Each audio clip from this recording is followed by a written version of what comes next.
Good morning. I'm Warren Buffett. This is Charlie Munger.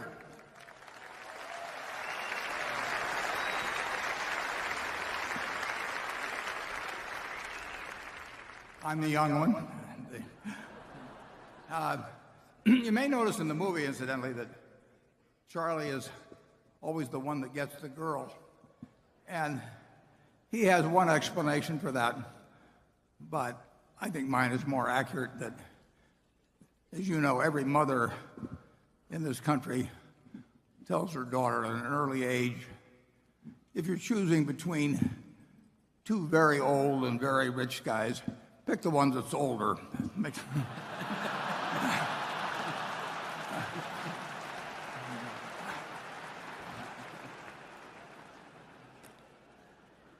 I'd especially, we're webcasting this for the first time, so I'd especially like to welcome our visitors from all over the world.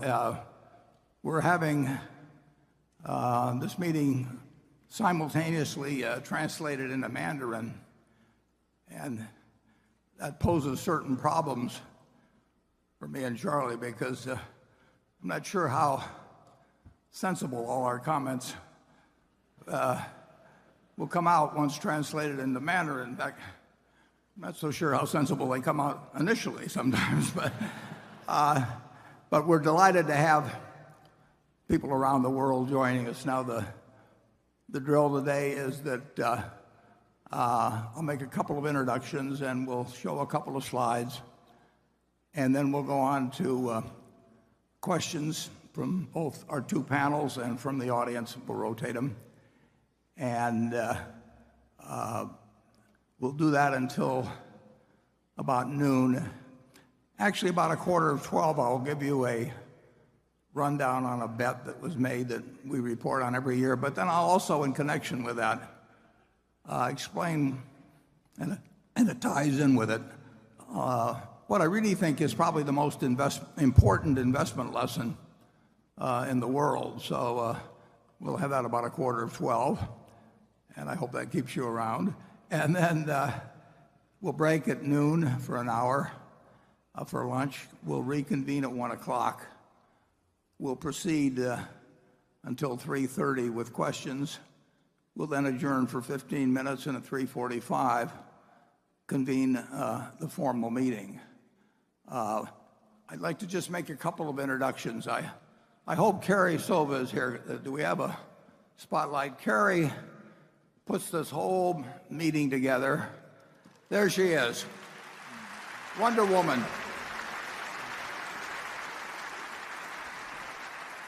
Carrie joined us as a receptionist about 6 years ago, and I just kept throwing more and more problems at her. And she put together the 50th anniversary book, which we've actually expanded further this year. We have a revised edition. Charlie and I autographed 100 of them. We interspersed them among the group being sold. And Carrie, while doing that, she also had a young baby girl, her second baby, late in January. But then she's gone ahead to put on this whole annual meeting. It's a remarkable achievement, and I really want to thank her. It's been terrific.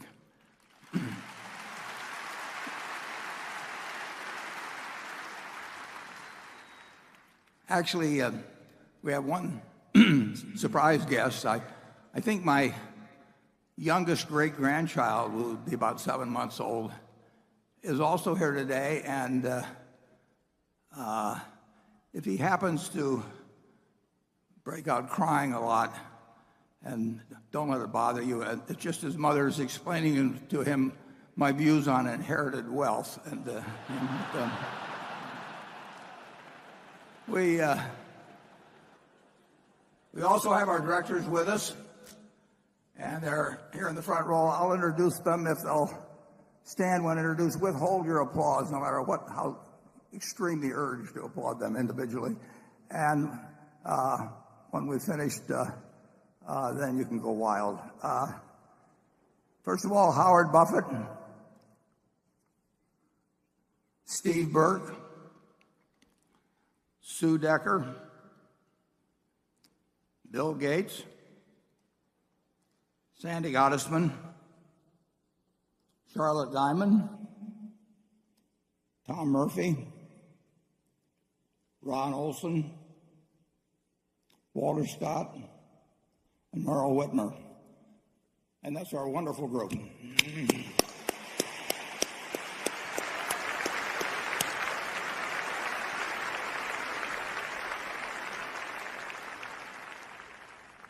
Now we just have 2 slides to show you now. The first one is a preliminary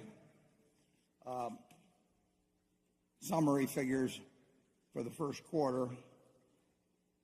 And you'll notice that insurance underwriting, these are after-tax figures by category, are down somewhat.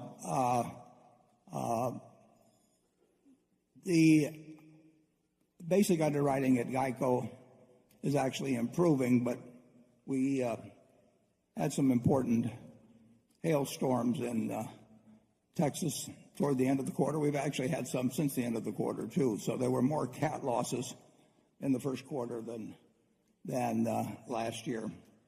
And the railroad earnings are down significantly, and railroad car loadings throughout the industry, all of the major railroads, were down significantly in the first quarter and probably will continue to be down, almost certainly will continue to be down the balance of the year. We have 2 companies which we added to the manufacturing service and retailing field, Precision Castparts and Duracell, but they were added during the quarter, so their full earnings aren't shown in these figures. In the other category, we have, I don't like to get too technical here, and you should read the 10K one, or 10Q when it comes out next weekend.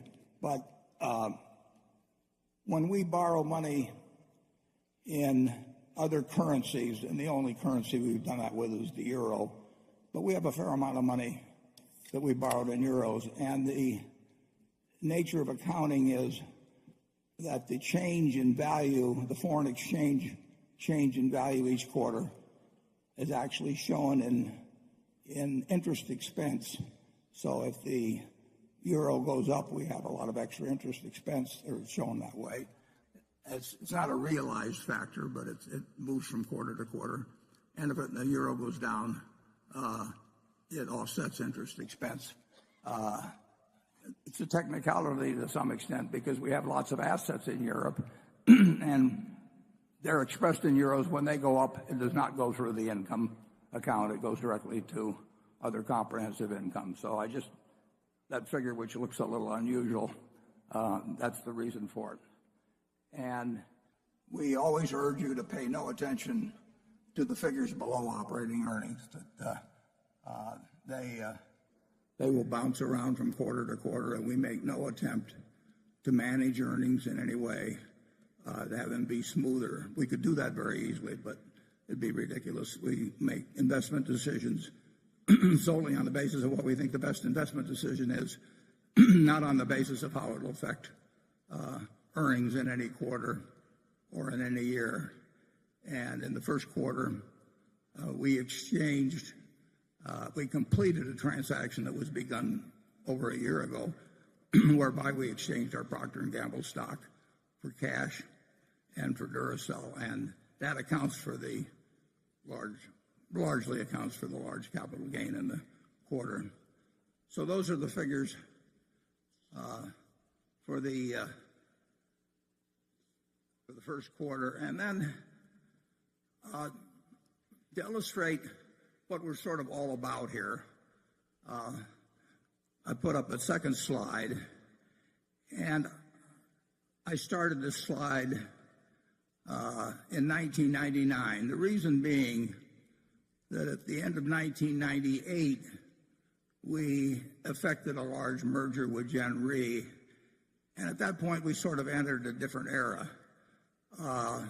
After 1998, merger with Gen Re, we had a little over 1,500,000 and some thousand A equivalent shares out.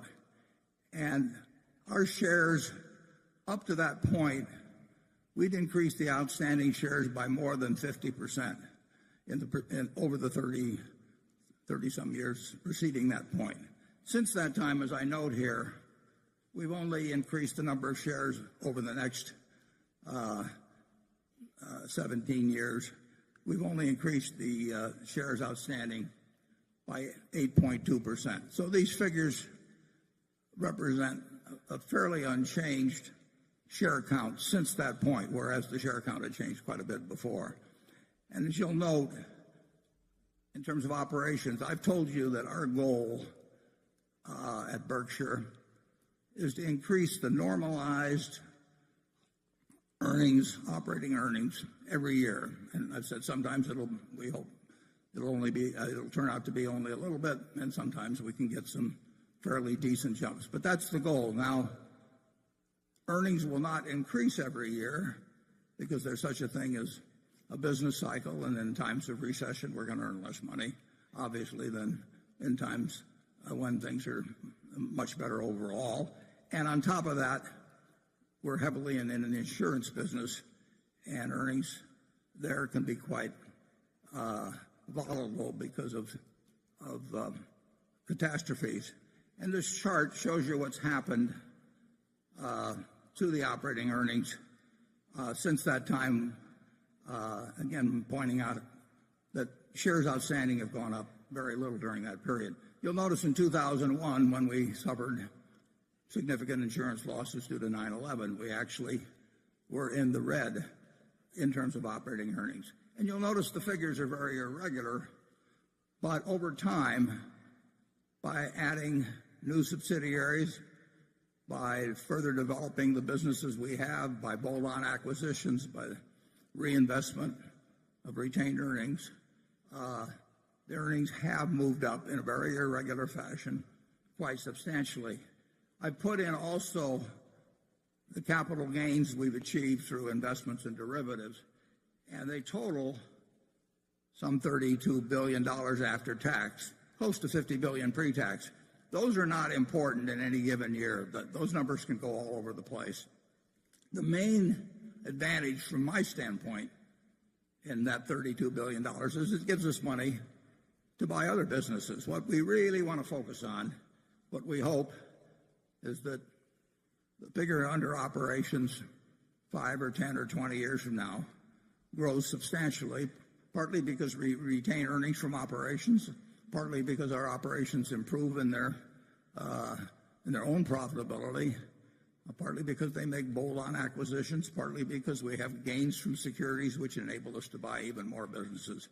But we don't manage, as you know, we don't manage to try to get any given number from quarter to quarter. We never make a forecast on earnings. We don't give out earnings guidance. We think it's silly. We do not have budgets at the parent company level. Most of our subsidiaries have budgets, but they don't submit them, or they're not required to submit them to headquarters. We just focus day after day, year after year, decade after decade on trying to add earning power, sustainable and growing earning power to Berkshire. So that's a quick summary. Now we'll move on to the questions. I just asked with the audience that you limit your question to one question. The multiple questions have a way of sneaking in occasionally. But so let's keep them to a single question. We'll start off with the journalist group on my right, and we'll start off with Carol Loomis. Good morning.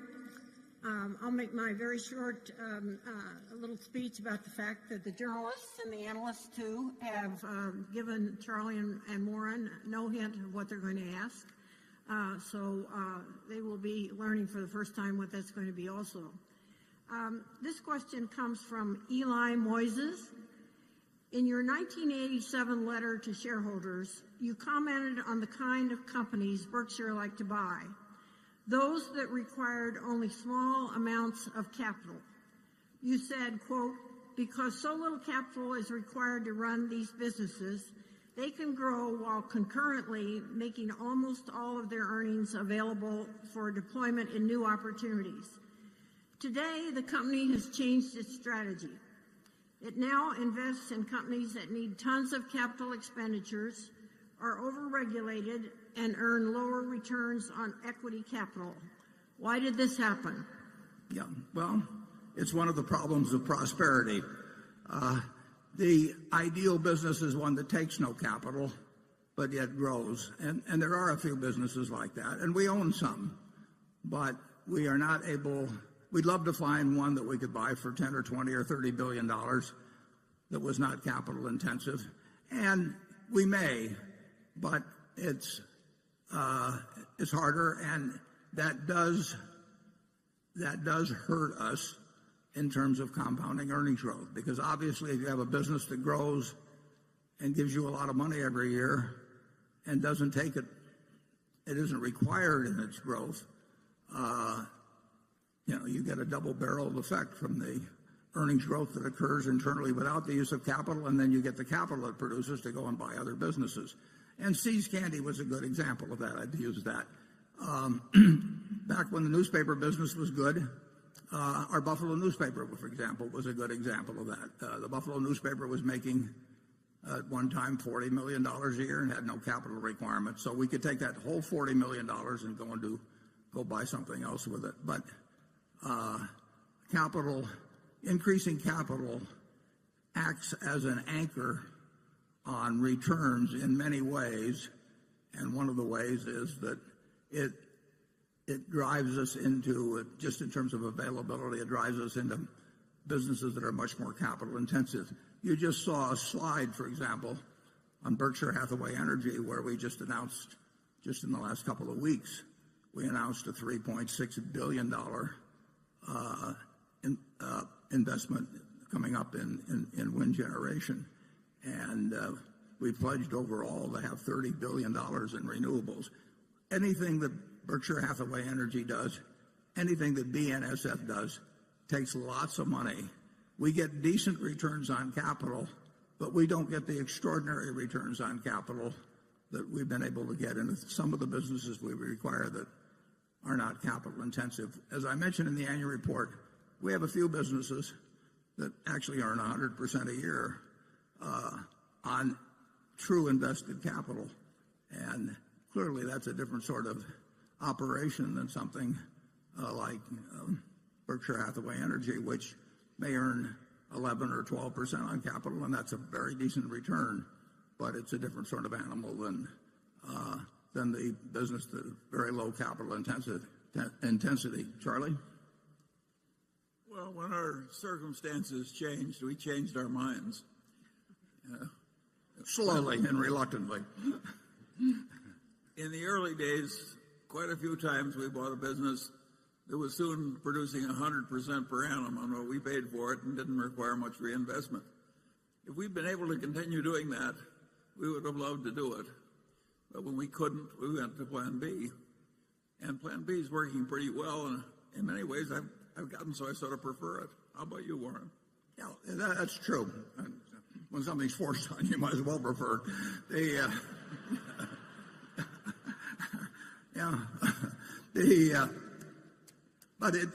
knew that was going to happen, and the question is, does it lead you from what is a sensational result to a satisfactory result? And we're quite happy with a satisfactory result. The alternative would be to go back to working with very tiny sums of money, and that really hasn't gotten a lot of serious discussion between Charlie and me. Okay, from the analyst group, Jonathan Brandt. Hi, Warren. Thanks for having me again. Thanks for coming. My first question is about Precision Castparts. Besides your confidence in its talented CEO, Mark Donegan, what in particular do you like about their business that gave you the confidence to pay a historically high multiple? Are there ways Precision can be even more successful as essentially a private company? For instance, are there long-term investments to support client programs or acquisitions that Precision can make now that they couldn't realistically have done as a publicly traded entity? Yeah, we completed the acquisition of Precision Castparts at the end of January this year. We made the deal last August, and you covered the most important asset in your question. Mark Donegan, who runs Precision Castparts, is an extraordinary manager. I mean, Charlie and I have seen a lot of managers over the years, and I would almost rank Mark as one of a kind. I mean, he is doing extremely important work in terms of primarily making aircraft parts. I would say that there's certainly no disadvantages to him to be working as and for that company to be a subsidiary of Berkshire and not be a public company. And I think he would say, and I think Charlie and I would agree with him, that over time there could be some significant advantages. For one thing, he can spend 100% of his time now on figuring out better things to do with aircraft engines. And it was always his first love to be thinking about that, and he did spend most of his time, but he also had to spend some time, explaining quarterly earnings to analysts and perhaps negotiating bank lines and that sort of thing. So his time, like all of our managers, can be spent exactly on what makes the most sense to them in their business. Mark does not have to come ever to Omaha to put on some show for me in terms of justifying $1 billion acquisition or planned investment. He doesn't have to waste his time on anything that isn't productive. And running a public company, you do waste your time on quite a bit of stuff that isn't productive. So I would say we've taken the main asset of Precision Cast and made him, in this case, even more valuable to the company. In terms of acquisitions, Precision's always made a number of them, but as being part of Berkshire, there's really no limitations on what can be done. So there again, his canvas has been broadened, enlarged with the acquisition by Berkshire. I see no downside whatsoever. If he needs capital, I've got an 800 number, and he wasn't paying much of a dividend before, but he doesn't have to pay any dividend now. And Precision Cash will do better under Berkshire than it would have independently, although it would have done very, very well independently. Charlie? Yeah, well, in the early days, we used to make wise-ass remarks. And Warren would say, we buy a business that an idiot could manage because sooner or later an idiot will. And we did buy some businesses like that in the early days, and they were widely available. Of course, we'd prefer to do that, but the world has gotten harder, and we had to learn new and more powerful ways of operating. A business like Precision Castparts requires a very superior management that's going to stay superior for a long time. And we gradually have done more and more and more of that, and it's simply amazing how well it works. I think to some extent we've gotten almost as good at picking the superior managers as we were in the old days of picking the no-brainer businesses. Yeah, we would love to we won't be able to find them because they're very rare birds, but we would love to find another 3 or 4 of a similar type to Precision Castparts, where they forever are going to be producing something where quality is enormously important, where the customers depend very heavily on them, when there's contracts that extend over many years, and where people don't simply just take the low bid in order to get this gadget of one sort or another. It's very important that you have somebody there that has enormous skill running the business, and their reputation among aircraft manufacturers, engine manufacturers, is absolutely unparalleled. Okay, now we go to the audience, and we'll go up to section 1. And if you'll give your name and where you're from, I'd appreciate it. Hi, good morning. My name is Gaspar. I'm Spanish, and I come from London. I admire you both in many ways, but I would like to know that when looking backwards, what would you have done differently in life in your search for happiness? Well, I'm 85, and I can't imagine anybody any happier than I am. So, by accident or whatever, I'm sitting here eating exactly what I like to eat, doing in life exactly what I love to do with people I love. So it really doesn't get any better than that. And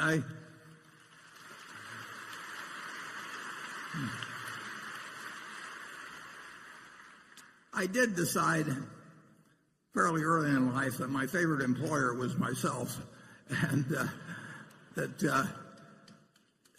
I think that presented. I've managed to avoid really aggravation of almost any sort. Really, if you or those around you that you love have health problems or something, I mean, that is a real tragedy, and there's not much you can do about it except accept it. But Charlie and I have really been blessed. I mean, here Charlie is 92, 85, and he's doing every day something that he finds fascinating.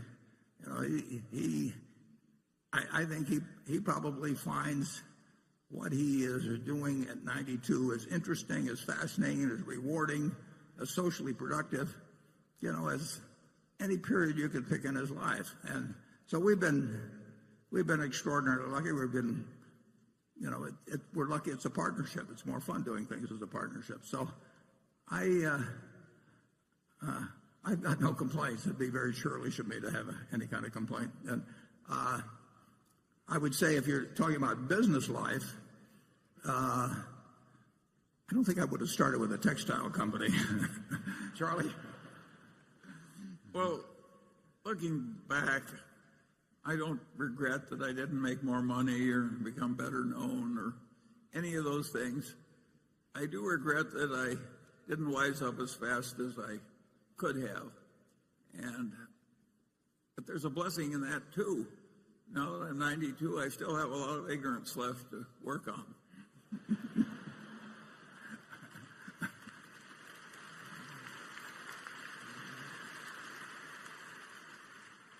Okay, Becky, quick.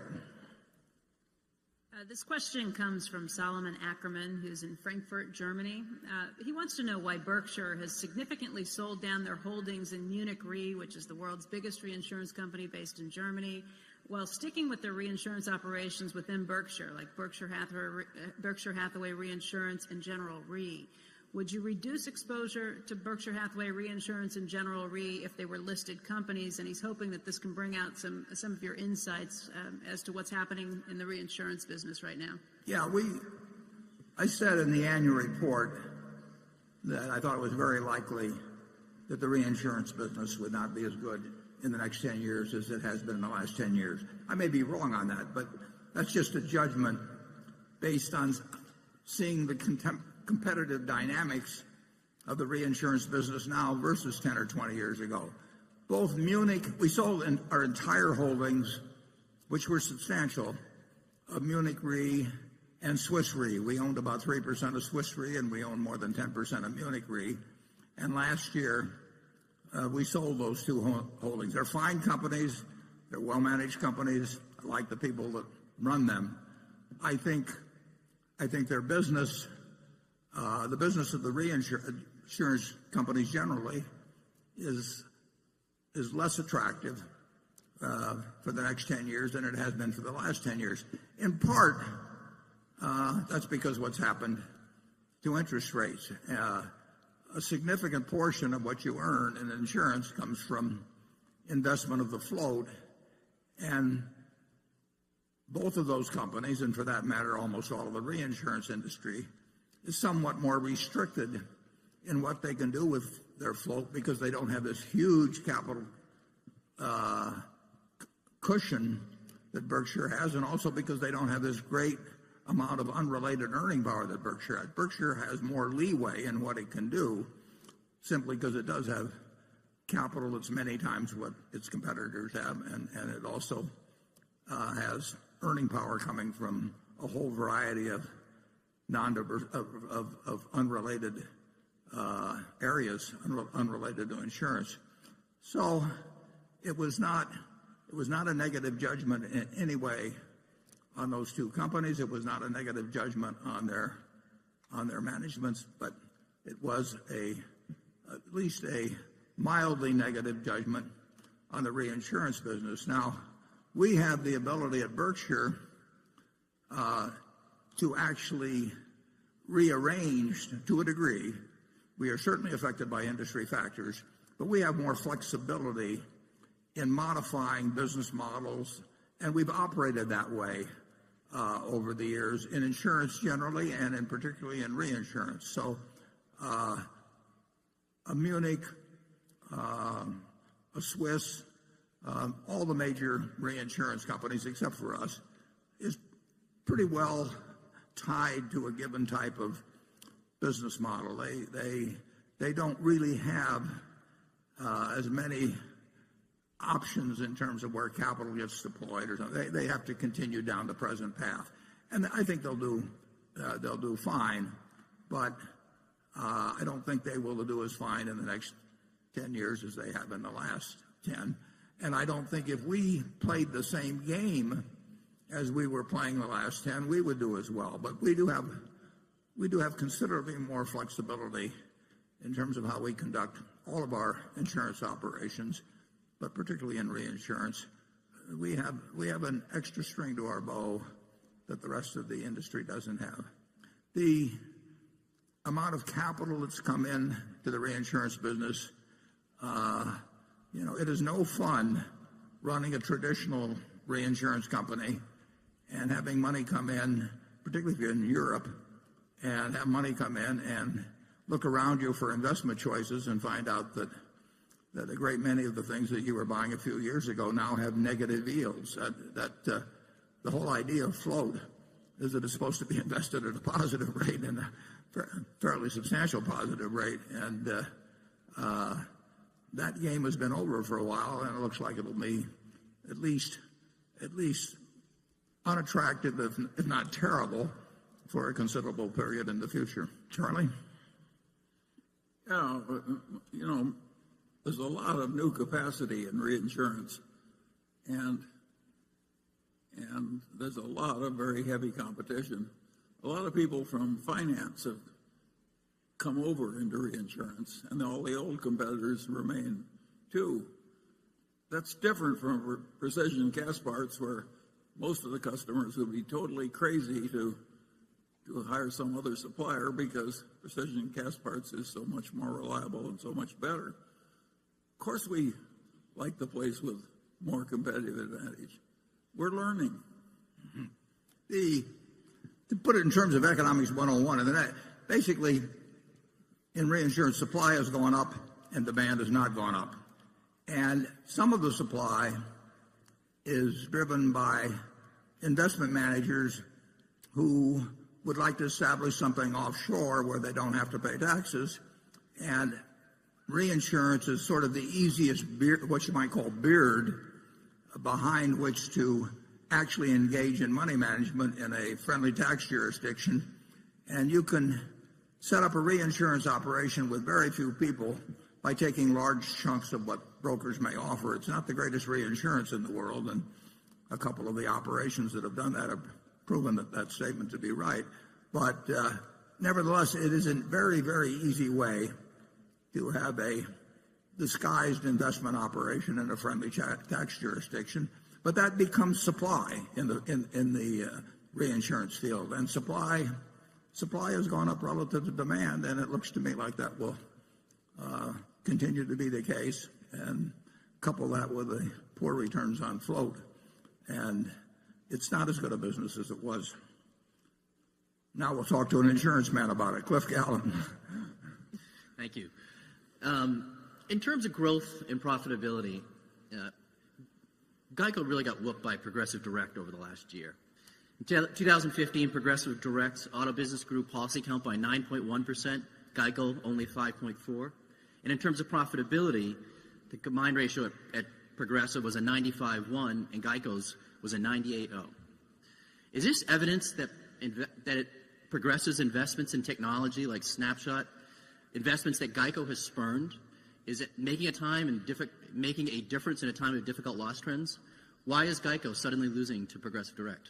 Yeah, well, I would say this over the last, well, I forget what year it was we passed Progressive and what year it was we passed Allstate, but Geico's growth rate in the first quarter was not as high as in the past couple of first quarters, but it was quite satisfactory. Now, the first quarter is by far the best quarter for growth. But last year, both frequency, how often people had accidents, and severity, which is the cost per accident, in other words, just how much those accidents cost you, both of those went up quite suddenly and substantially. And Progressive's figure showed that they were hit by that less than Allstate and Geico and some others. But I don't think you'll see necessarily those same trends this year. It's an interesting thing. Last year, for the first time in I don't know how many years, the number of deaths in auto accidents per 100 million miles went up. Now, if you go back to the mid-1930s, there were almost 15 people killed per 100 million miles driven. It got down to just slightly over 1, from 15 to 1. You had roughly as many people killed in auto accidents in the mid-1930s, about 33,000 a year, as we had last year or the year before, when people drove almost 15 times as many miles. Cars have gotten far, far, far, far safer. And it's a good thing, because if we'd had the same rate of deaths from auto accidents as we had in the 30s relative to miles driven, we would have had over 500,000 people die last year from auto accidents instead of a figure closer to 40,000. But last year, for the first time, there was more driving, and I think there was more distracted driving. So you really had this uptick in frequency and more important, in severity. Geico has adjusted its rates. As I mentioned, my own prediction would be that the underwriting margins at Geico will be better this year than last year, although you never know when catastrophes are coming along. March and April have had a lot of cat activity.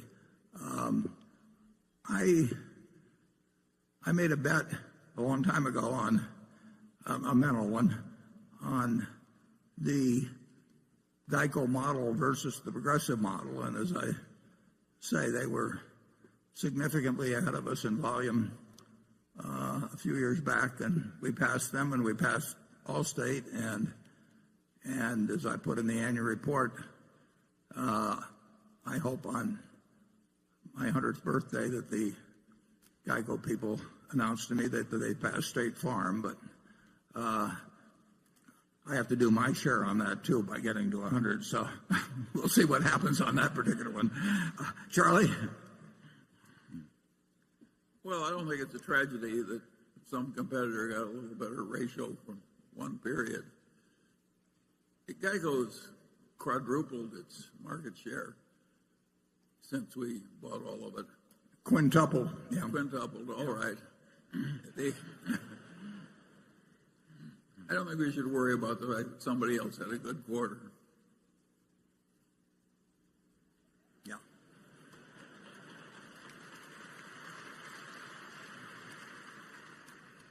I think it's far more sure that Geico will pass State Farm someday than that I'll make it to 100. I'll put it that way. Okay, we'll go to the shareholder from Station 2. Greetings to all of you from the Midwest of Europe. I'm Norman Rentrop from Bonn, Germany, a shareholder since 1992. My question is about the future of salesmanship in our companies. Warren, you have always demonstrated a heart for direct selling. When we met you in the midst of a tornado warning in the barber shop, you immediately offered to write insurance for us. That's true. Now, they were all huddled down there in the barber shop, and there wasn't going to be any tornado, so I told them if they give me $1, they can go upstairs, and if anything happened to them, I'd pay them, I forget, $1 million or something of the sort. Now, we see with the rise of Amazon.com and others a shift from push marketing to pull marketing, from millions of catalogs having been sent out in the past to now consumers searching on what they are looking for. What is your take on how this shift from push to pull marketing will affect our companies? Well, Norman, the development you refer to is huge. I mean, really huge. And it isn't just Amazon, but Amazon is a huge part of it. And what they've accomplished in a fairly short period of time and continue to accomplish is remarkable. The number of satisfied customers they've developed. And we don't make any decision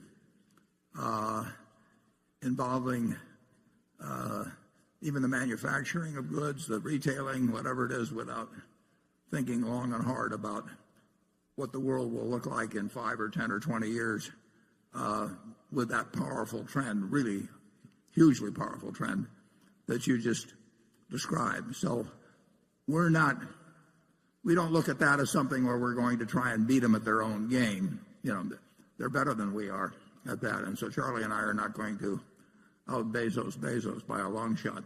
But we are going to think about that. It does not worry us, obviously, with the precision cast. It doesn't worry us in terms of the overwhelming majority of our businesses, but it is a huge economic trend that 20 years ago was not on anybody's radar screen, and lately has been on everybody's radar screen, and many of them have not, including us in a few areas, have not figured the way to either participate in it or to counter it. The Geico is a good example of a company that, in an industry that had to adjust to change, and some people made the change better than others. We were slow on the internet. The phone had worked so well for us, and this traditional advertising, and the phone had worked so well that there's always a resistance to think about new possibilities. When we saw what was happening on the internet, we jumped in with both feet, and with mobile and whatever. But there are the nature of capitalism is somebody's always trying to figure. If you've got a good business, they're always trying to figure out how to take it away from you and improve on it. And the effect, I would say, just of Amazon, but others that are playing the same game, the effect on industry, the full effect is far from having been seen. I mean, it is a big force, and it already has disrupted plenty of people, and it will disrupt more. I think Berkshire is quite well situated. For one thing, one big advantage we have is we didn't ever see ourselves as starting out in one industry. I mean, we went into department stores, but we didn't think of ourselves as department store guys, or we didn't think of ourselves as steel guys or tire guys or anything of that sort. So we've thought of ourselves as having capital to allocate. If you start with a given industry focus and you spend your whole time working on a way to make a better tire or whatever it may be, I think it's hard to have the flexibility of mind that you have if you just think you have a hopefully large and growing pile of capital, and trying to figure out what is the best next move that you can make with that capital. And I think we do have a real advantage that way. But I think Amazon's got a real advantage too, in this intense focus on having, hundreds of millions of generally very happy customers getting very quick delivery of something that they want to get promptly, and they want to shop the way they shop. And if I owned a bunch of shopping malls or something like that, I would be thinking plenty hard about what they might look like 10 or 20 years from now. Charlie? Well, I would say that we failed so thoroughly in retailing when we were young that we pretty well avoided the worst troubles when we were old. I think net Berkshire has been helped by the internet. The help at GEICO has been enormous, and it's contributed greatly to the huge increase in market share. And our biggest retailers are so strong that they'll be among the last people to have troubles from Amazon. I didn't get that dollar from you, Norman, actually, after I gave you that wonderful advice. Andrew? Thank you, Warren. Great to see you today. Got a lot of questions on this particular topic, and this question is a particularly pointed one. Warren, for the last several years at this meeting, you've been asked about the negative health effects of Coca-Cola products, and you've done a masterful job dodging the question by telling us how much Coke you drink personally. Statistically, you may be the exception. According to a peer-reviewed study by Tufts University, soda and sugary drinks may lead to 184,000 deaths among adults every year. The study found that sugar-sweetened beverages contributed to 133,000 deaths from diabetes, 45,000 deaths from cardiovascular disease, 6,450 deaths from cancer. Another shareholder wrote in about Coke, noted that you declined to invest in the cigarette business on ethical grounds, despite once saying, quote, it was a perfect business because it costs a penny to make, sell it for $1, it's addictive, and there's fantastic brand loyalty. Again, removing your own beverage consumption from the equation. Please explain directly why we Berkshire Hathaway shareholders should be proud to own Coke. Yeah, I think people confuse the amount of calories consumed. I mean, I happen to elect to consume about 700 calories a day from Coca-Cola. So I'm about 1/4 Coca-Cola, roughly. I'm not sure which quarter, and I'm not sure we want to pursue the question. But I think if you decide that sugar generally is something that the human race shouldn't have, I think the average person consumes something like 150 pounds of dry weight sugar a year, 125 pounds. I mean, what's in Coca-Cola largely, I mean, where the calories come from, is sugar. I elect to get my 2,600 or 2,700 calories a day from things that make me feel good when I eat them. And that's been my sole test. It wasn't a test that my mother necessarily thought was great, or my grandfather, but there are over 1.9 billion 8-ounce servings of some Coca-Cola drink. Now, they have an enormous range of products, I mean, they have a few that are called Coke, Diet Coke, Coke Zero, and that sort of thing. But they have literally thousands of products. 1.9 billion, that's what is that, 693,500,000,000 8-ounce servings a year, except it's a leap year.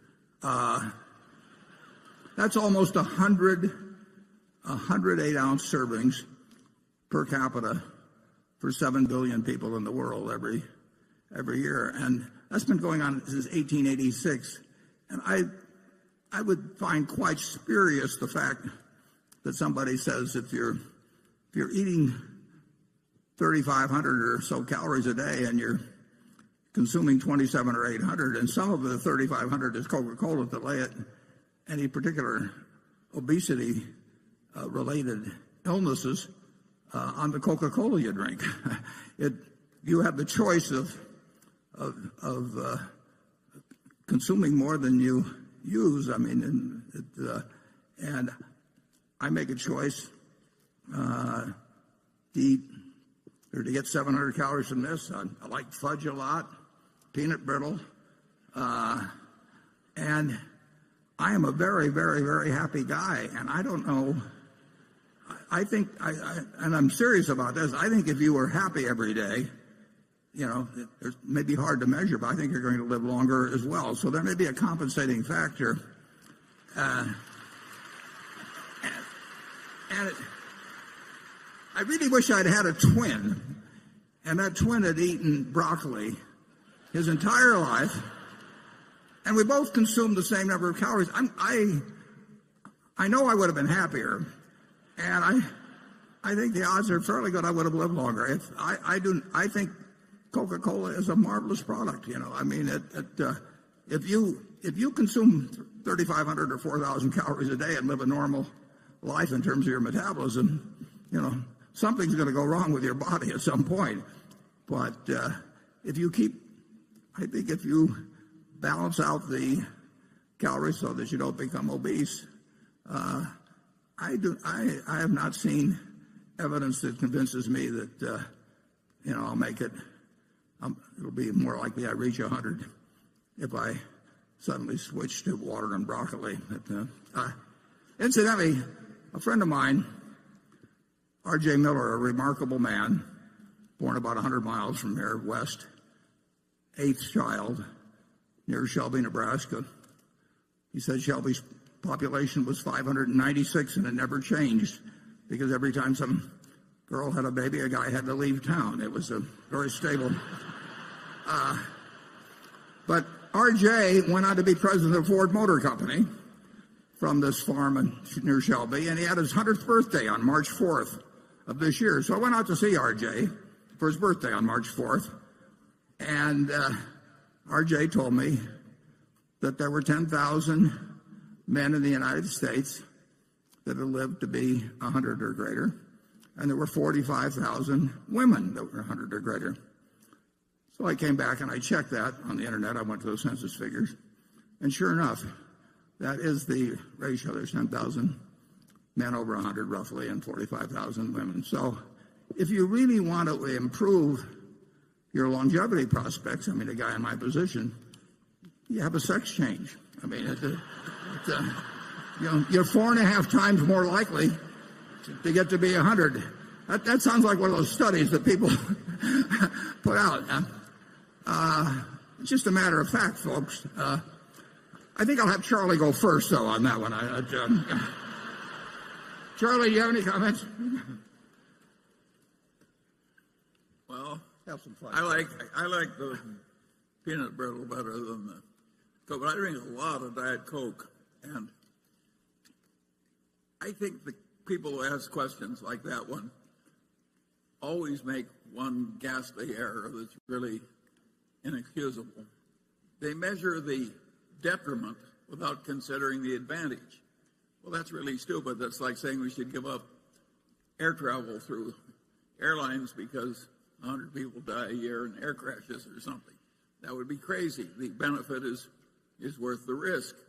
And if every person has to have about 8 or 10 glasses of water every day to stay alive, and it's pretty cheap and sensible and improves life to add a little extra flavor to your water and a little stimulation and a little calories if you want to eat that way.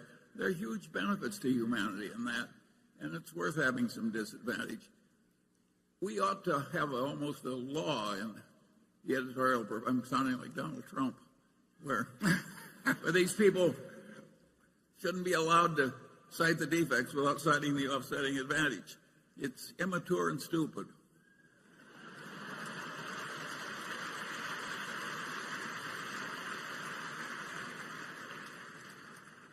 Okay, Greg Warren. Warren, with both coal-fired and natural gas plants continuing to generate around 2/3 of the nation's electricity and renewables accounting for less than 10%, there remains plenty of room for growth. At this point, Berkshire Energy, which has invested heavily in the segment, is one of the nation's largest producers of both wind and solar power, and yet still only generates around 1/3 of its overall capacity from renewables. As you noted earlier, Mid-American recently committed another $3.6 billion to wind production, which should lift the amount of electricity it generates from wind to 85% by 2020. You've also had the company overall pledging to have around $30 billion in renewables longer term. The recent renewal of both the wind and solar energy tax credits has made this kind of investment more economically viable and should clear the path for future investments. Eliminating coal-fired plants looks to be the main priority, but natural gas-fired plants are also fossil fuel-driven and are exposed to the vagaries of energy prices. Is the end game here for Berkshire Energy to get 100% of its generation capacity converted over renewables? And what are the risks and rewards associated with that effort? After all, the company operates in a highly regulated industry where rates are driven by an effort to keep customer costs low while still providing adequate returns for the utilities. Yeah, well, I think implicit in what you say is that we do any decision we make, including the one that we just showed on this during the movie, to on any decision about new generation, changes in generation, has to go through what's usually called the Public Utility Commission. They may have different names in a few states, but the utility industry is overwhelmingly regulated at the state level, and we cannot make changes that are not approved by the Public Utility Commission. We've had more problems, for example, in bringing in renewables in our western utility, Pacific Corp, because it's in effect regulated by 6 states, I believe in 6 states, and they don't necessarily agree on how the costs and benefits should be divided if we put in a bunch of renewables, and we have to follow their instructions. Iowa has just been marvelous about encouraging, at every level. The consumer groups, the governor, you name it, they have seen the benefits. And in Iowa, it's literally true that we have one major competitor called Alliant, and they have not either been able to, I don't know the reasons, but they have not pursued renewables the way we have. So our rates are considerably lower than theirs. And if you look at their budget projections, although they're substantially higher rates than we have now, they may well need a rate increase within a year or so. And with our latest expansion, we have said that we will not need a rate increase till 2029 at the earliest. That's 13 years off. So there have been great benefits if you have regulation that works with you on that. But it is a determination that is made at the state level. Now, the federal government has encouraged in a major way the development of renewables by this production tax credit, which currently amounts to about 2.3 cents per kilowatt hour. We would not have the renewable generation that we have if it hadn't been for the fact that the building of those projects is subsidized by the federal government, because the benefits of reducing solar emissions or carbon emissions are are worldwide, and therefore it's deemed proper that the citizenry as a whole should participate in subsidizing the cost of reducing those emissions. And that is encouraged. In fact, it's allowed. Things like have happened in Iowa as well. But the degree to which the renewables replace primarily coal, although there's plenty of emissions connected with natural gas, if you trace it all the way through, will depend on governmental policy. And I think so far, I think it's been quite sensible in encouraging having the cost borne by society as a whole in terms of reduced tax revenues, and having the benefits, which is less CO2 into the atmosphere, be also broadly, they're not just limited to the people of Iowa when we build that. That's a benefit that accrues to the world. So I think you'll see continued change. It will vary by jurisdiction, and we would hope we've got the capital, we've got lots of taxes, federal taxes paid in our consolidated returns, so we're in a particularly advantageous position to take advantage of massive investments that companies with limited tax appetites couldn't handle. So I think you'll see us be a very big player, but governmental policy is going to be, the major driver. Charlie? Yeah, I think we're doing way more than our share of shifting to renewable energy, and we're charging way lower energy prices to our utility customers than other people. If the whole rest of the world were behaving the way we are, it would be a much better world. I will say this about the subject, though, and that is that I think that the people who worry about climate change as the major trouble of Earth don't have my view. I think that I like all this shifting to renewables, but I have a different reason. I want to conserve the hydrocarbons, because eventually I think we're going to use every drop, humanity, for chemical feedstocks. And so I'm in their camp, but I got a different reason.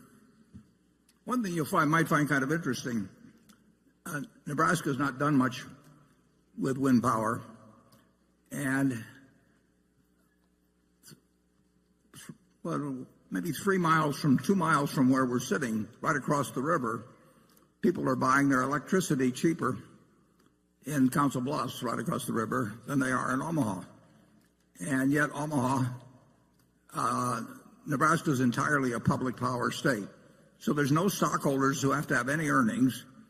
The bonds are issued on a tax-exempt basis, and yet electricity is considerably cheaper right across the river. And, the wind blowing doesn't just start at the Missouri River. I mean, it comes across Nebraska, and that wind could be captured. So far, it really hasn't. And the real irony is that because our electricity is so much cheaper in Iowa, you have these massive server farms of people like Google. I mean, it's become a tech haven for these operations that just gobble up electricity. And Iowa has gotten plant after plant after plant and job after job after job, and increased property tax. Gotten more property tax revenues. And that's being done. The Google server is probably 7 or 8 miles from here. And it's located in Iowa because we have cheap wind-generated electricity, and it's creating jobs. It's fascinating, but Nebraska has prided itself on public power. It was originated back, I believe, in the 30s when George Norris was a very powerful senator here, and it's been a source of pride but lately it's been a source of cost, too. Okay, shareholder section 3. Good morning, Mr. Buffett and Mr. Munger. My name's Adam Bergman. I'm with Sterling Capital in Virginia Beach. In your 2008 shareholder letter, you said, derivatives are dangerous. They have made it almost impossible for investors to understand and analyze our largest commercial banks and investment banks. So my question for you is, how do you analyze and value companies like Bank of America, Merrill Lynch, and other commercial banks that Berkshire has investments in relative to their significant derivative exposures? Thanks. Yeah, derivatives do complicate the problem very dramatically. Now they are moving away to being collateralized, which helps. But there's no question that if you ask me to describe the derivative position of the B of A, for example, I would know that they have done a conscientious job and worked hard at properly evaluating. But the great danger in derivatives is if there's a discontinuity. If there's not discontinuities, you probably don't have much of a problem, assuming they get marked to market and collateralized and so on. But if the system stops for a while, the system stopped after 9/11 for 3 or 4 days. It stopped at the time of World War I. They closed the New York Stock Exchange for many months. They debated closing the stock exchange very seriously the day after October 19th, 1987. And there were a lot of people that wanted to close it. And on that Tuesday morning, it looked like it was about to stop, but it continued. But if you have a major cyber, nuclear, chemical, biological attack on the country, which will certainly happen at some point, if you have a major discontinuity, then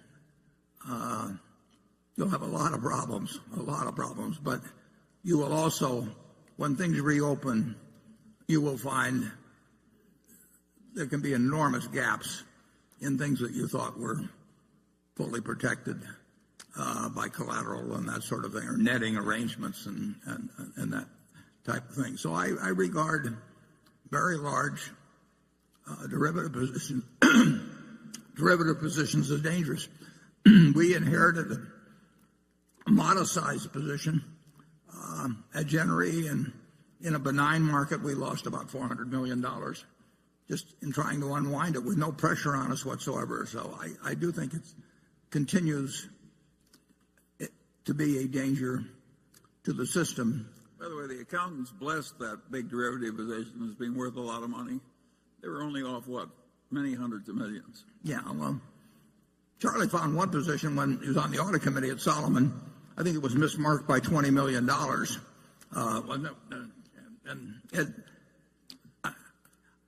I actually, by happenstance, I do know of one incredibly mismarked position. Doesn't affect any of our operations, but it almost staggers the mind to know the way that position is marked, and you can only come to the conclusion that some trader somehow got influenced whoever did mark it, or marked it himself, heaven forbid, and probably just influenced someone, or they didn't know enough. Some of these things get so complicated they are very hard to evaluate. That's the kind that have the most profit in them usually, so they were quite enthusiastic about those when we were at Solomon.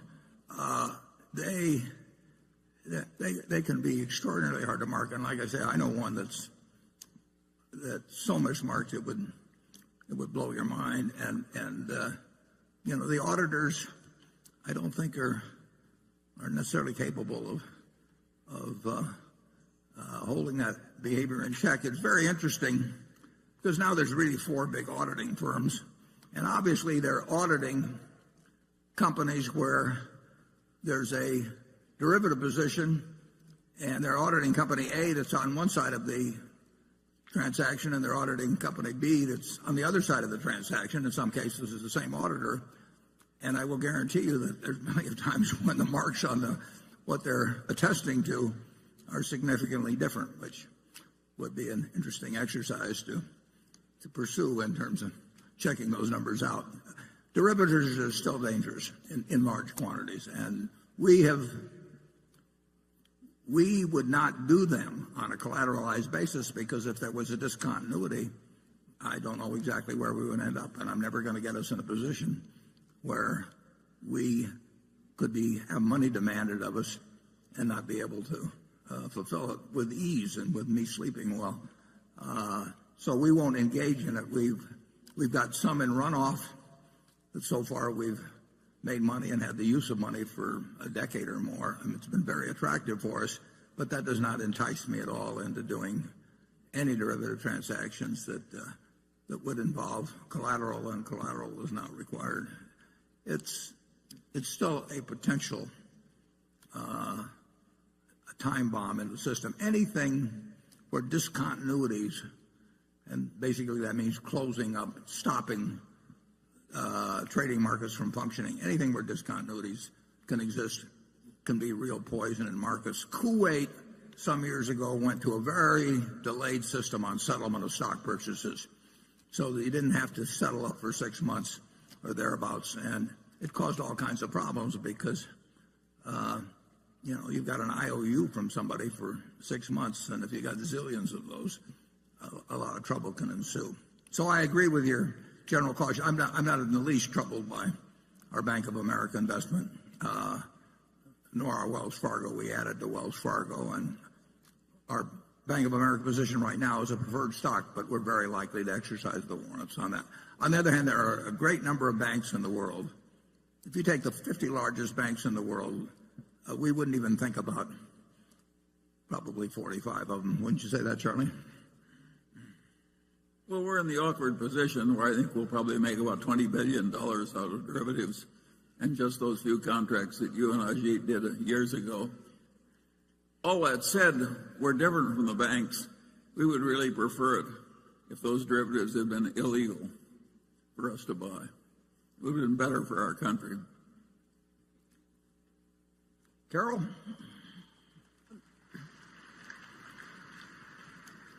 This question relates to something that Warren briefly said earlier today. The question comes from Lynn Palmer, who is just finishing her freshman year in a Houston, Texas high school. My question, she says, concerns the float generated by Berkshire's insurance companies. In Mr. Buffett's 2015 annual letter, he said that the large amount of float that Berkshire possesses allows the company to significantly increase its investment income. But what happens when interest rates decline? If the U.S. were to implement negative interest rates in the same way that the Eurozone and Japan have done, how would Berkshire be affected? Yeah, well, some of our float actually exists in Europe, and where we have the problem of negative interest rates on very high-grade short-term and even medium-term bonds. And obviously, anything that reduces the value of having money is going to affect Berkshire, because we're always going to have a lot of money. Because we have so much capital and so many sources of earning power, we have the ability, quite properly, to use our float to a certain degree in ways that most insurance companies can't think about. So we can find things to do, but sometimes we've got 50-odd billion of short-term government securities now, and we're going to get another 8.3 billion in all likelihood early in June when our Kraft Heinz preferred is called. So we'll be back over 60 billion again very soon. And so we've got 60 billion out that's out at, say, 1/4 of 1%. Well, the difference between 1/4 of 1% and minus a quarter of 1%, is not that great. I mean, it's almost as painful to have 60 million out at a quarter of a percent as to have it out at a negative rate. Float is not worth as much to insurance companies now as it was 10 years ago or 15 years ago. And that's true at Berkshire. I think it's worth considerably more to us than it is to the typical insurance company because I think we have a broader range of options as to what to do with it. But there's no question about it that having a lot of money around now, this is not just a problem for insurance companies, it's a problem for retirees. It's a problem for anybody that's stuck with fixed dollar investments and finds that their income now is a pittance or, in Europe, perhaps a negative rate. And that was not something in their calculation at all 15 years ago. We love the idea, however, of increasing our float. I mean, that money has been very useful to us over time. It's useful to us today, even under present conditions, and it's likely to be very useful to us in the future. It's shown as a liability, but it's actually a huge asset. Charlie? I got nothing to add. Well, he's now at full swing.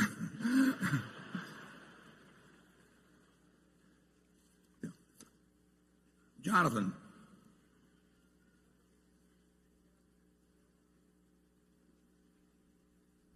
We can't hear you. Yeah. No mic. Testing. Yeah.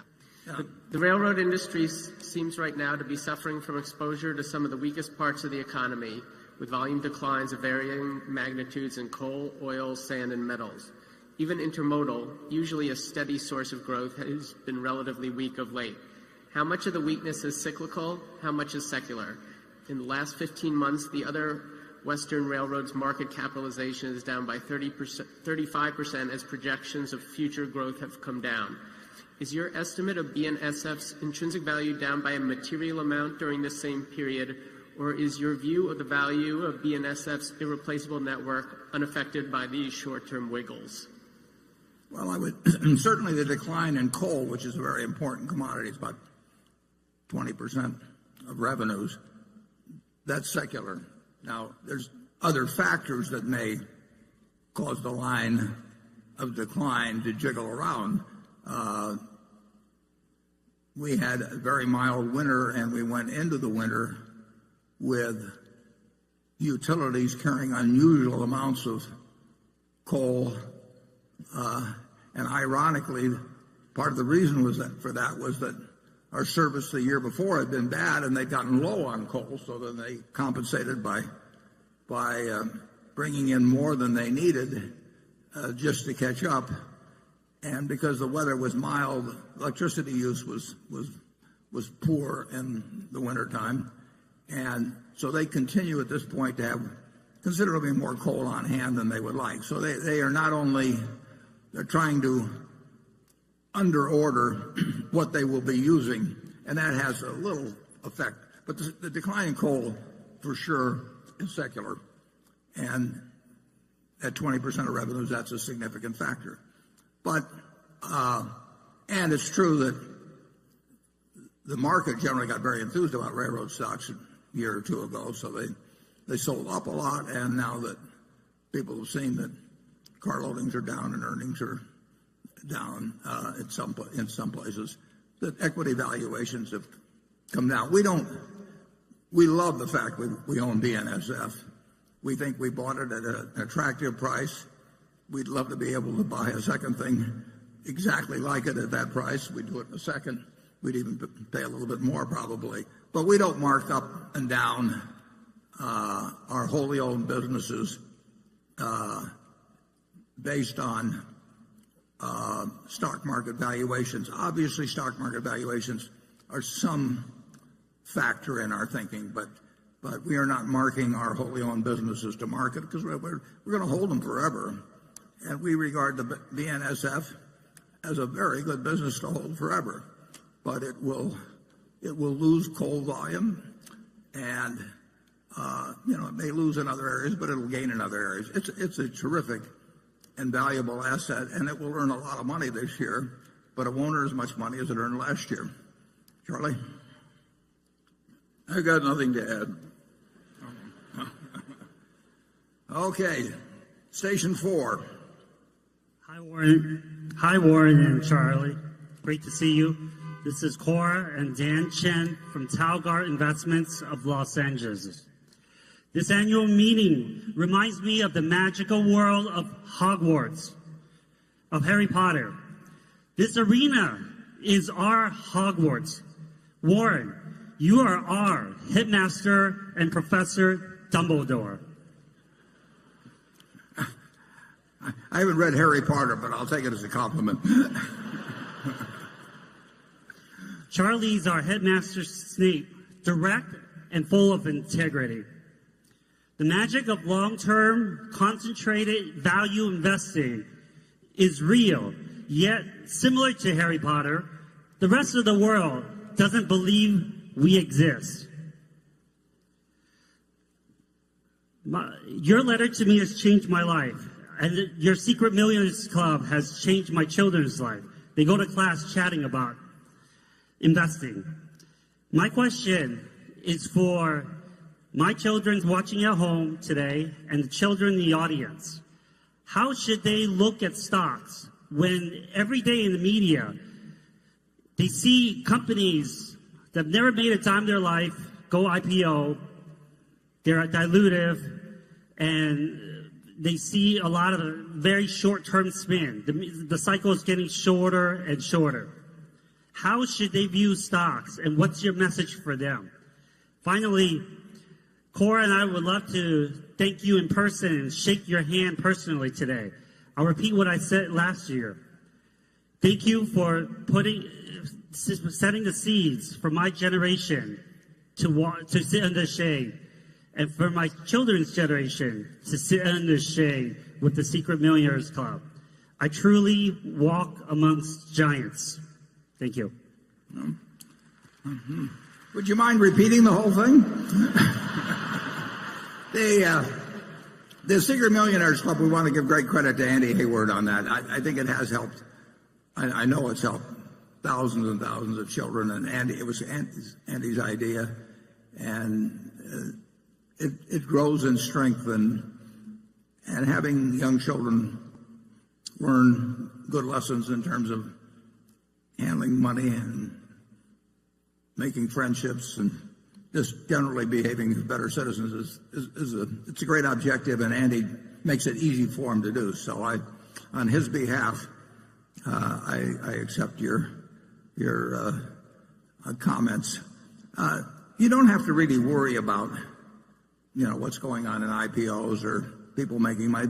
People win lotteries every day, but there's no reason to have that affect you at all. You shouldn't be jealous about it. I mean, it's great, if they want to do mathematically unsound things, and one of them occasionally gets lucky and they put the one person on television in the million that contributed to the winnings with a big slice taken out for the state, don't get on there. It's nothing to worry about. Just all you have to do is figure out what makes sense, and you look at buying. When you buy a stock, you get yourself in the mental frame of mind that you're buying a business. And if you don't look at a quote on it for 5 years, that's fine. You don't get a quote on your farm every day or every week or every month. You don't get it on your apartment house if you own one. If you own a McDonald's franchise, you don't get a quote every day. You want to look at your stocks as businesses and think about their performance as businesses. Think about what you pay for them as you would think about buying a business, and let the rest of the world go its own way. You don't want to get into a stupid game just because it's available. And I'm going to say a little bit more about that close to the break. But with that, I'll turn it over to Charlie. Yeah, well, I think that your children are right to look for people they can trust in dealing with stocks and bonds. Unfortunately, more than half the time, they will fail in a conventional answer. So they really they have a hard problem. If you just listen to your elders, they'll lie to you and spread a lot of folly. But they really have an easy problem. What? in the sense that American business as a whole is going to do fine over time. So the only way that they can... But not the average client of a stockbroker. Well, we'll get to that later. The stockbroker will do fine. Yes, that's true. Yeah, but they don't have to do that, and we can talk. Well, I'd rather address that just a little later. But just you don't want to worry. You don't want to be. A lot of problems are, Charlie would say, are caused by envy. You don't want to get envious of somebody who's won the lottery or bought an IPO that went up. You have to figure out what makes sense and follow your own course. Becky? This question comes from a shareholder named Elisa Kang Lee in Singapore, and this has to do with NV Energy's issue with solar energy in Nevada. Can the chairman help his environmentally conscious shareholders understand why NV Energy has lobbied for new rules in Nevada that make it prohibitive for households to use solar energy? Is there a good reason that we haven't yet heard about? And can the chairman or vice chairman share their views on whether there's a need to implement an environmental, social, and governance policy on Berkshire investments going forward? I understand that Berkshire Hathaway typically lets the underlying operating companies and CEOs manage their own policies autonomously, but should Berkshire's board influence better environmental protection policies going forward? Well, the public utility and the pricing policies, everything in Nevada as well as other places, but they're determined by a public utility commission. So there are, I believe, 3 commissioners that decide what's proper. The situation in Nevada is that in terms of rooftop power was that for the last few years, if you had a solar project on your roof, you could sell back excess power you generated to the grid at a price that was far, far, far above what we as a utility could buy it for elsewhere. So you could sell it back, we'll say, at roughly 10 cents a kilowatt hour, and about 17,000, maybe a few more now, about 17,000 people had rooftop installations. Now there were federal credits involved, but those usually got sold to other people in terms of tax credits. So they were being subsidized by the federal government, and that encouraged solar generation as it's encouraged us to do solar generation and wind generation as well. But the people who had these 17,000 rooftop installations were selling back to the grid at 10 cents roughly a kilowatt hour energy we could purchase or produce either, but purchase elsewhere too, for 3.5 cents or thereabouts. So 99% of our consumers were being asked to subsidize the 1% that had solar units by paying them triple the market price, basically, of what we could otherwise buy electricity to sell to the 99%. So then it's just a question of whether you wish to have the 99% subsidize the 1%. And the Public Utility Commission in Nevada, they had originally let this small amount of rooftop solar generation be allowed as an experiment with this roughly 10 cent rebate. And they decided that they did not believe that the 99% should be subsidizing the 1%. There's no question that for solar to be competitive, just like wind, it needs subsidization. The costs are not yet at a level where it becomes competitive with natural gas, for example. And who pays the subsidy gets to be a real question if you want to encourage people to use renewables. And in general, the federal government has done it through tax subsidies, which mean taxpayers generally throughout the country subsidize it. And the Public Utility Commission in Nevada decided, after seeing this experiment, they decided that it was not right for well over 1 million customers to be buying electricity at a price that subsidized these 17,000 people and therefore increased the prices of electricity for the million. That question of who subsidizes renewables and how much, is going to be a political question for a long time to come. And I personally think that if society is the one that's benefiting from the lack of reduction of greenhouse gases, that society should pick up the tab. And I don't think that somebody sitting in a house in some place in Nevada, we'll call it Las Vegas, but it could be other cities because we serve most of Nevada, should be picking up the subsidy for their neighbor, and the Public Utility Commission agrees with that. I think we have Greg Abel here, who NB Energy is a subsidiary of Mid-American, of Berkshire Hathaway Energy. Greg, was there anything you want to add? Could we get a spotlight down here? Maybe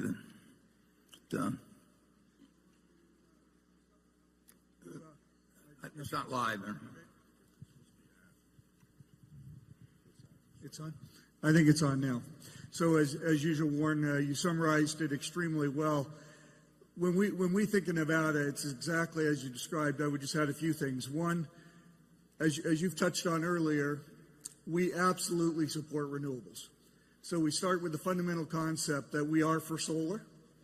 But as you highlighted, we want to purchase renewable energy at the market rate, not at a heavily subsidized rate that 1% of the customers will benefit from and harm the other 99%. And it goes back to being as fundamental as this. If you take, as you touched on, a working family in Nevada who can't afford the rooftop unit, and you ask them, do you want to subsidize your neighbor, that 1%? The answer is clearly no. At the same time, we're absolutely committed to Nevada utilizing renewable resources, and absolutely proud of what our team's doing. By 2019, we'll have eliminated or retired 76% of our coal units and be replacing it with solar energy. So we're on a great path there. Thank you. And we're just going to encourage our team, and with the work of the commission and obviously led by the state, we'll head down a great path. Thank you. Yeah, if the projectionist would put up slide 7, it will give you a view of what the situation is. And this counts all of our Berkshire Hathaway Energy operations. And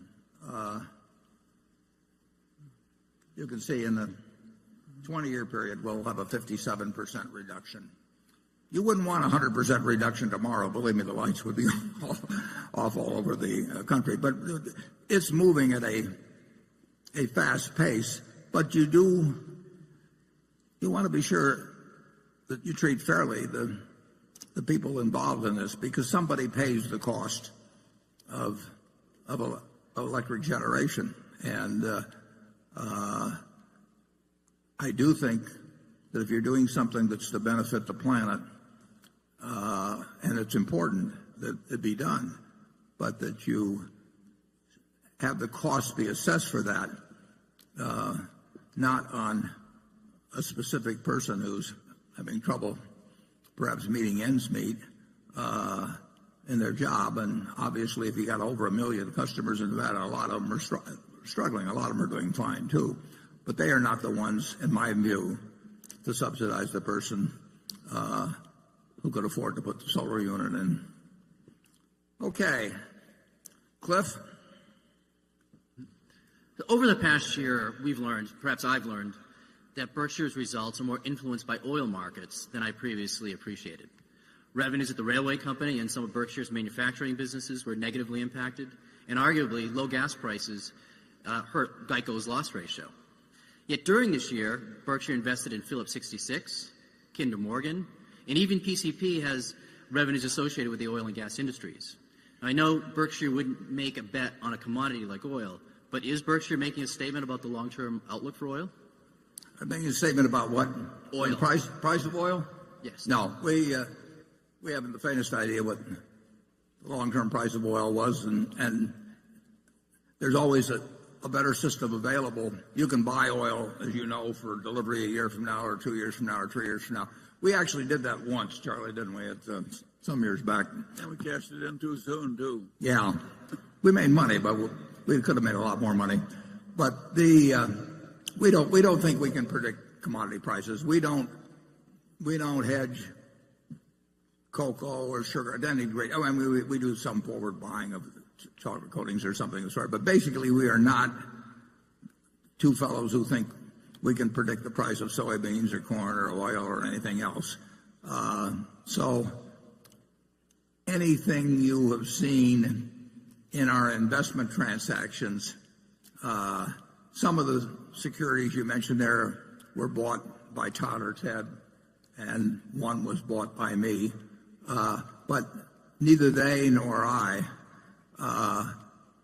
bought those, or if we sell them based on commodity price predictions. We don't know how to do it. And we're thinking about other things when we make those decisions. Charlie? I'm even more ignorant than you are. Well, that'd be hard to be. Okay. I think that's the first time I've heard him say that. It has a nice ring to it. Okay, station 5. Hi, Warren. Hi, Charlie. Hi. I'm Ken Martin. I'm an MBA student from the Tuck School at Dartmouth. My question is about college tuition and the problem of rising student debt balances.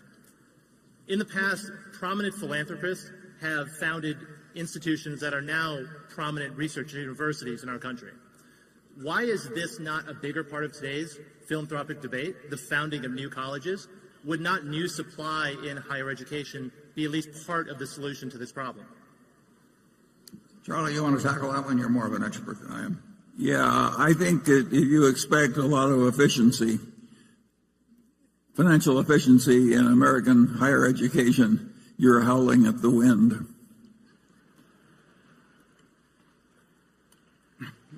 Well, I think he's also talking about just more philanthropy delivered there. Am I right? Want to give him the light back on there? Yeah, that's right. What's the question again? The question about is maybe whether more philanthropy ought to be devoted to that relatively because of the cost. But well, I do a lot more than Warren does in this field, and I'm frequently disappointed. But the monopoly has and bureaucracy have kind of pernicious effects everywhere, and the universities aren't exempted from it. But of course they are the glory of civilization. And if people want to give more to it, well, I'm all for it. yeah, you've got the option of very good state schools, and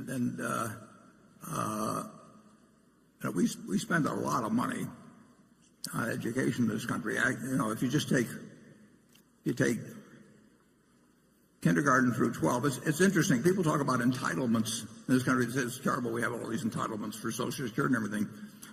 We have entitlements for the young.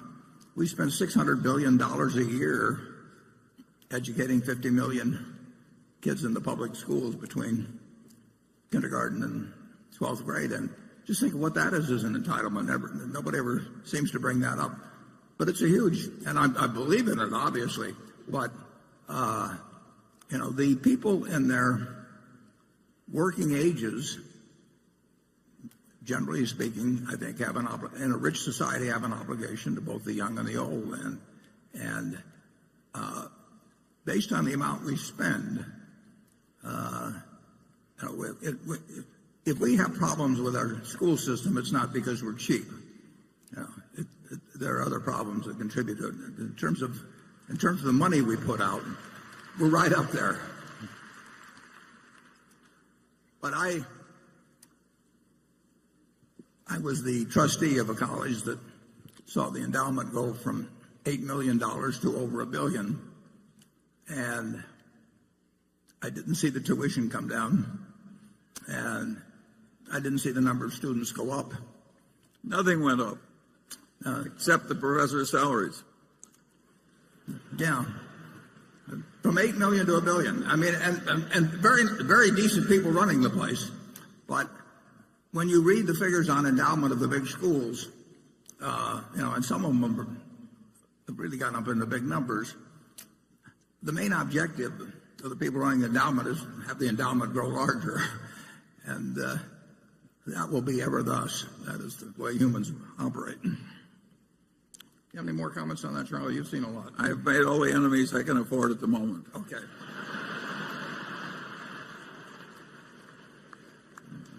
That's never slowed them down in the past. Andrew. Thank you, Warren. This from a shareholder who asked to remain anonymous. If Donald Trump becomes the President of the United States, and recognizing your public criticism of him and your public support for Hillary Clinton, what specific risks, regulatory, policy, or otherwise, do you foresee for Berkshire Hathaway's portfolio of businesses? That won't be the main problem.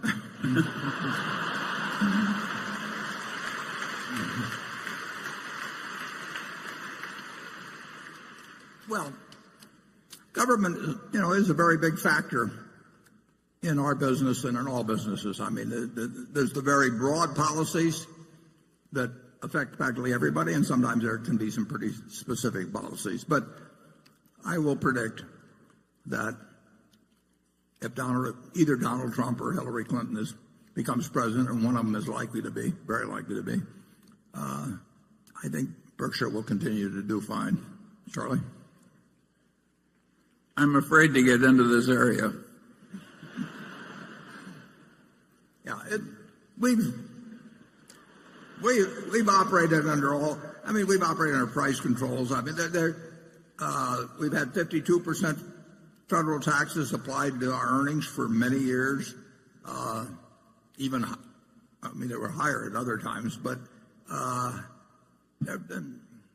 we've had regulations come along, and in the end, business in this country has done extraordinarily well for a couple of hundred years, and it is adapted to the society, and the society is adapted to business.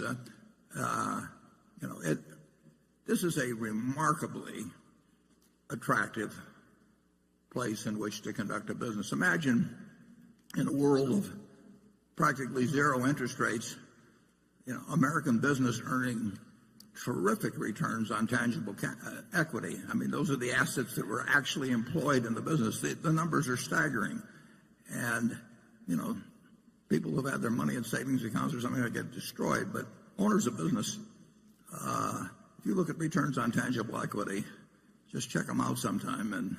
And they have not suffered, even as people who own fixed income instruments have suffered enormously.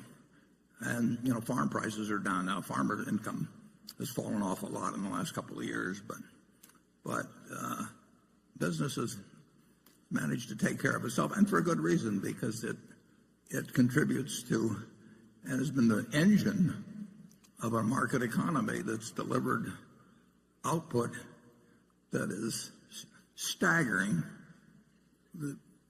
by the imagination of anyone that might have existed 100 years ago.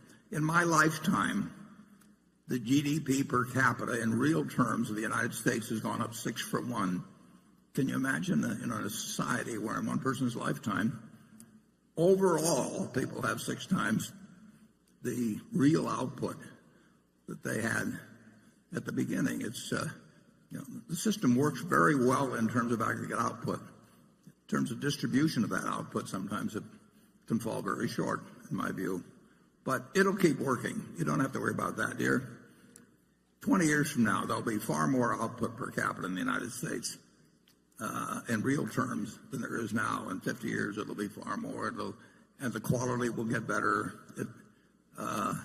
And no presidential candidate or president is going to end that. They can shape it in ways that are good or bad, but they can't end it. Now, Charlie, give something pessimistic here to balance. No, I want to say something optimistic, and I think that the GDP figures greatly understate the real advantage that our system has given our citizens. It underweighs a lot of huge achievements because they don't translate right into money in a certain way that the economists can easily handle. But the real achievements are, over the last century, say, are way higher than are indicated by the GDP figures, and the GDP figures are good. I don't think the future is necessarily going to be quite as good as the past, but it doesn't have to be. There's no one you'll run into, at least in my experience, that says, with my same talents, I wish I'd lived 50 years ago instead, and born 50 years earlier. But a majority of the American public thinks that it's a bad time to be born today compared to when they were born. They think your children went out.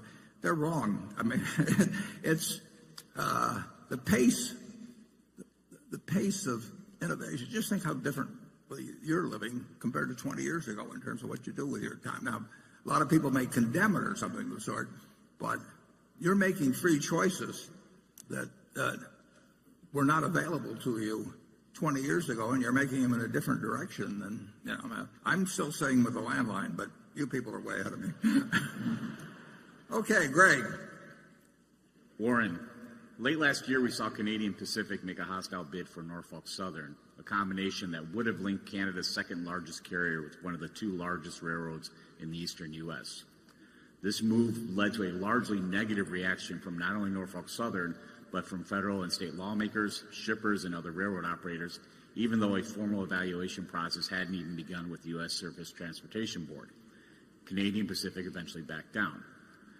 Looking back to 1999, when the Transportation Board blocked a proposed merger between BNSF and Canadian National, the attitude was that any additional mergers amongst railroads would have to be accretive to competition. What do you think they meant by this? And if one believes that the hookup of one of the two major western railroads with one of the two eastern railroads would not alter the current landscape, where most shippers have just two choices amongst the large railroads operating in the region, and could actually generate efficiencies and cost savings that could be passed along to customers, how does a combination of someone like BNSF with Norfolk Southern or CSX not satisfy their goal?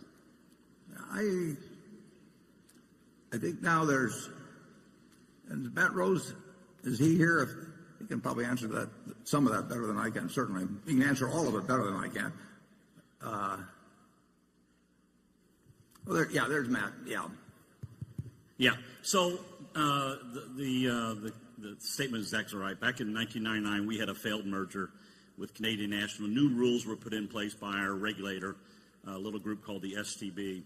And what they said was that the public litmus test for the next merger would have to be different. And at that point in time, we didn't really think that a large merger was possible. And so when Canadian Pacific announced their merger of the Norfolk Southern, when we think about our four constituencies, and those four are our customers, the labor groups, the communities in which we serve, and shareholders, which our shareholder, of course, is BRK, we didn't see any interest in the final round of these mergers occurring outside of the shareholder community. And so our position was simply to say, if the rest of the shipping community believes that we ought to see this final round, that's fine. We'll participate, but we don't see it occurring right now. We do believe that when that final round occurs, there will be great efficiencies made for shippers and communities. But right now, we don't see the dynamics in place. So what are those dynamics? It'll be as the country continues to grow in population from where we are today, 315 million people, to say 320, 330, 350. Transportation becomes more scarce, and the railroads will need to do more. And that's really when we think the next round will occur.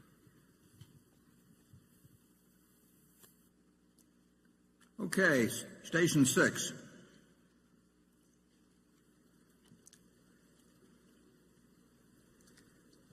Hi, my name is Michael Mazia. I'm from Brooklyn, New York, and I'll be starting at Wharton Business School in the fall. In an interview with Bloomberg Markets recently, Jamie Dimon defended the role banks play in financial markets, saying banks aren't markets. The market is amoral. You're a trade to the market. A bank is a relationship. But banks, namely investment banks, have struggled as regulators have favored market-based solutions, and many of those relationships investment banks have worked so hard for have proven to be less lucrative, especially compared to the growing fixed costs of supporting them. As it relates to our marketable securities portfolio, how do you feel about the investment banking component, particularly as Wells moves into that space? Would you feel differently if the cost basis was higher? And Warren, Charlie, thank you so much for doing this every year. Thank you. Well, I didn't totally get that, but does he feel the investment banking firms are being disadvantaged? Well, he's basically, how do we feel about Jamie says that you can't make as much money as you used to out of relationships, and it's getting tougher and so forth. Yeah. Well, the public policy since 2008 and 9 has been to very much toughen up capital requirements in a variety of ways for banks, but it is specifically been designed to make large banks, very large banks, less profitable relative to smaller banks. And you do that by increasing capital requirements. So you can change the math of banking and the attractiveness of banking totally by capital requirements. Obviously, if you said every bank had to be 100% equity, it would be a terrible business. You couldn't possibly earn any money that was significant on capital. And if you let people operate with 1% capital ratios, they can make a lot of money, and they will cause the system all kinds of trouble. So since 2009, the rules have been tilted against the larger banks primarily through capital requirements. And that just means returns on equity go down, but returns on equity were awfully high prior to that. So it hasn't turned it into a bad business. It's turned it into a less attractive business than earlier. And that some of the investment banks operate as bank holding companies still, and they've been affected by those capital requirements too. I'm not sure getting 100% to your question, so I invite you to give me a follow-up if you'd like on that. In the marketable securities portfolio, do you feel good about the going forward prospects of the investment banking companies, especially as Wells Fargo moves into that business? Well, Wells Fargo has an investment banking aspect to it that primarily came in through Wachovia, and it's not insignificant, but our ownership of Wells Fargo, which is very large, it's our largest single marketable security. I'm not counting Kraft Heinz, which is about the same size, because in that situation we're in a control position. But it's the largest non-control situation that we have at Wells Fargo, and that's by intent. I like it extremely well compared to other securities, not because it has the most upside, but I feel that weighted for upside and downside that it's. But it's not the investment banking that charms you in Wells Fargo. It's the general banking that. Yeah, no, we're not. It isn't that big a deal, and that's not what attracts us. We think Wells Fargo is a very well-run bank, but we didn't make any decision to buy a single share based on the fact they were going to be more in the investment banking business because of the Wachovia acquisition. They've got a lot of sources of income. They've got a huge base of very cheap money, but unfortunately, they've got it out at very cheap rates on the other side now. But spreads will probably work in their advantage eventually. And we think it's a very well-run bank. Investment banking business, Charlie and I are probably a little affected by the experience we had in running one for a short period of time. it's not been something we invested in significantly. We obviously made a major investment in Goldman Sachs, and we continue to hold shares that came out of the warrants that we received when we made the investment in 2008. But I can't recall us making a investment banking purchase a marketable security involving an investment bank for a long time. Can you, Charlie? No, I think generally we fear the genre more than we love it. Carol? In the conclusion of the book, Dear Chairman, which you recommend in this year's annual letter, a new book you recommend, the author argues that, quote, the life's work of great investors is inevitably reabsorbed into the industrial complex with little acknowledgement of their accomplishments. He then argues that Berkshire Hathaway will eventually be targeted by activist investors if it trades at too sharp a discount to intrinsic value. Do you agree with this assessment, and have you considered installing corporate defenses that might prevent future generations of activists from trying to break up Berkshire Hathaway? Yeah, I used to worry more about that than I do now. Partly, size is one factor.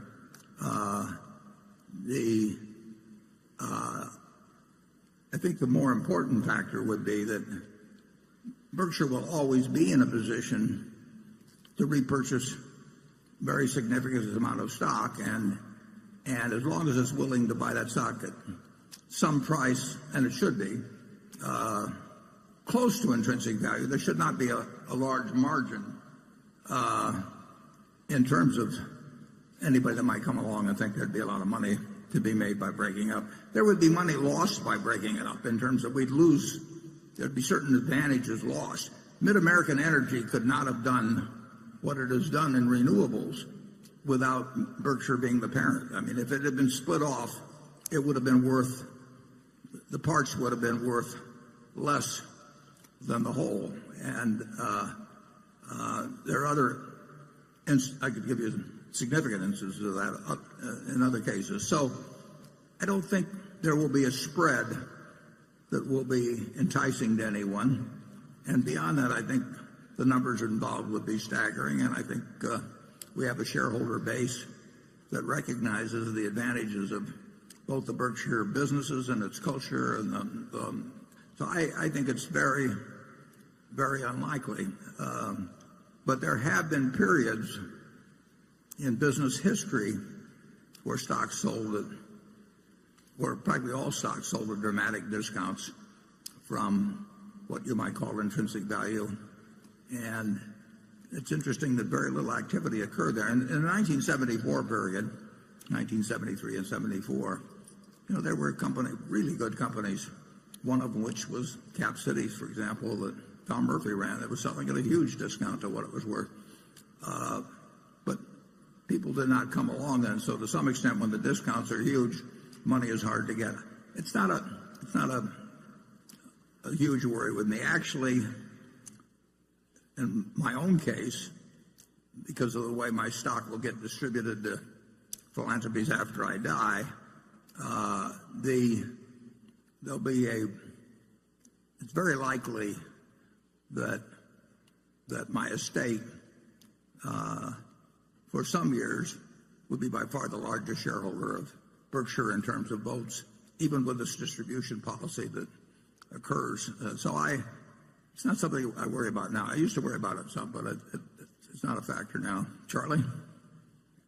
Well, I think we have almost no worries at all on this subject, and that most other people have a lot of thoroughly justifiable worry, and I think that helps us.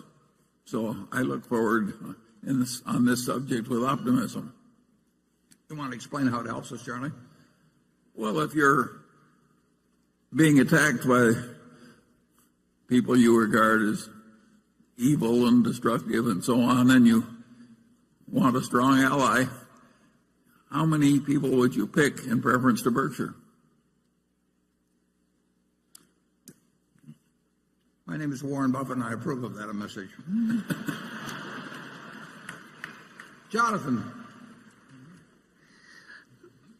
Leasing has quietly become an important contributor to Berkshire's earnings, with its several leasing units logging about $1 billion in combined annual pre-tax income. Could you talk about Berkshire's competitive advantages in its various leasing businesses, including containers, cranes, furniture, tank cars, and rail cars? Are there other leasing businesses you would be interested in entering, for instance, airplanes or commercial auto fleets? Plane leasing companies in particular seem to sell for reasonable prices and are often available. Yeah, well, we've got a very good truck leasing business in Extra, and we've got a good primarily tank car leasing business at Union Tank Car and Procar. And we expanded it by $1 billion when we bought the GE fleet recently. Leasing generally isn't something that we have to bring something to the party. At Extra, that's much more than just handing people a trailer and taking a check every month. There's important service advantages brought to that. But pure leasing of new cars, which is a huge business, the math is not that attractive for us. The banks have an advantage over us because their cost of funds is so low. Now, it's not quite as low as it looks, but I think Wells Fargo, I think the last figure was, down around 10 basis points. And when somebody has, maybe $1 trillion or so, and they're paying 10 basis points for it, I don't feel very competitive at Berkshire in that situation. So pure money type leasing is not an attractive business for us when we've got other people with a lower cost of funds. I mean, they've got the edge. And we have got rail car leasing involves a lot more than just a financial transaction. I mean, we've got huge activity in the repair field, and those cars require servicing in the same way in our trailer business. But you will not see us get in. Aircraft leasing doesn't interest me in the least. We've looked at that a lot of times, had various aircraft leasing companies offered to us, and that's a scary business. And some people have done well in it but in recent years by using short-term money to finance longer-term assets which have big residual risks, and that just isn't for us. Charlie? I think you said it pretty well. We're well located now, but I don't think we've got huge opportunities. Okay, Station 7.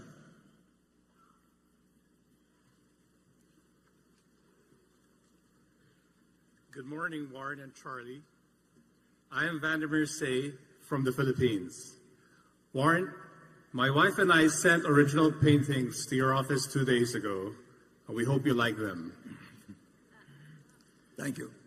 Today, Berkshire's size ensures that it faces competition from numerous businesses.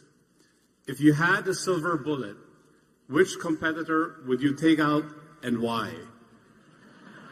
And sorry, you can't say Donald Trump. Which competitor and which businesses? I mean, you're asking about which competitor would you kill if you could? I don't think we have to answer this one. Charlie's a lawyer.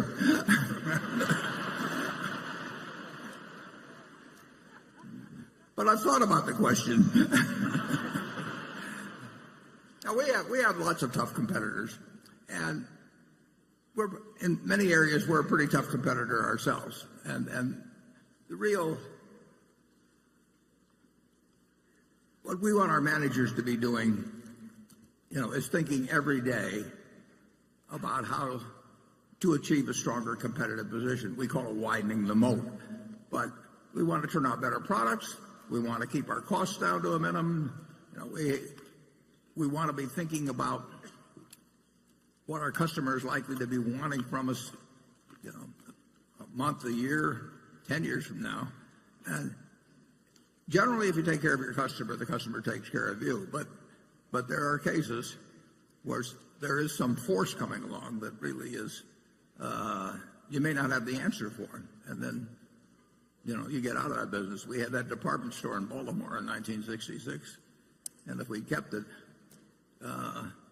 we would have gone out of business. So recognizing reality is also important. I mean, you do not want to try and fix something that's unfixable.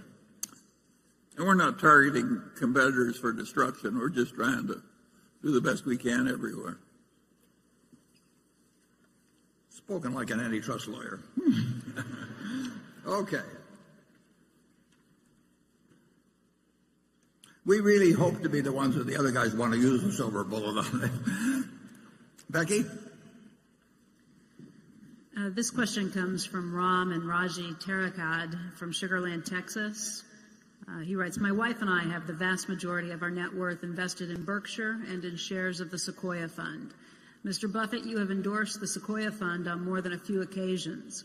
Recently, the Sequoia Fund has been in the news because of its large position in Valiant Pharmaceuticals. Mr. Munger has termed Valiant's business model highly immoral. Mr. Buffett, do you agree with Mr. Munger's assessment?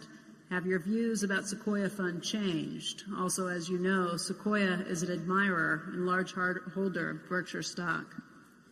Yeah, in a sense, I'm the father of Sequoia Fund in that when I was closing up my partnership at the end of 1969, I was giving back a lot of money to partners, and these people had trusted me, and they wanted to know what they should do with their money. And we helped out those who wanted to put it in municipal bonds for a few months. Bill Scott and I stayed around and helped those people come up with those, but most of them were equity-oriented type investors. And we said there were two people that we admired enormously in the investment business, not simply because they were terrific investors, but they were terrific people. And they would be the kind of people that you'd make trustee of your will. So those two, one of whom is in the room, Sandy Gottesman, our director, and one was Sandy and one was Bill Ruane. They were friends themselves. So Sandy took on a number of our clients, a number of our partners, and they became clients and very happy clients of his, and I'll bet some of them are still clients, or their children or grandchildren are to this day. Others went with Bill. A lot of them went with both of them, actually. In fact, I wouldn't be surprised if the majority, who had a lot of money, gave some to Sandy and gave some to Bill. But Bill, we had a lot of people whose total funds were really not of a size that made them economic individual clients. And so Bill, who would not have otherwise set up a fund, Bill said, I'll set up a fund, and it actually had an office in Omaha. John Harding, who used to work for me, became the employee here, and a number of our ex-partners, my ex-partners, joined Sequoia Fund as a way to find an outstanding investment manager, like I say, both for ability and for integrity, and could deploy small sums with him. And Bill ran Sequoia until, I think, roughly 2005 when he died, and did a fantastic job. And even now, if you take the record from inception to now, with the troubles I've had recently, I don't know of a mutual fund in the United States that has a better record. There probably is one, maybe, or two, but it's far better than the S&P, and you won't find many records that go for 30 or 40 years that are better than the S&P. So Bill did a great job for people. And Bill died in 2005, and the record continued to be good until a year or so ago. And at that time, the management company, or the manager, I should say, took an unusually large position in Valiant, and despite the objection of some people on the board, not only maintained that position, but actually increased it after a fair amount of doubt had been expressed by the board about the advisability of doing that. The record, like I say, to date, still from when started, is significantly better than average. My understanding is that the manager who made the decision on Valiant is no longer running the operation, and that other people at Ruane Cunniff are doing so, and I have every reason to believe that I know that they're very smart, decent people who are good, are probably way better than average analysts in terms of Wall Street. So I think it was a very unfortunate period when the manager got overly entranced with a business model, which if you, I watched the Senate hearings a couple of days ago when Senator Collins and Senator McCaslin interrogated three people from Valiant, and it was not a pretty picture. In my view, the business model of Valiant was enormously flawed. It had been touted to us. We had several people who urged us strongly to buy Valiant, wanted us to meet Pearson, all that sort of thing. But it illustrated a principle that Pete Keywood, I think, said many, many years ago. He said, if you're looking for a manager, find somebody that's intelligent, energetic, and has integrity. And he said, if they don't have the last, be sure they don't have the first two. If you've got somebody who lacks integrity, you want to be dumb and lazy, you know. And if you get an intelligent, energetic guy or woman who is pursuing a course of action which, if put on the front page, would make you very unhappy, you can get in a lot of trouble. It may take a while. But Charlie and I have seen, and we're not remotely perfect at this, I don't mean that, but we've seen patterns. Pattern recognition gets very important in evaluating humans and businesses. And the pattern recognition isn't 100%, and none of the patterns exactly repeat themselves, but there are certain things in business and securities markets that we have seen over and over and that frequently come to a bad end, but frequently look extremely good in the short run. One which I talked about last year, I'm not referring to value in this regard, is the chain letter scheme, the disguised chain letter. You're going to see chain letters the rest of your life. Nobody calls them chain letters because that has a connotation that will scare you off, but they're disguised chain letters, and many of the schemes in Wall Street that are designed to fool people have that particular aspect to it. And there were patterns at Valiant that I think certainly if you'll go and watch those Senate hearings, I think you'll decide that there were patterns there that really should have been picked up on, and it's been very painful to the people of Sequoia. And I personally think that the people that are running Sequoia now are able people, and I'll get into in a second the difficulty of managing money. But first I'll give Charlie a chance to comment on this. Well, I totally agree with you that Sequoia, as reconstituted, is a reputable investment fund, and that the manager, as reconstituted, is a reputable investment advisor. And I've got quite a few friends and clients that use Ruane Cunniff, and I've advised them to stay with the place as reconstituted. And I believe you've done the same thing, haven't you? Right. So we trust. We think the whole thing is fixed. Now, Valiant, of course, was a sewer, and those who created it deserve all the opprobrium that they got.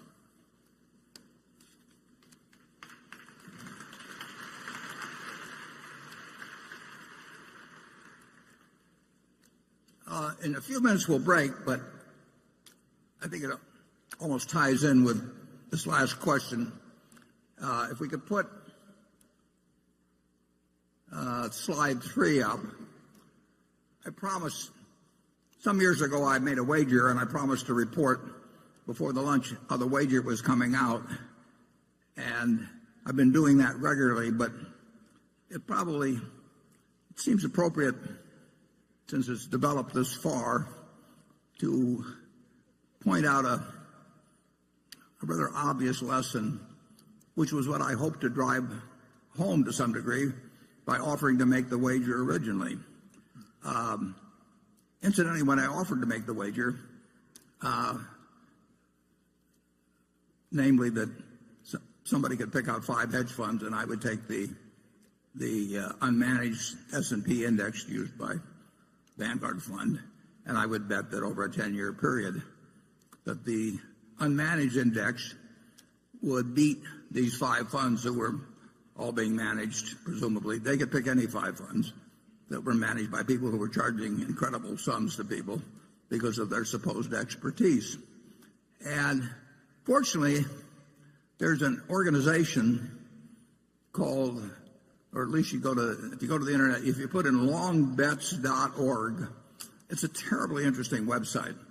You can have a lot of fun with it because people take the opposite side of various propositions that have a long tail to them and make bets as to the outcome, and then they both give each side gives their reasons. And you can go to that website and you can find bets about,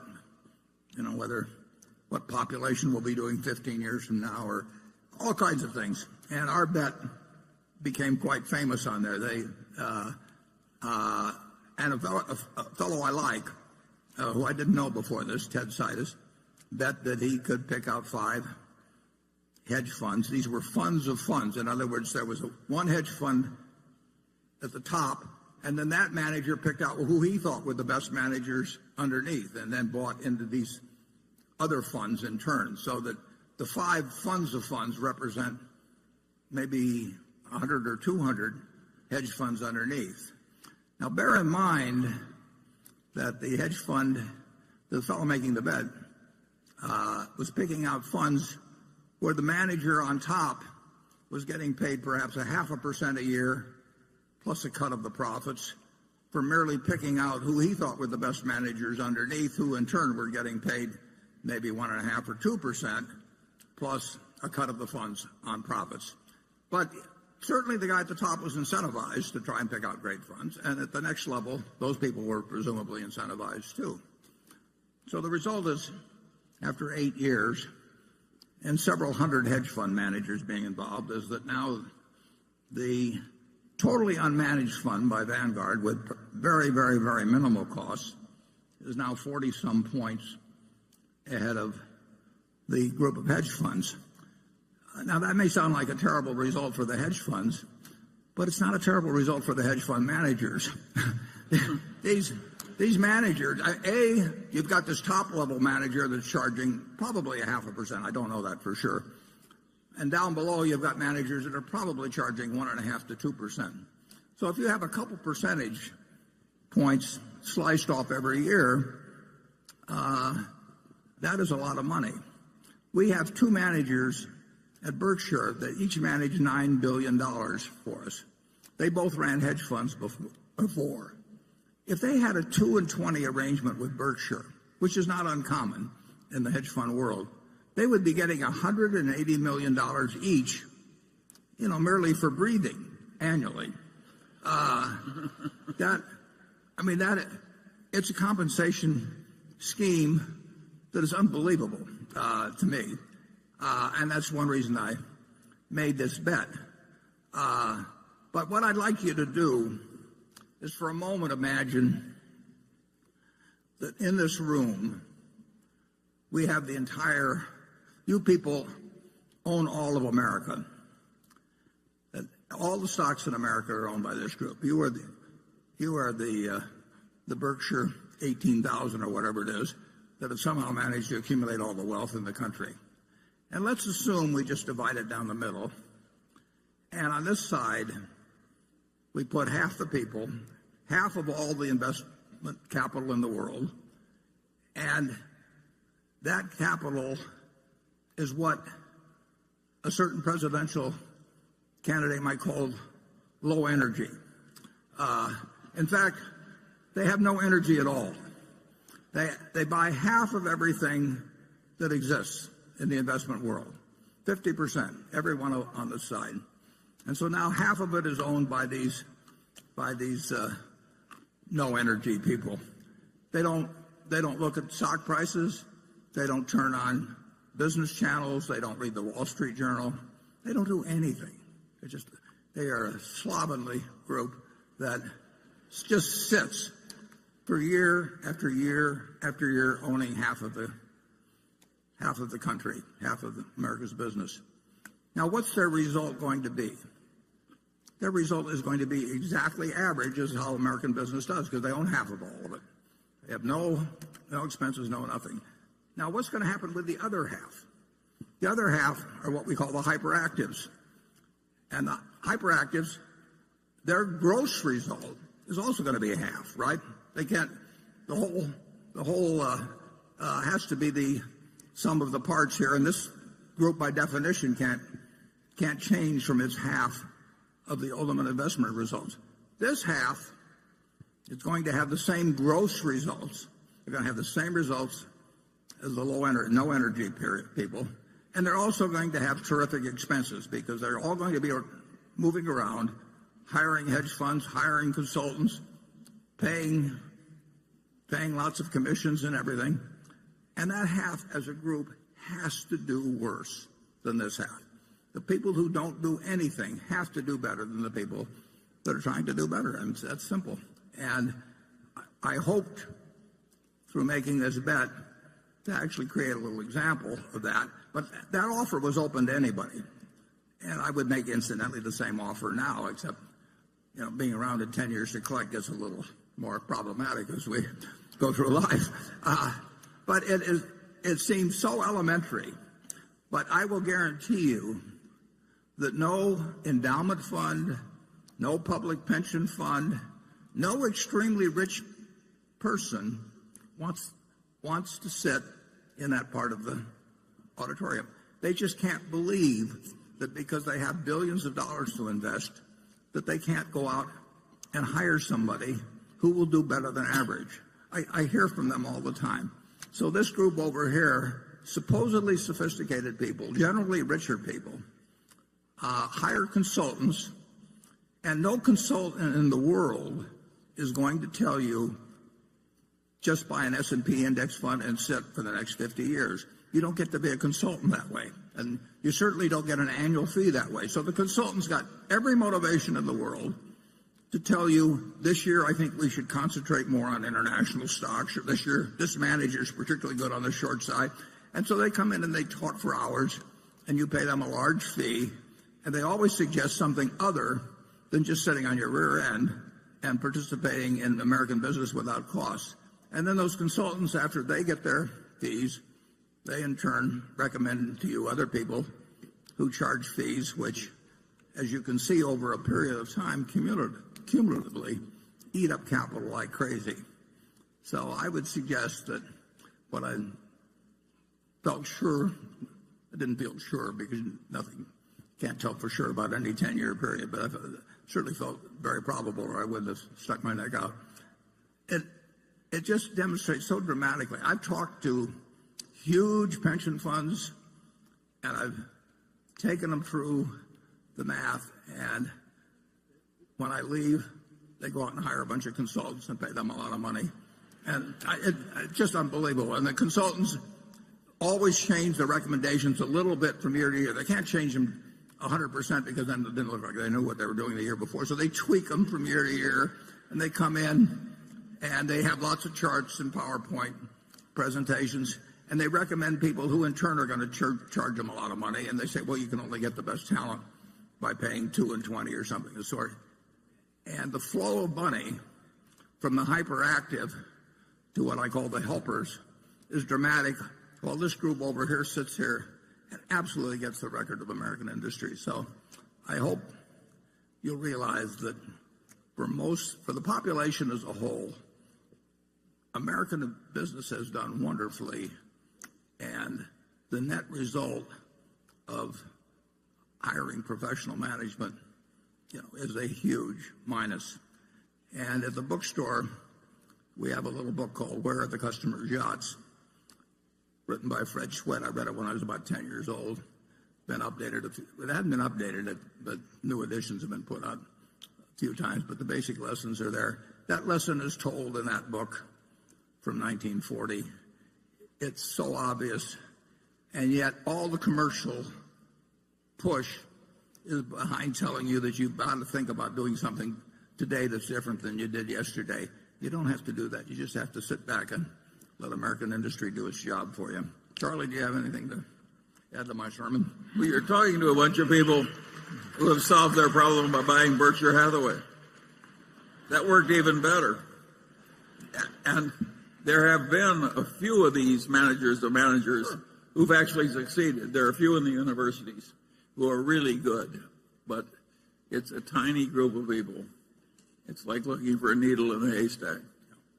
And when I was given the job of naming two in 1969, I knew two. I knew a couple of others. Charlie wasn't interested in managing more money then, and my friend Walter Schloss would not scale up well, although he had a fabulous record over 45 years or thereabouts. But, that was all I could come up with at that time. And fortunately, I did have a couple. And the people who went with Sequoia Fund have been well served if they stayed for the whole period. But the people, there's been far, far, far more money made by people in Wall Street through salesmanship abilities than through investment abilities. There are a few people out there that are going to have an outstanding investment record, but there are very few of them, and the people you pay to have identify them don't know how to identify them, and they do know how to sell you, and that's my message. We'll come back at 1 o'clock. Thanks.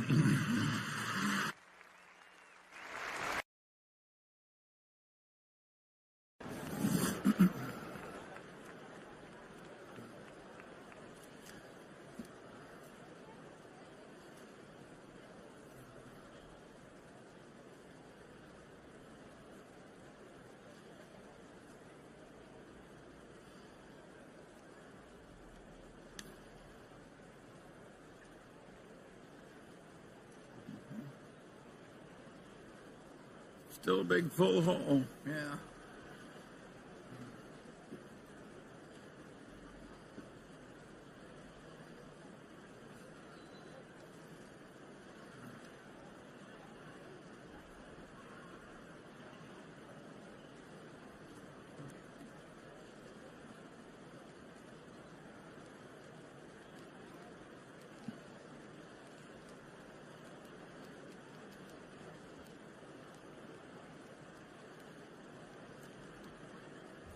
Okay, if you'll take your seats, we'll get underway.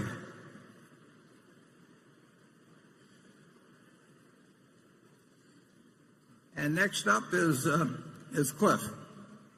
Thank you. Berkshire has an online portal for commercial insurance business. I believe it's coveryourbusiness.com. Is there an opportunity in commercial lines to go direct, akin to what we've seen Geico do in personal auto insurance? Yeah, well, the answer to that is we'll find out. We have actually two online arrangements. I'm not sure whether they're both up yet. One is called, I believe it's called Big. I think we got that domain name, BIG. And that will be run by the Applied Underwriters, which is a subsidiary of ours that writes workers' comp. And the other is run by Ajit. And then actually, we do commercial auto, some commercial auto, through Geico as well. So we will learn soon. I guess my message about inherited wealth is getting delivered here. Kids probably wants to put himself up for adoption now. So we will be we have been a little bit, and we will be experimenting more with various insurance lines. When you look at what has happened, just take Amazon. You want to try a lot of things, and it amazed me how fast the inquiries on personal auto migrated from phone to the internet. And I would have thought that the younger people would do it, but that people like myself would be very slow to do it. But the adaptation by the American public of internet response has really been pretty incredible and shows no sign of slowing down. So the answer is we'll try various things and we'll make some mistakes. And my guess is that 10 and 20 and 30 years from now, it'll be a lot different. Station 8. Hi, my name's Matt Claiborne from Columbus, Ohio. And thank you for putting this on for all of us. My question is, you've said before that your role will be divided into parts for your succession, one of which is the responsibility of maintaining culture by having Howard as non-executive chairman. What is the plan for how Berkshire will maintain its culture when Howard no longer fills the role, and what should shareholders watch for to make sure that the culture is being properly maintained decades from now when I'm your age? Yeah. Well, that's a question we've obviously given a lot of thought to, and although I hope that Howard is made chairman just for the reason that if a mistake is made in selecting a successor, it's easier to correct it if you have a non-executive chairman. But that's a that's a 1 in 100 or 1 maybe in 500 probability, but there's no sense ignoring it totally. It's not a key factor. The by far the main factor in keeping Berkshire's culture is that you have a board and you'll have successor board members, you have managers and you'll have successor managers, and you have shareholders that clearly recognize the special nature of the culture, that have embraced the culture. When they sold their businesses to us, they wanted to join that culture. It thrusts out people that really aren't in tune with it, and there are very few of them, and it embraces those who enjoy and appreciate it, and I think to some extent we don't have a lot of competition on it, so it becomes very identifiable. And it works. So I think the chances of us going off the rails in terms of culture are really very, very, very slight, regardless of whether there's a non-executive chairman or not. But that's just a small added prediction. So I think that the main problem that Berkshire will have will be size. And I thought that when I was managing money, when I first started managing money, size is the enemy of performance to a significant degree. But I do think that the culture of Berkshire adds significantly to the value of the individual components viewed individually. And I don't see any evidence that there'd be any board member, any managers or anything that could in any way really move away from what we have now for many, many decades. Charlie? I'm even more optimistic than you are. I've never noticed it. I really think the culture is going to surprise everybody by how well it lasts and how well they do. They're going to wonder why they ever made any fuss over us in the first place. It's going to work very well. We've got so many good ingredients in place just in terms of the businesses and the people already here, at the companies. That's what I'm saying. There's just so much power in place. another thing that's interesting is how little turnover we get in it too. So that the number of managers that have been needed, we've had to replace in the last 10 years are very few. Without a retirement age, and I tend to bring that up at every meeting to reinforce the idea.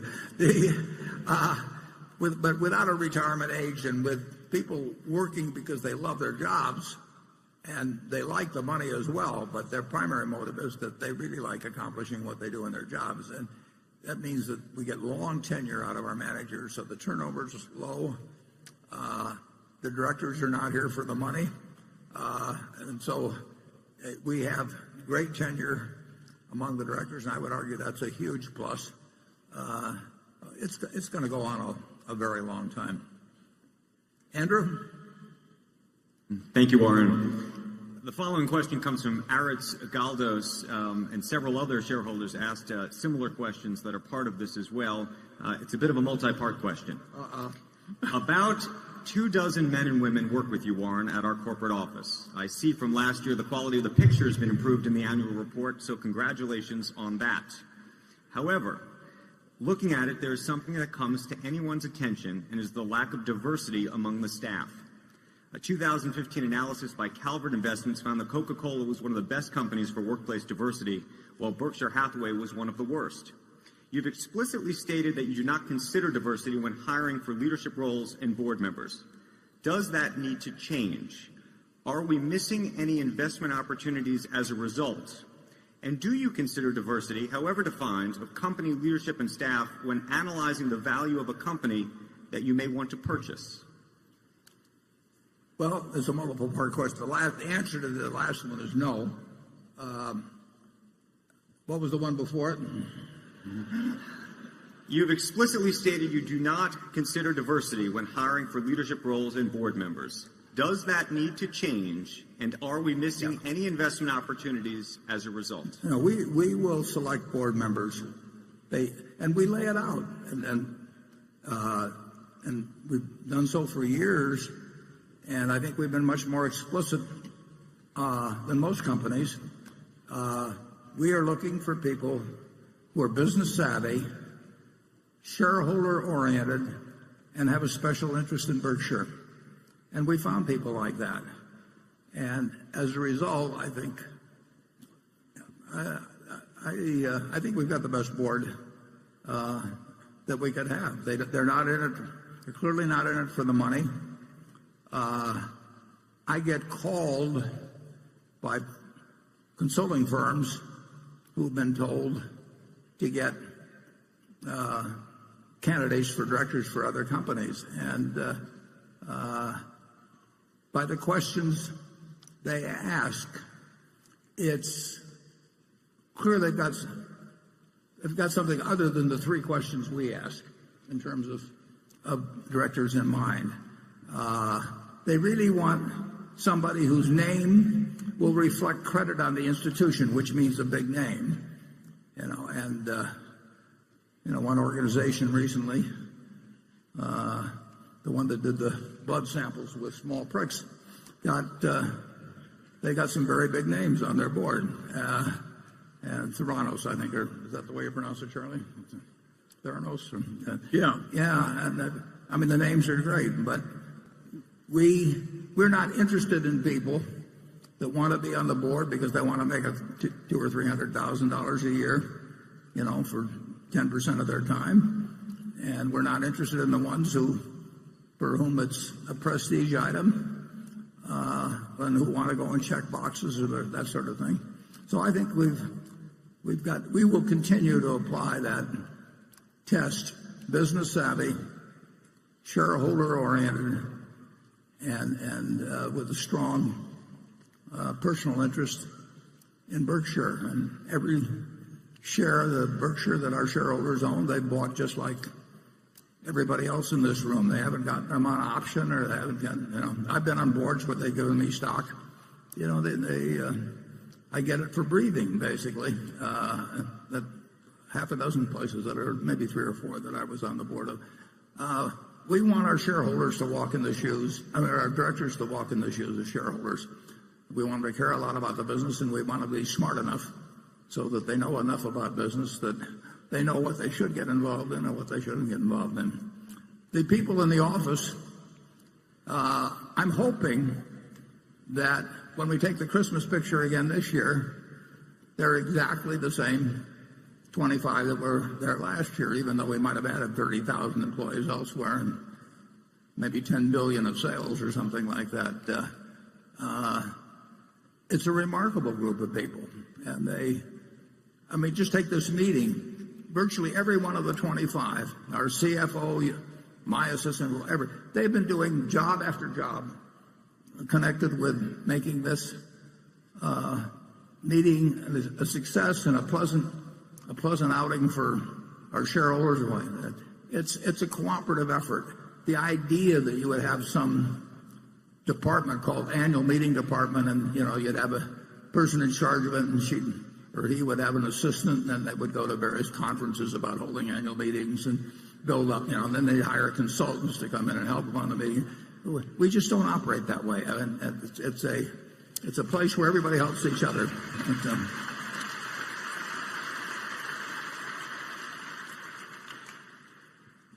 Part of what makes my job is extraordinarily easy, but the people around me really make it easy. And part of the reason it's easy is because we don't have any committees. Maybe we have some committee I don't know about, but I've never been invited to any committees. I'll put it that way at Berkshire. And we may have a PowerPoint someplace. I haven't seen it, and I wouldn't know how to use it anyway. We just don't have make work activities, and we might go to a baseball game together or something like that. But I've seen the other kind of operation, and I like ours better. I'll put it that way. Charlie?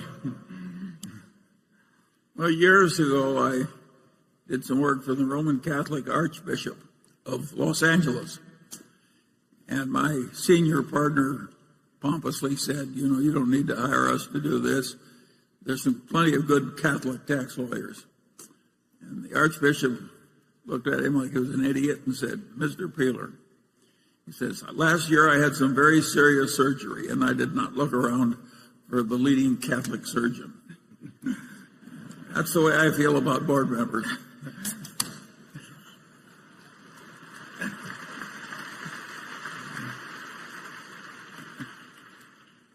Okay, Greg.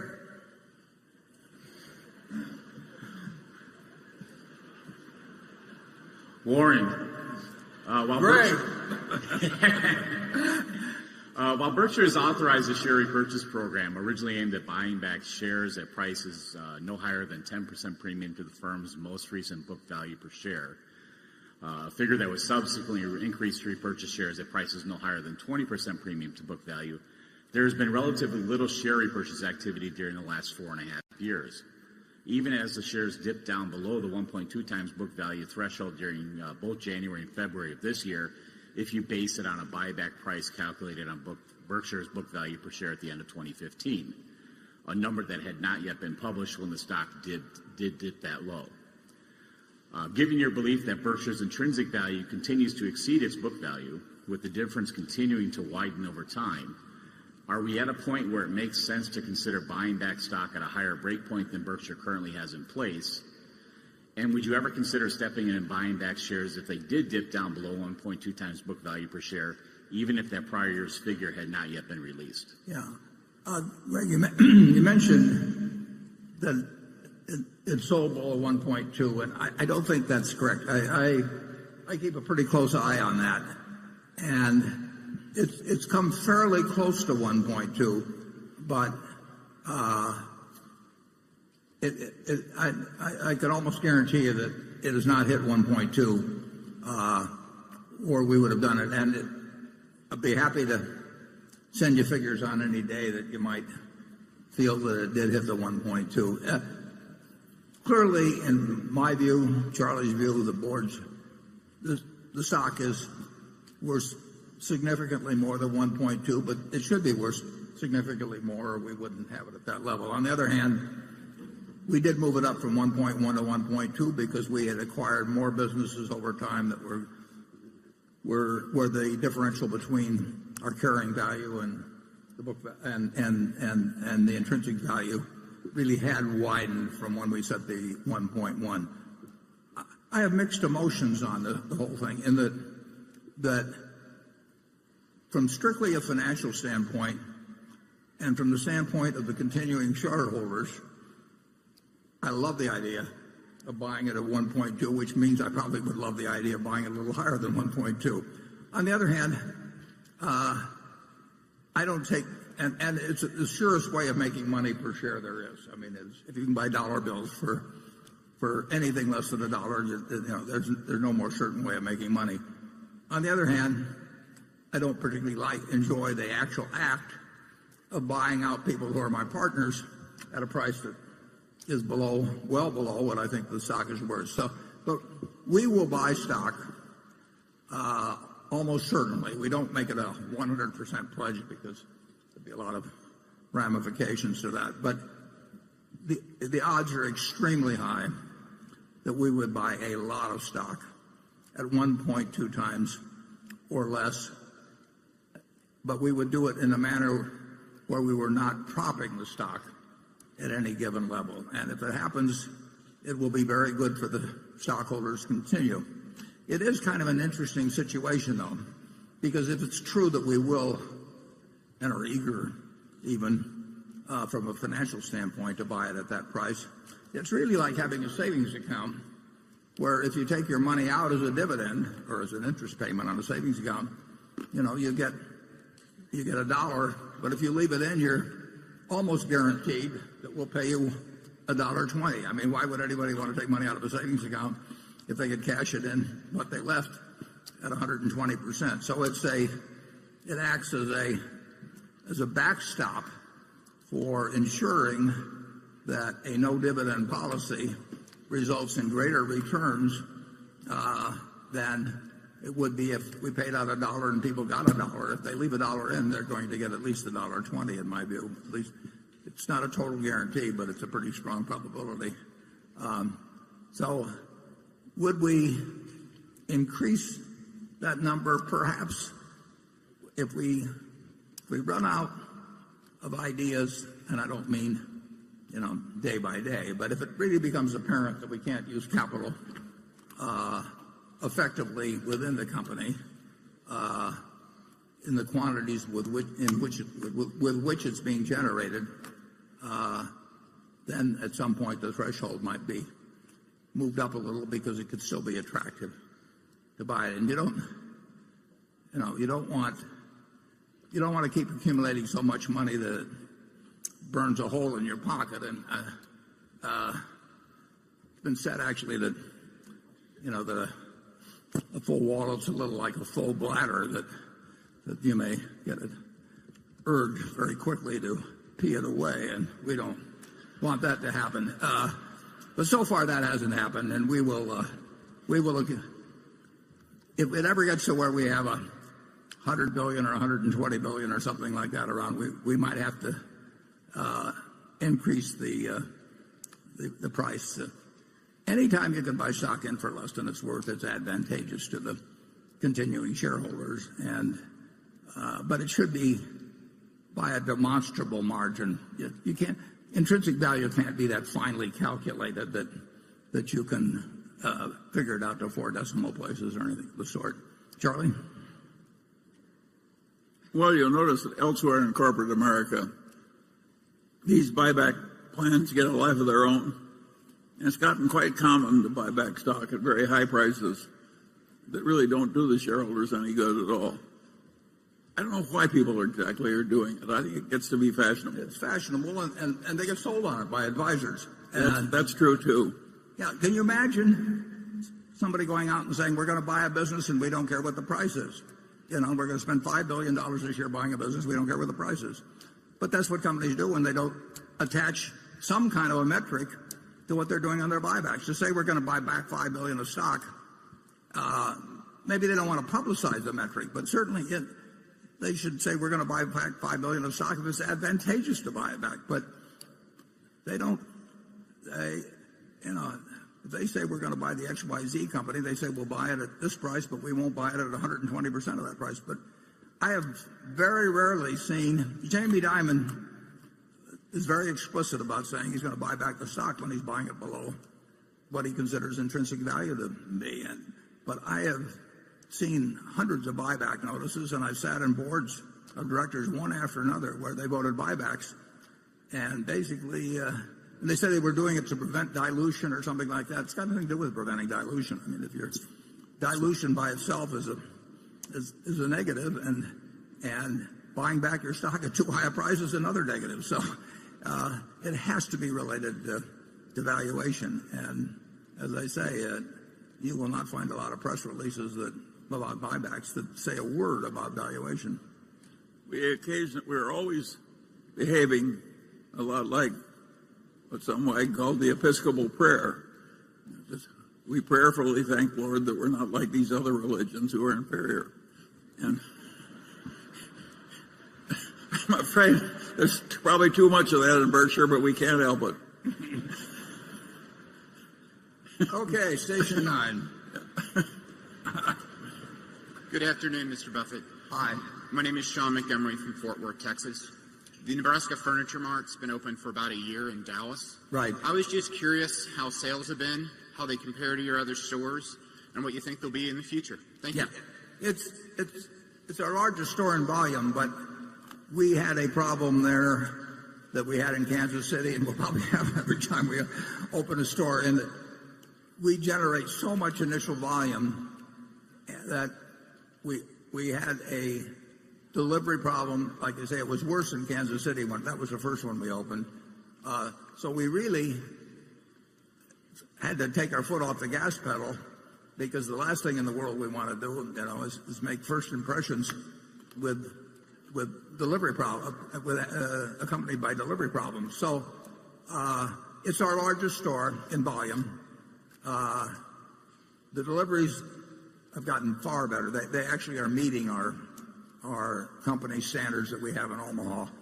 But that wasn't the case for some months.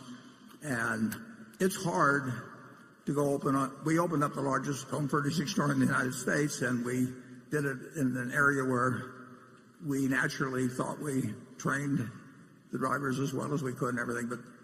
But delivery with 100 plus units out there in a new operation, taking in carpet and people getting lost and routing being bad and all kinds. There was plenty of work to be done, and it's been done. So I expect that store, which already is the largest store we have, but I think it will be $1 billion annual store before very long. We're getting ready to step on the gas.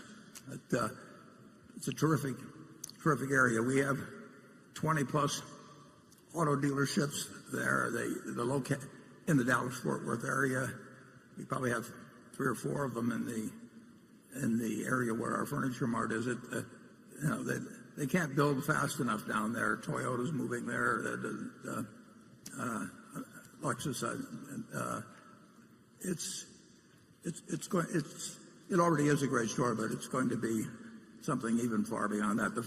We've opened up about 4 food places so far. We got 4 or 5 more in the works, and they're doing terrific volumes. I'm starting to sound like Donald Trump here, tremendous, terrific, fantastic. I've never seen anything like it. Just wait till next year. I'll come back. I'll really be in shape then.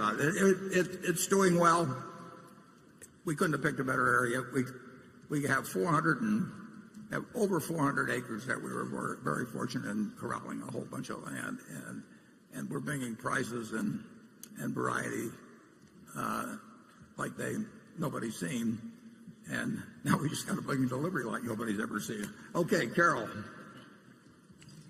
This question comes from Chris Gaccio of New York. Mr. Buffett, you have expressed concern about cyber, biological, nuclear, and chemical attacks, but preventing catastrophe is not getting enough attention. For example, a bill passed the House unanimously to harden the electric grid against a high-altitude nuclear explosion. Not too many bills passed unanimously these days, but then the bill got bottled up in the Senate. Have you considered funding? Wouldn't it be a good idea for you to consider funding a lobbying and educational campaign to promote the public good in this area and counteract industry lobbyists who are often more interested in short-term profits? Yeah, well, in my view, there's no problem remotely like the problem of what I call CNBC, cyber, nuclear, chemical, and biological attacks that either by rogue organizations, even possibly individuals, rogue states. I mean, you know, if you think about, you can think about a lot of things, and it will happen. I think we've been both lucky and, frankly, the people have done a very good job in government, because government is the real protection on this. In not having anything since 1945, we came very, very close during the Cuban Missile Crisis, and I don't know what the odds were, but I do think that if there had been, I can think of many people that if they'd been in place of either Kennedy or Khrushchev, we would have had a very different result. And it's the ultimate problem. It's, as I put in the annual report, it's the only real threat to Berkshire's economic, external threat to Berkshire's economic well-being over time. And I just hope when it'll happen, I hope when it happens that it's minimized. But the desire of psychotics and megalomaniacs and religious fanatics and whatever to do harm on others is a lot more when you have 7 billion people on Earth than when you had 3 billion or so, which is the case when I was born, less than 3 billion. And unfortunately, there are means of doing it. You know, if you were a psychotic back far enough, you threw a stone at the guy in the next cave, and there was a sort of linear relationship of damage to psychosis. But and that went along, you know, through bows and arrows and spears and cannons and various things. And in 1945, we unleashed something like the world had never seen, and that is a pop gun compared to what can be done now. So there are plenty of people that would like to cause us huge damage. And I came to that view when I was in my 20s, and in terms of my philanthropic efforts, I decided that that was one of two issues that I thought should be the main issue. And I got involved with all kinds of things like the concern. You supported the Pugwash Conference year after year after year, frankly, all by yourself. Yeah, Union of Concerned Scientists, and I've given some money to the Nuclear Threat Initiative that is going to create a sort of a Federal Reserve System, a bank to uranium that will take away some of the excuse for countries to develop their own highly enriched uranium. So, but it's overwhelmingly a governmental problem. And when you're dealing, and it should be, and I think it actually has been the top priority for president after president. It's not the thing they can go out and talk about every day, and they don't want to scare the hell out of everybody, and they also don't want to tip people's hands as to what they're doing.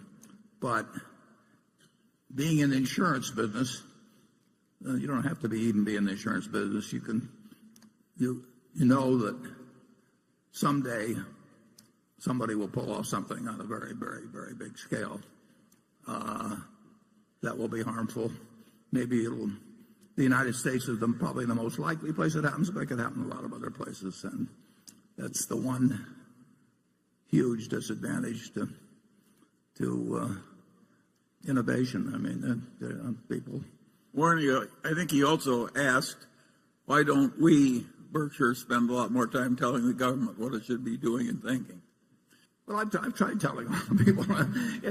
Nobody disagrees with you on it. It seems sort of hopeless to them. I mean, they don't know what to do beyond what they're doing. And incidentally, they've done a lot of things. I mean,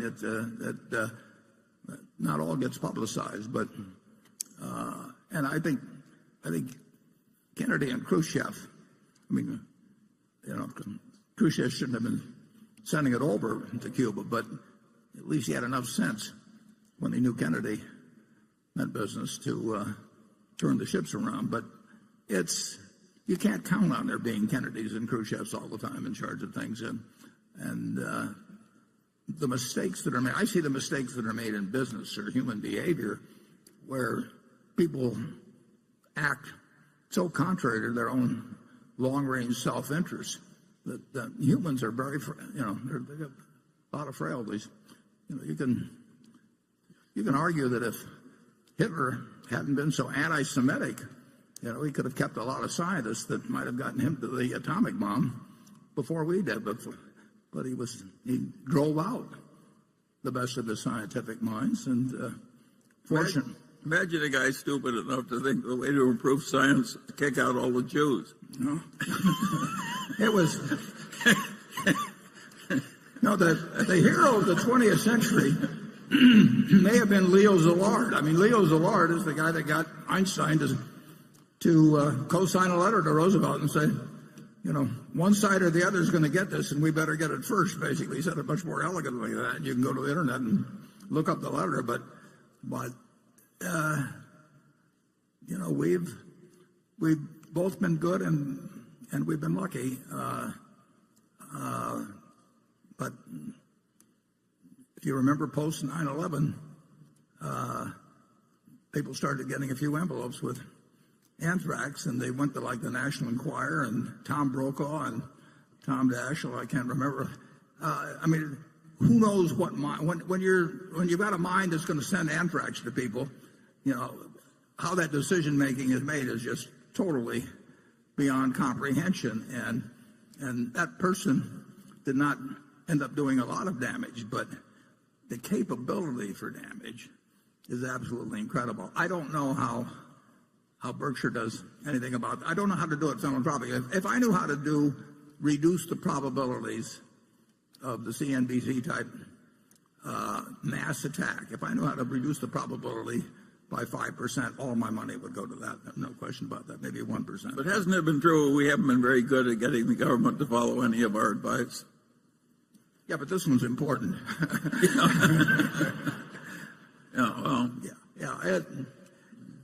Nobody argues with you about it. They just sort of throw up their hands, and some people work for a while on it and just get discouraged and quit. I was involved. I forget the exact name of it, but their idea was a bunch of nuclear scientists. This was long ago, but their idea was to affect elections in small states. The theory being that government was the main instrument, and you would have the maximum impact. And just one after another, people took it up and got discouraged. I don't think it's because we've had the wrong leaders. I think our leaders have been good on this. I think that any candidate. I do not worry about the fact that either Clinton or Trump would regard that as the paramount problem of their presidency. But I just don't know. The offense can be ahead of the defense, and you can win the game 99.99% of the time, but eventually anything that has any probability of happening, will happen. I wish I could give you a better answer. Charlie, have you got any? I have no hope of giving a better answer. That's what they all say to me. Yeah. Jonathan. The Lubrizol lubricant additives business is one of your 6 largest non-insurance units, but there's been relatively little disclosure about its performance since it was acquired nearly 5 years ago. Can you please update us on how the core business has done and how the competitive landscape and end markets have evolved since it was acquired? I know the core business is not a growth business, but has the increase in miles driven helped their top line at all? Could you also talk about the performance of one or two of their more important bolt-on acquisitions, whether it be ChemTool, the Pipeline Flow Improver Company, Warwick, Weatherfield, or Lipotech? Yeah. The additive business, there's 4 companies in it. basically, and it's a no growth but very good business, and we're the leader. So it has performed almost exactly as you would anticipate since purchase, and other specialty companies have, some of which might have growth possibilities, but they're small. So Lubrizol overall on an operational basis has been very much as we anticipated, or you would have anticipated if you looked at the prospectus at the time we bought it. They made one large acquisition, which was a big mistake, and that was in the oil field, especially chemical area, and was made just about the time that, or even a little after that oil took a nosedive. So we've had some decent acquisitions there, but the biggest acquisition should not have been made. We still got the fundamental earning power of the additives business and everything. That has not disappointed us in any way. It's a very well-run operation that way, but it's not a growth operation. Charlie? Nothing to add. Okay. Station 10. Hello. Hello, Mr. Buffett and Mr. Munger. Thank you so much for your insights, teaching, and being great role models. My name is Eric Silberger, a violinist based in New York City. My question for both of you is related to psychological biases. Through Berkshire Hathaway's operations, you get a very good read on macroeconomic factors, yet Berkshire does not make investment decisions based upon macroeconomic factors. How do you control the effect of information, such as knowing macroeconomic factors, or the anchoring effect of knowing stock prices, because after a while, it's hard not to once you've analyzed them before? And how does that influence your rational decision-making, whether you should ignore it or whether you should try to use it in a positive way? Well, Charlie and I are certainly, we read a lot.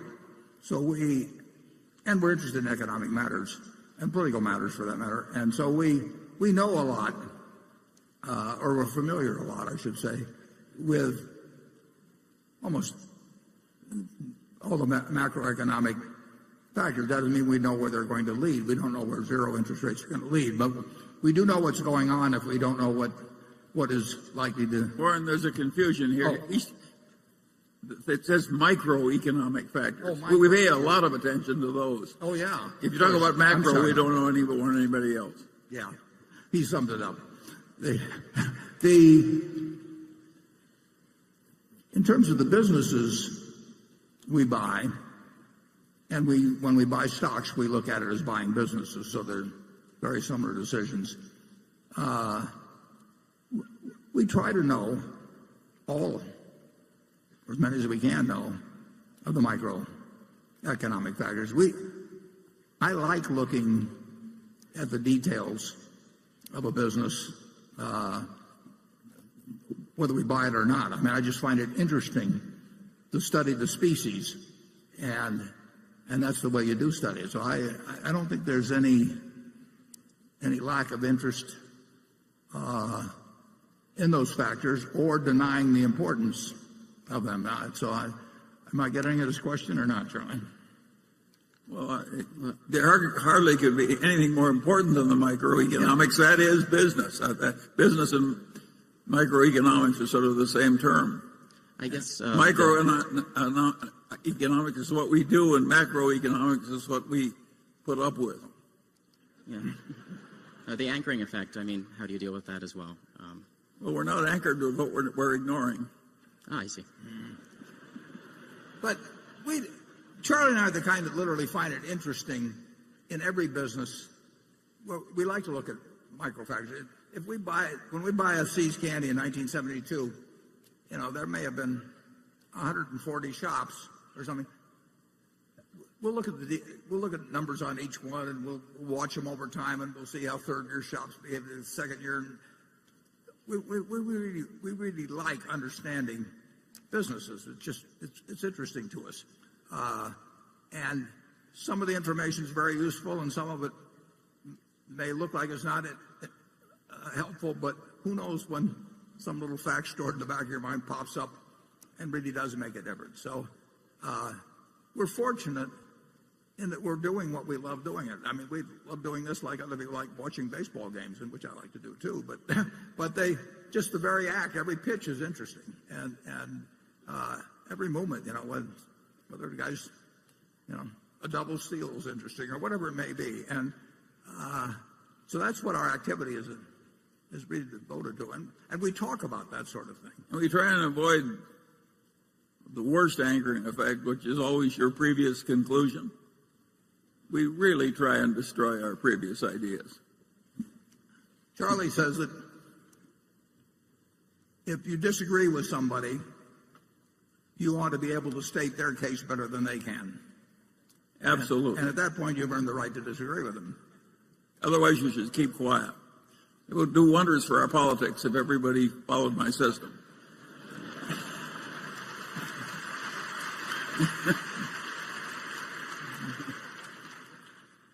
Okay, Becky. Warren, just a quick request. Would you please stop using CNBC as an acronym for mass destruction? What if I use NBCC? Then I've got a problem with Steve. This question comes from Matt Bandy in Dallas, Texas. He's asking about Seritage Growth Properties. He says, in December 2015, you filed a personal 13G evidencing a roughly 8% ownership position in the real estate investment trust Seritage Growth Properties, which to my knowledge is not paralleled as a Berkshire investment. Alternatively, in September 2015, Warren filed a personal 13G evidencing ownership in Phillips 66, which is paralleled as a Berkshire investment. My question is, how do you decide when making a personal investment for your own account versus an investment for Berkshire? I understand market cap and ownership sizing are the likely factors, but does it still not behoove him to invest for the shareholders' benefit in a company like Seritage that might have significant upside? And where are you putting your personal money to work? Right.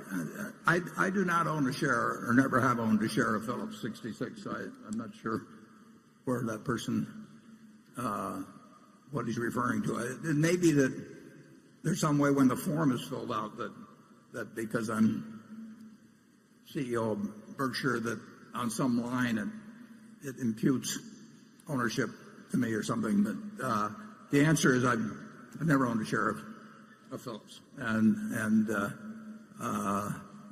Seritage is a real estate investment trust that had a total market value of under $2 billion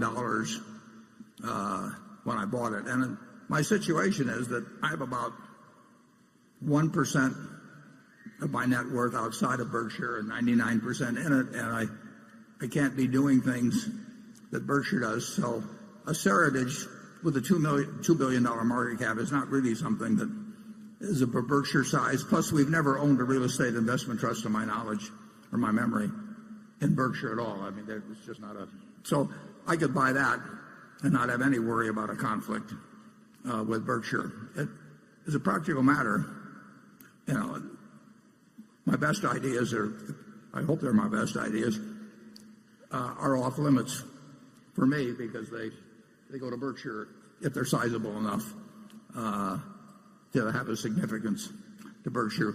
We will not be making investments unless it's something very odd. We will not be making investments in companies with a total market cap of a couple billion. Well, we're our present size. But so every now and then I see something that's sub-sized for Berkshire that I'll put that 1% of my net worth in, and the rest of the stuff is off limits, basically, unless Berkshire's all done buying something. Or is it?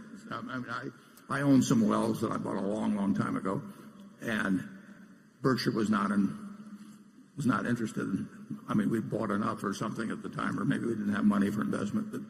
But I try to stay away from anything that could conflict with Berkshire. And if I've been buying Phillips when Berkshire was buying Phillips, or prior, or subsequently, there could be a case where it'd be okay when we might have hit some limit. But the answer is I didn't buy any and have never owned any. Charlie? Well, part of being in a position like that we occupy is you really don't want conflict of interest or even the appearance of it.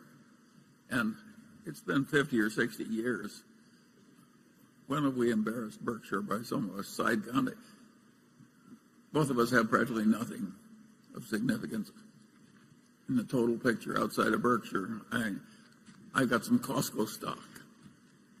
I'm the director of Costco. Berkshire's got some Costco stock.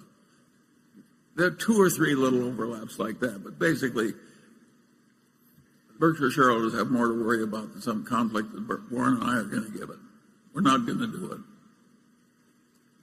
It may sound a little crazy, and it's only because I can afford to say this, but I would much rather make money for Berkshire than for myself. I mean, it isn't going to make any difference to me anyway. I've got all the money I could possibly need and way more.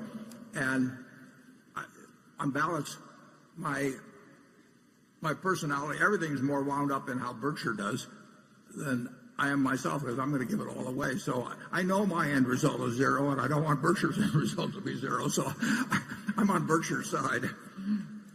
Cliff?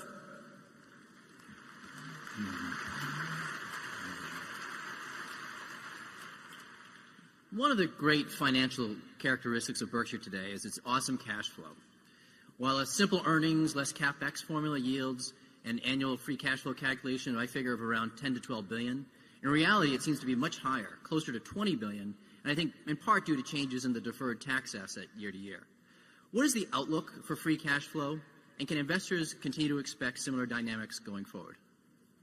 Yeah, there's a lot of deferred tax that's attributable to unrealized appreciation in securities. I don't have the figure, but let's just assume that's 60 billion of unrealized appreciation in securities. Well, then there would be 21 billion of deferred tax. That isn't really cash that's available. It's just an absence of cash that's going to be paid out until we sell the securities.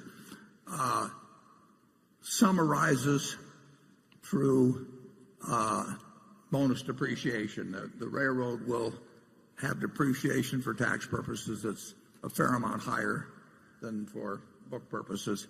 But overall, I think of primarily the cash flow of Berkshire as a practical matter relating to our net income plus our increase in float, assuming we have an increase. And over the years, float has added $80 billion plus to make available for investment beyond what our earnings have allowed for. And that's the huge element. We're going to spend more than our depreciation in our businesses, primarily number one, because of the railroad and Berkshire Hathaway Energy are 2 entities that will spend quite a bit more than depreciation in all likelihood for a long time. And the other businesses, unless we get into inflationary conditions, it won't be a huge swing one way or the other. So our earnings,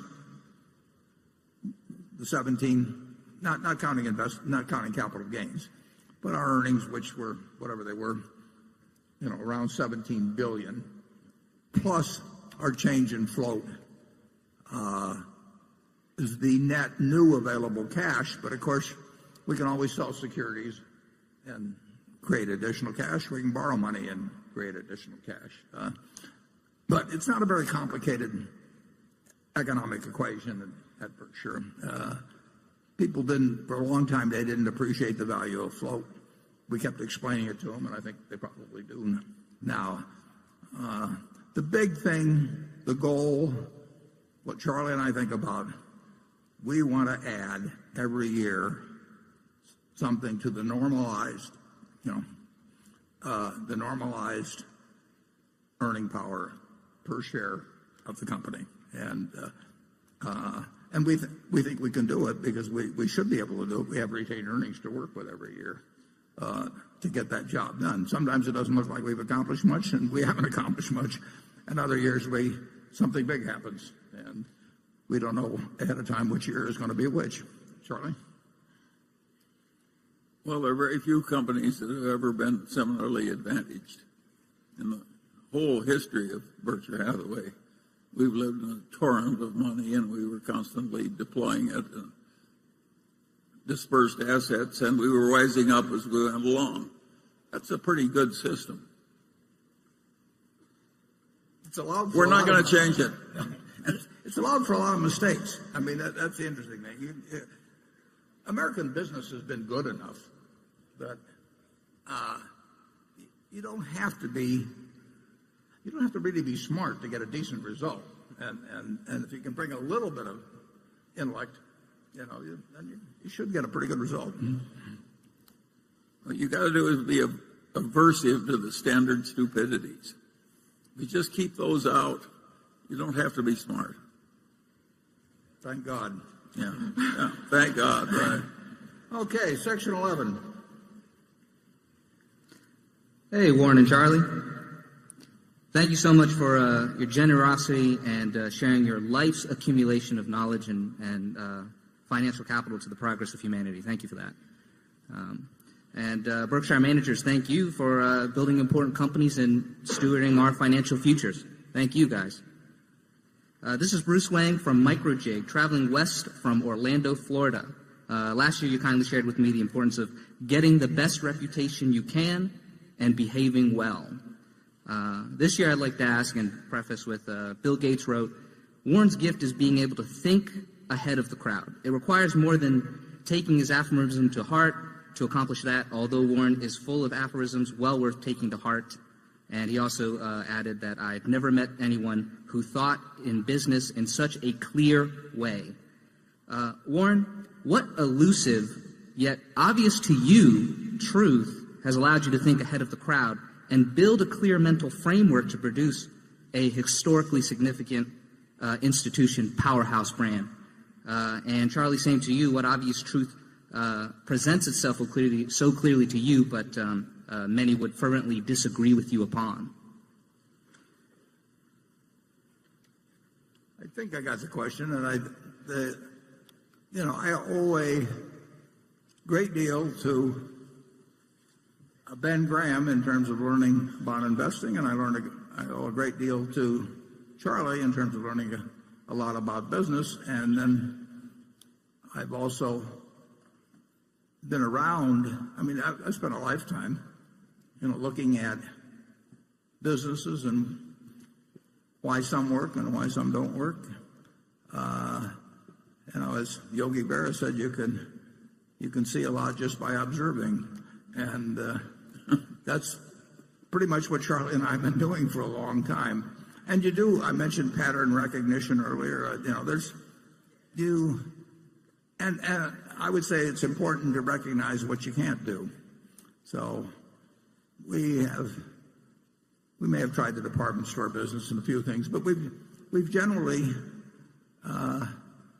tried to only swing at things in the strike zone, and our particular strike zone. And it really hasn't been much more complicated than that. You do not need, you don't need the IQ in the investment business that you need in certain activities in life. But you do have to have emotional control. I mean, we see very smart people do very stupid things, and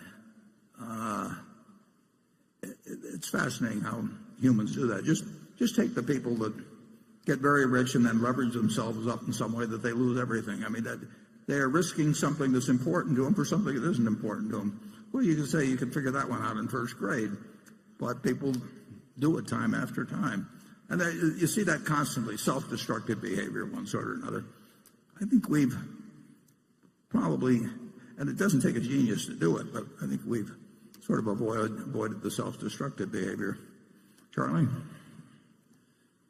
Well, there's just a few simple tricks that work well, and particularly if you've got a temperament that has a combination of patience and opportunism in it. And I think that's largely inherited, although I suppose it can be learned to some extent. Then I think there's another factor that accounts for the fact that Berkshire's done as well as it has, is that we're really trying to behave well. And I had a great-grandfather, when he died, the preacher gave the talk, and he said, none envied this man's success so fairly won and wisely used. Now, that's a very simple idea, but it's exactly what Berkshire's trying to do. There are a lot of people who make a lot of money, and everybody hates them, and they don't admire the way they earn the money. And I'm not particularly admirable making money running gambling casinos, and we don't own any, and we've turned down businesses, including a big tobacco business. So I don't think Berkshire would work as well if we were just terribly shrewd, but didn't have a little bit of what the preacher said about my grandfather Ham. We want to have people think of us as having won fairly and used wisely. It works.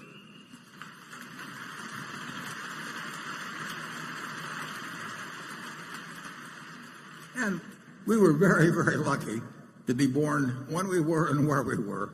And I mean, you could have dropped us at some other place in time or some other part of the world, and things would have turned out. And think of how lucky you were to have your Uncle Fred. Warren had an uncle who was one of the finest men I ever knew. I used to work for him, too.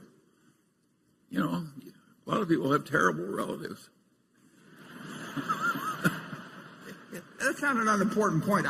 Just yesterday, we had a meeting of all my cousins and a whole bunch that we just get together at annual meeting time. There are probably 40 of us or 50 of us there. And they were pulling out some old pictures. And I had 4 aunts. They're all in these pictures.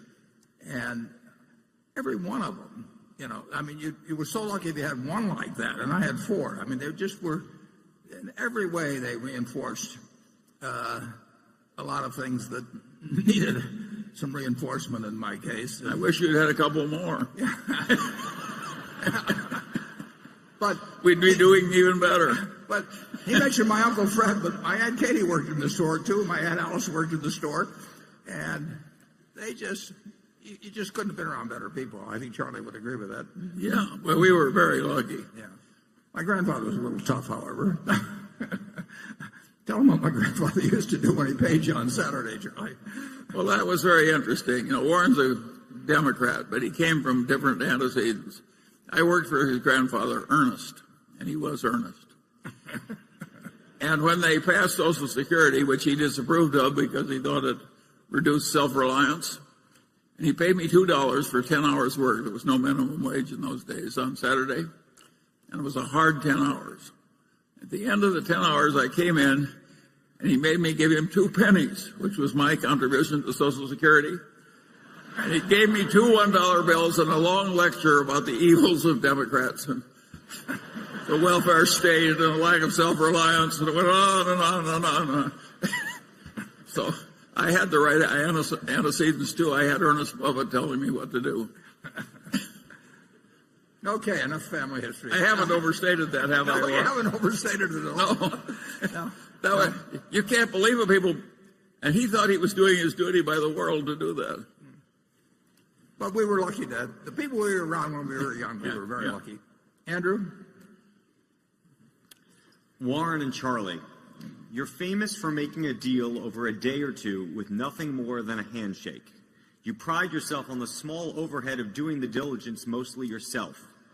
Other successful acquisitive companies use teams of internal people, outside bankers, consultants, and lawyers to do diligence, often over many months, to assess deals. Speed may be a competitive advantage. You've done some amazing deals. But does your diligence process also put us at greater risk? And if you're ever gone, how would you recommend Berkshire change how we approach deal making? Yeah, I get that question fairly often, often from lawyers. In fact, we talked to Munger Tolles, the law firm, and that was one of the questions I got, why we didn't do more due diligence, which we would have paid him by the hour for.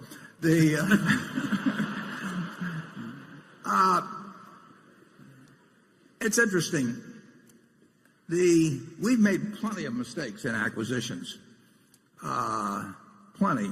And we made mistakes in not making acquisition, but the mistakes are always about making an improper assessment of the economic conditions in the future of the industry or the company.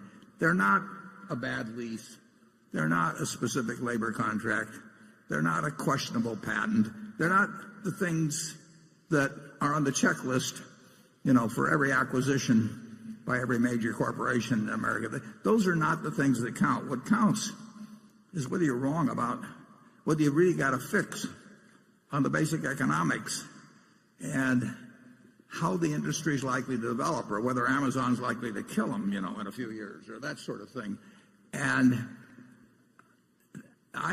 we have not found a due diligence list that gets at what we think are the real risks when we buy a business. And like I said, we certainly made at least a half a dozen mistakes, and probably a lot more if you get into mistakes of omission. But none of those would have been cured by a lot more due diligence. They might have been cured by us being a little smarter.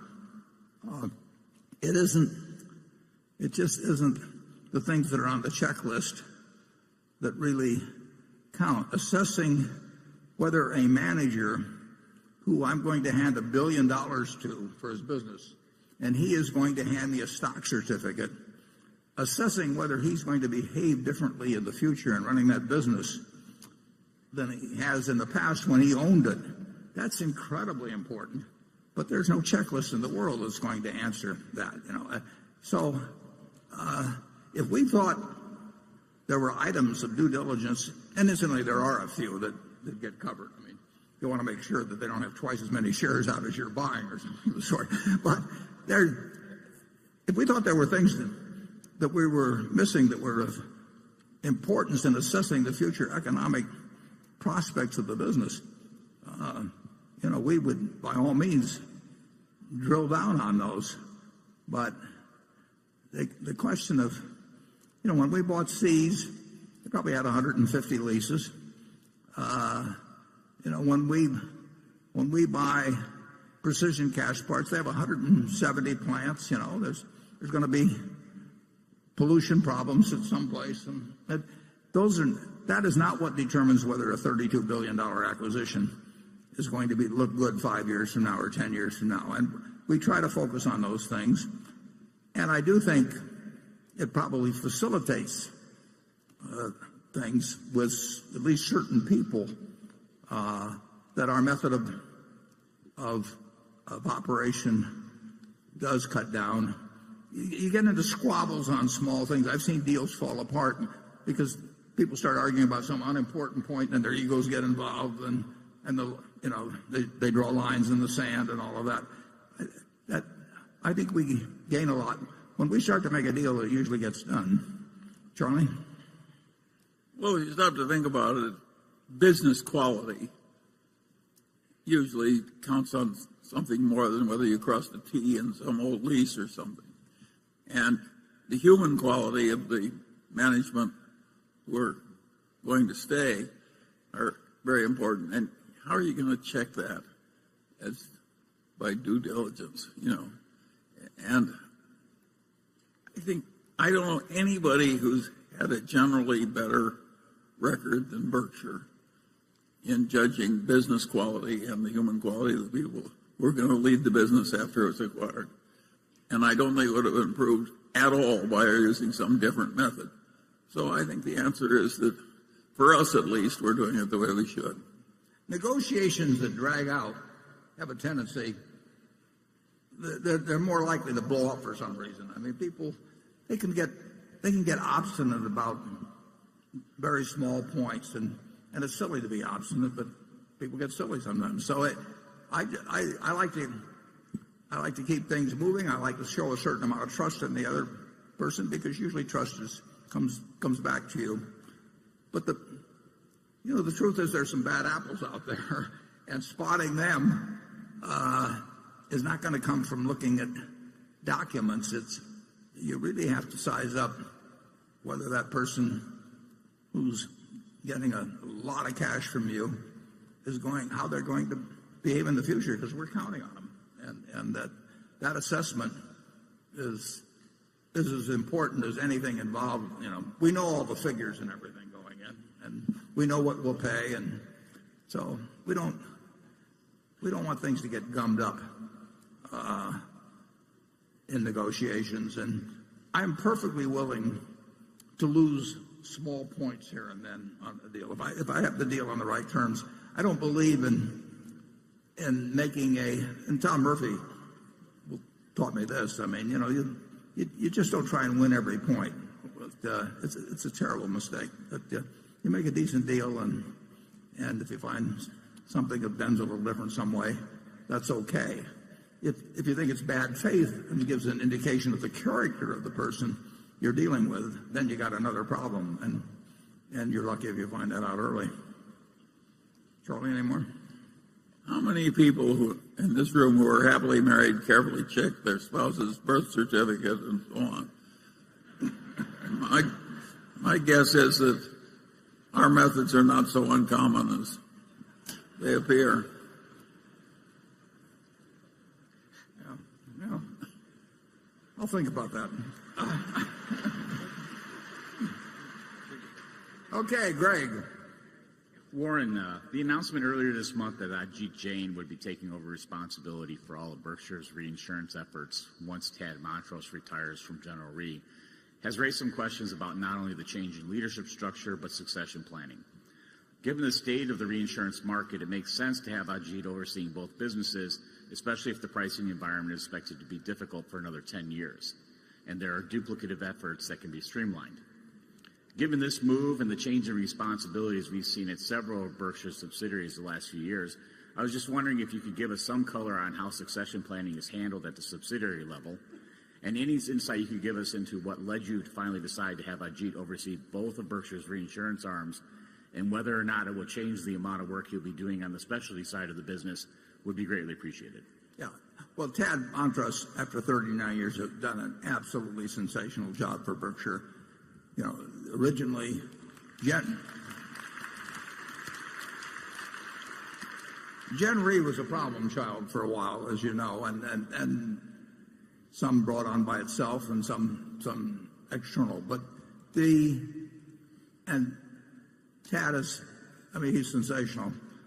And I tried several times, maybe successfully in terms of months, but not in terms of years, to get them to stay out longer. As you say, it makes sense to have the reinsurance operation under Ajit. Ajit's ability to handle more and more things in insurance. He oversees a company called Guard, which most of you have never heard of, and we bought it a few years ago, and it's doing terrifically. It's based in Wilkes-Barre, Pennsylvania, but it's doing a great job with small business policies, primarily workers' comp, around the country, and it's flourished, being put under Ajit. He started the specialty operation a couple of years ago, and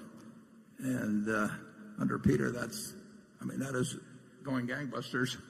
And I have found, and this is interesting, but it's true, I have found with really able people, they can handle so much. They almost, well, just take Kerry Solwith, put this meeting together.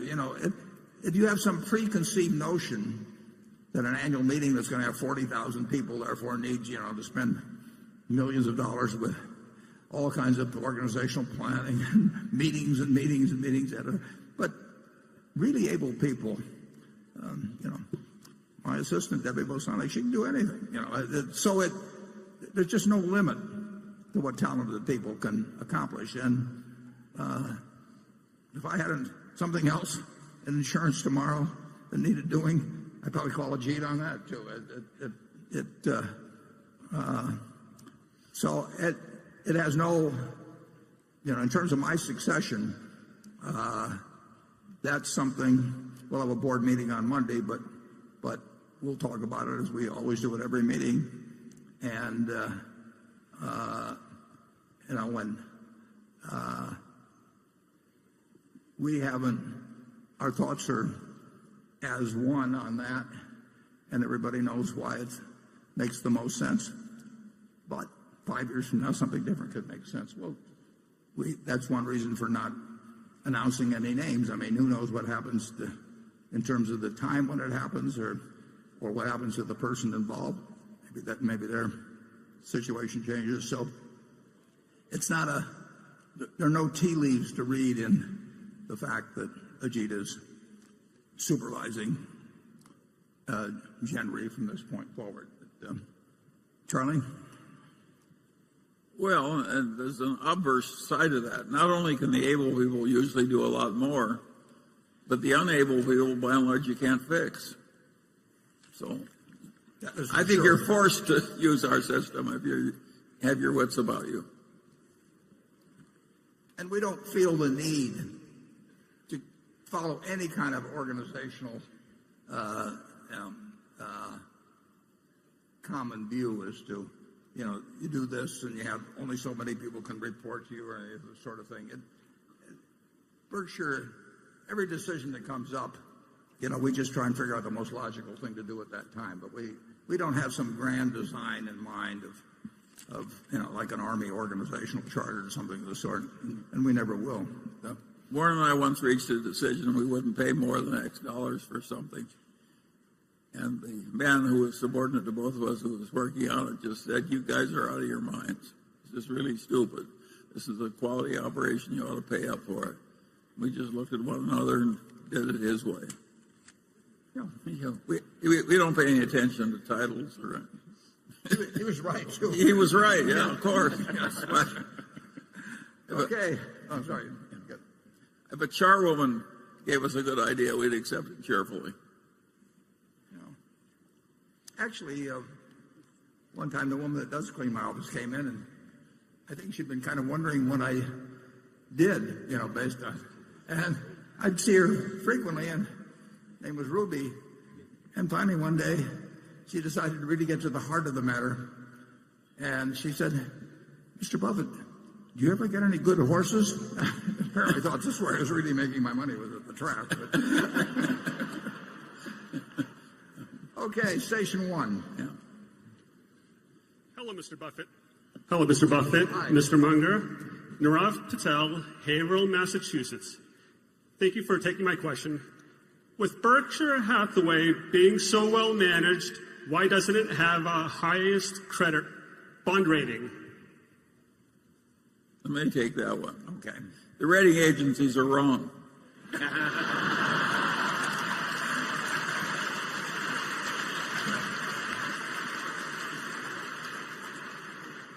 And set in their ways. And we don't fit their model very well. Yeah. I mean, we don't look like anything exactly they see otherwise. But that's the answer. Yeah. And I'll say this, though. What I do, when they come in the door, I always say, let's talk quadruple A.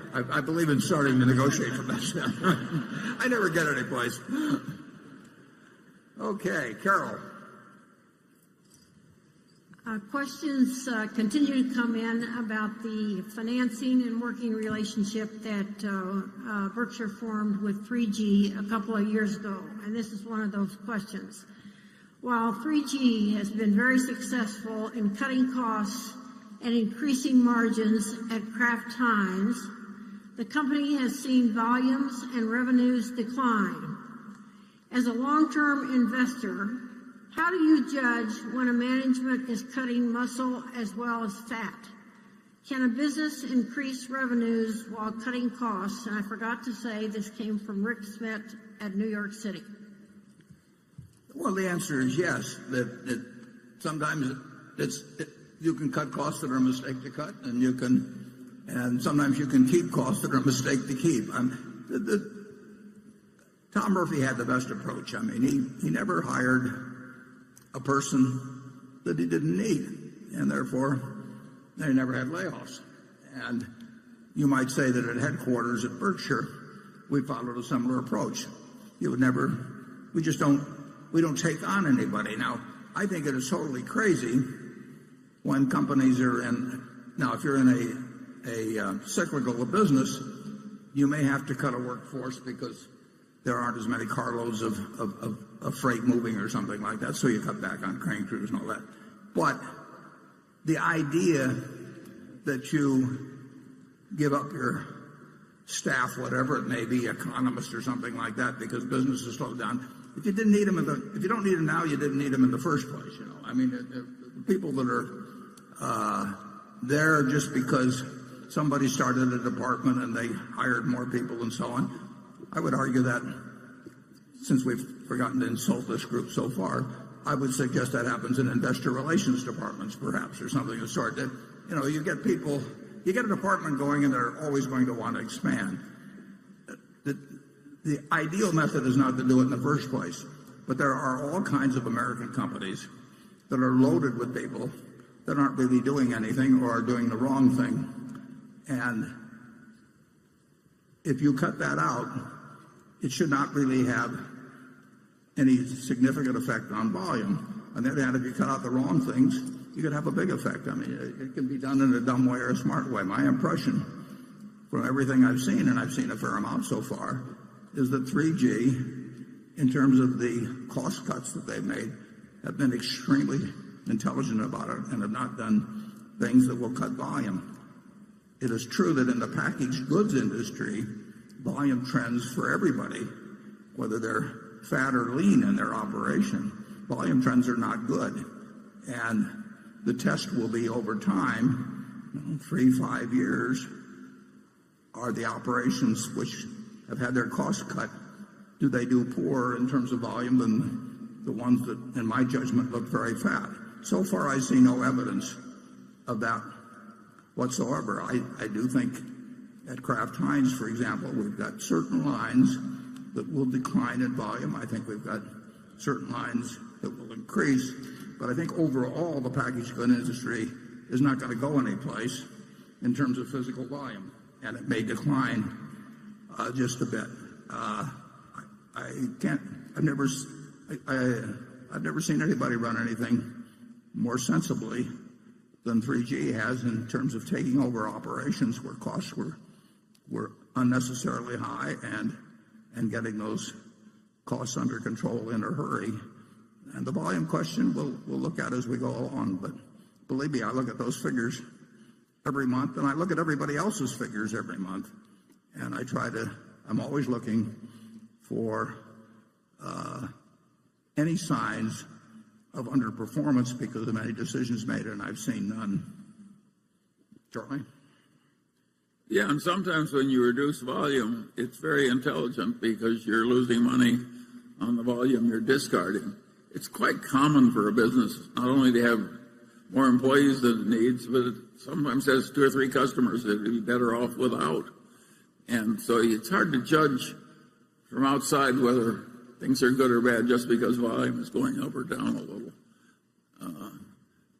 Generally speaking, I think the leanly staffed companies do better at everything than the ones that are overstaffed. I think overstaffing is like getting to weigh 400 pounds when you're a normal person. It's not a plus.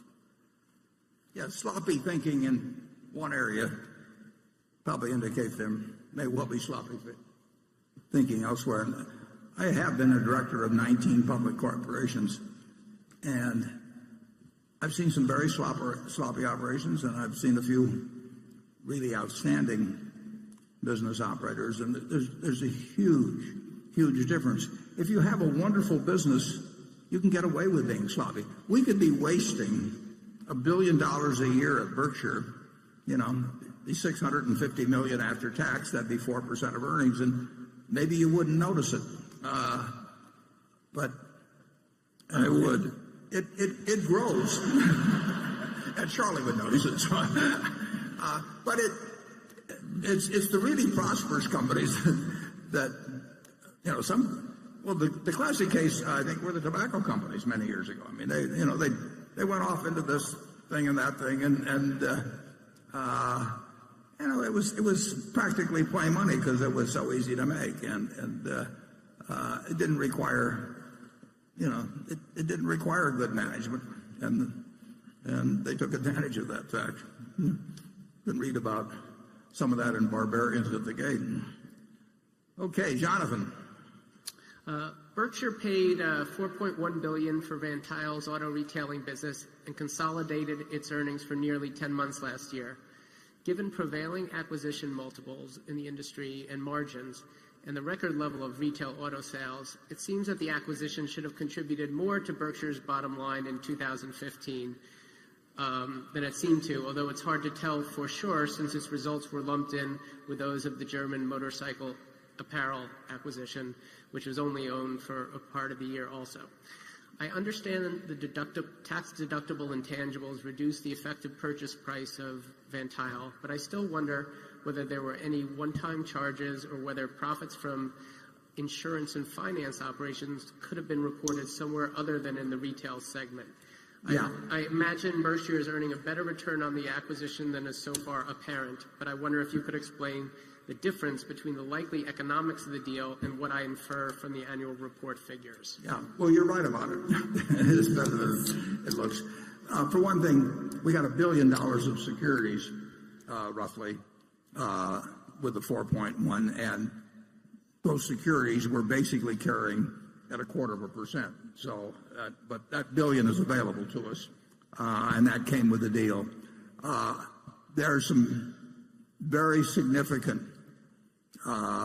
acquisition accounting charges that will continue for a couple of years, and that I'm happy to have taken that way.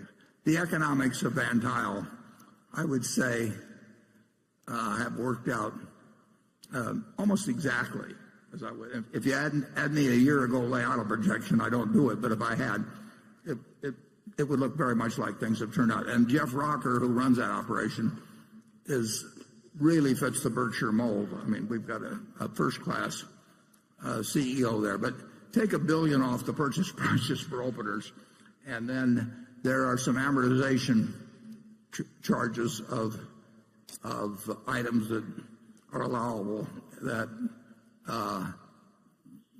make you correctly see a fairly low figure against what it appears the acquisition price was. So far, it's exactly on schedule, and the schedule was perfectly satisfactory. Okay, station 2. We haven't, incidentally, we haven't had much luck so far in acquiring other auto dealerships based on the same metrics that we bought Van Tile. And I think to a small degree, that's because people think we paid more for Van Tile than we did. They're not seeing certain factors in it, so they think we paid X, and therefore they're entitled to X, and we didn't pay X, so we haven't made. We've bought very little so far. I hope that changes in the future, but we're not going to change. We're not going to change our metrics in terms of how we value auto dealerships. Okay, station 2. Good afternoon, Mr. Buffett and Mr. Munger. I'm John Gorey from Iowa City, Iowa. When interest rates go from zero to negative in a country, how does that change the way that you value a company or a stock? Do you choose a high valuation because the discount rate is low? Or on the other hand, do you choose a low valuation because the cash flow is likely to be poor?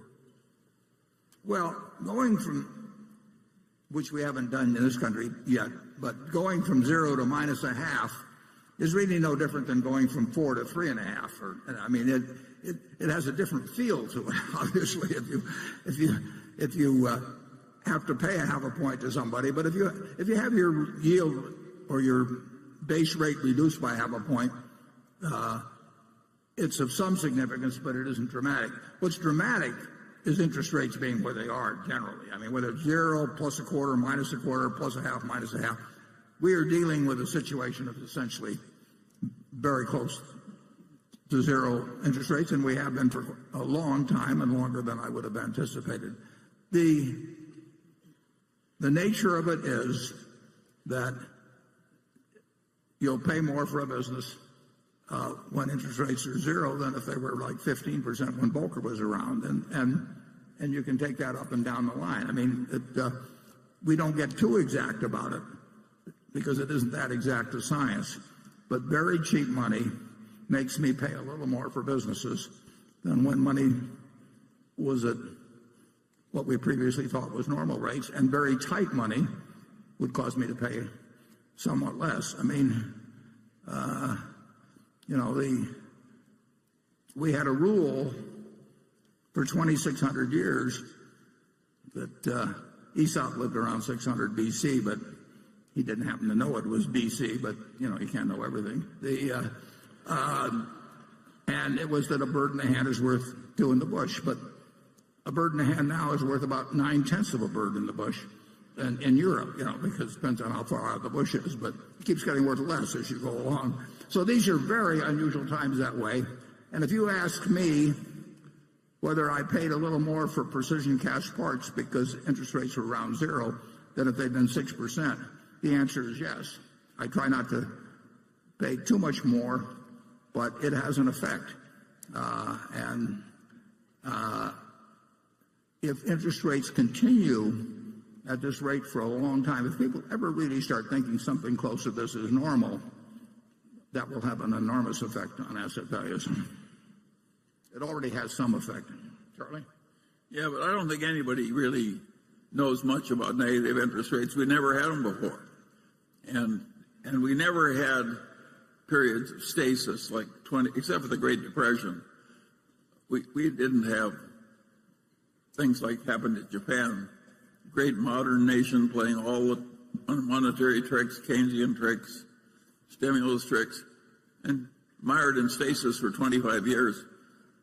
And none of the great economists who studied this stuff and taught it to our children understand it either. So we just do the best we can. And they still don't understand it. No. And our advantage is that we know we don't understand it. It's interesting, though. I mean, we are, it makes for an interesting movie. And it does modestly affect what we pay for businesses. I don't think anybody expected it to last this long, do you, Charlie? Personally? I don't think everybody, if you're not confused, you haven't thought about it correctly. Yeah. I thought about it correctly then. Becky? Warren, in the past, you've talked about Geico working with IBM's Watson. Yeah. And this shareholder, Guillermo Bermudez, writes in and wants to know, would IBM be able to offer insurance industry competitors of Geico the solutions developed with Geico help and expense? I would think that there would be confidentiality provisions to protect Geico because inasmuch as Geico educates IBM as to insurance issues, Geico could be at jeopardy of competitors gaining or equaling its advantage if they purchase solutions jointly developed by Geico and IBM. Yeah, I would say the answer to that is that both parties have thought about that matter and very intensively and extensively, and neither would be in a position to talk about it. I don't like to not answer any question, but there's some things that it doesn't pay to answer. Am I right, Charlie? Yes, of course you're right. I like that. Cliff? You've long stressed the importance of taking a long-term view when investing, and over the decades, your substantial returns in American Express seem to support your point. Now, you've talked in the past about the ability of American Express to reinvent itself over time, but today it seems to be a company that doesn't have alternative businesses, and its brand doesn't seem to have the same cachet as it once did. Shouldn't a prudent investor, shouldn't Berkshire periodically reassess its reasons for owning an investment? Well, we reassess our reasons for owning all investments on almost a continuous basis, and both Charlie and I do that, and we're usually in a general range of agreement, but sometimes we are a fair distance apart, perhaps. There's no question that payments are an area of intense interest to a lot of very smart people who've got a lot of resources, and rapid change. Yeah, and rapid change, and it will change. And I personally feel okay about American Express, and I'm happy to own it. I think, but their position, and it has been under attack for decades, more intensively lately, and it will continue to be under attack. I mean, it's too big a business, and it's too interesting a business, and it could be too attractive a business for people to ignore it. And it plays to the talents of some very smart people. I mean, it's a natural that a great many organizations that are really quite able think about it, and it's big. So a lot of great businesses aren't quite so great as they used to be. The packaged good business, the Procter and Gamble's and so forth, of the world, General Mills, they're all weaker than they used to be at their peak, and the auto companies. I mean, when auto companies. Oh my God! Yeah. When I think of the power of General Motors when I was young, and what happened, they wiped out all the shareholders. I would no more have predicted that. When I was young, General Motors loomed over the economy like a colossus. It looked totally invincible. Torrents of cash, torrents of everything. And trying to hold down market share. Yes, because they were afraid they'd be too monopolistic. And so the world changes, and we can't make a portfolio change every time something is a little less advantaged than it used to be. But you have to be alert. You have to be thinking all the time and Yes. alert to whether there's been something that really changes the game in a big way. And that's not only true for American Express. That's true for other things we own, including things we own 100% of. And we'll be wrong sometimes. We'll be late sometimes. We'll be wrong sometimes. But we'll be right sometimes too. But it's not that we're not cognizant of threats, but assessing the probabilities of those threats being a minor problem or a major problem or a life-threatening problem. It's a tough game, but that's what makes our job interesting. I think anybody in payments probably who's an established long-time player with an old method has more danger than used to exist. It's just there's more fluidity in it. Okay, station 3. Hi, Mr. Buffett. Hi. Hi, Mr. Munger. I'm from Flagstaff, Arizona. My name is Mick Kelly. My family runs some cattle ranches down in Arizona, and that's kind of what my question pertains to.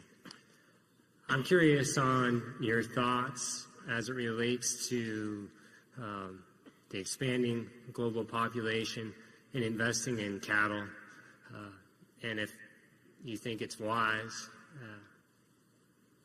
Thank you. Charlie? I think it's one of the worst business I can imagine for somebody like us. There's nothing personal about this. Yeah. Not only is it a bad business, we have no aptitude for it. Some people have done well in it, Charlie. Boy, yeah, they have one good year every 20 years or something. I know you guys like steak. Very much. But not owning cattle. Yeah. No, Ed, actually, I know a few people that have done reasonably well in cattle, but they usually own banks on the side or something. But I wish you the best in it. Yeah. And I'm in Kiewit Plaza if you want to send anything along. Somebody has to occupy the tough niches in the economy. We need you. Yeah, thank you. Thank you. Yeah.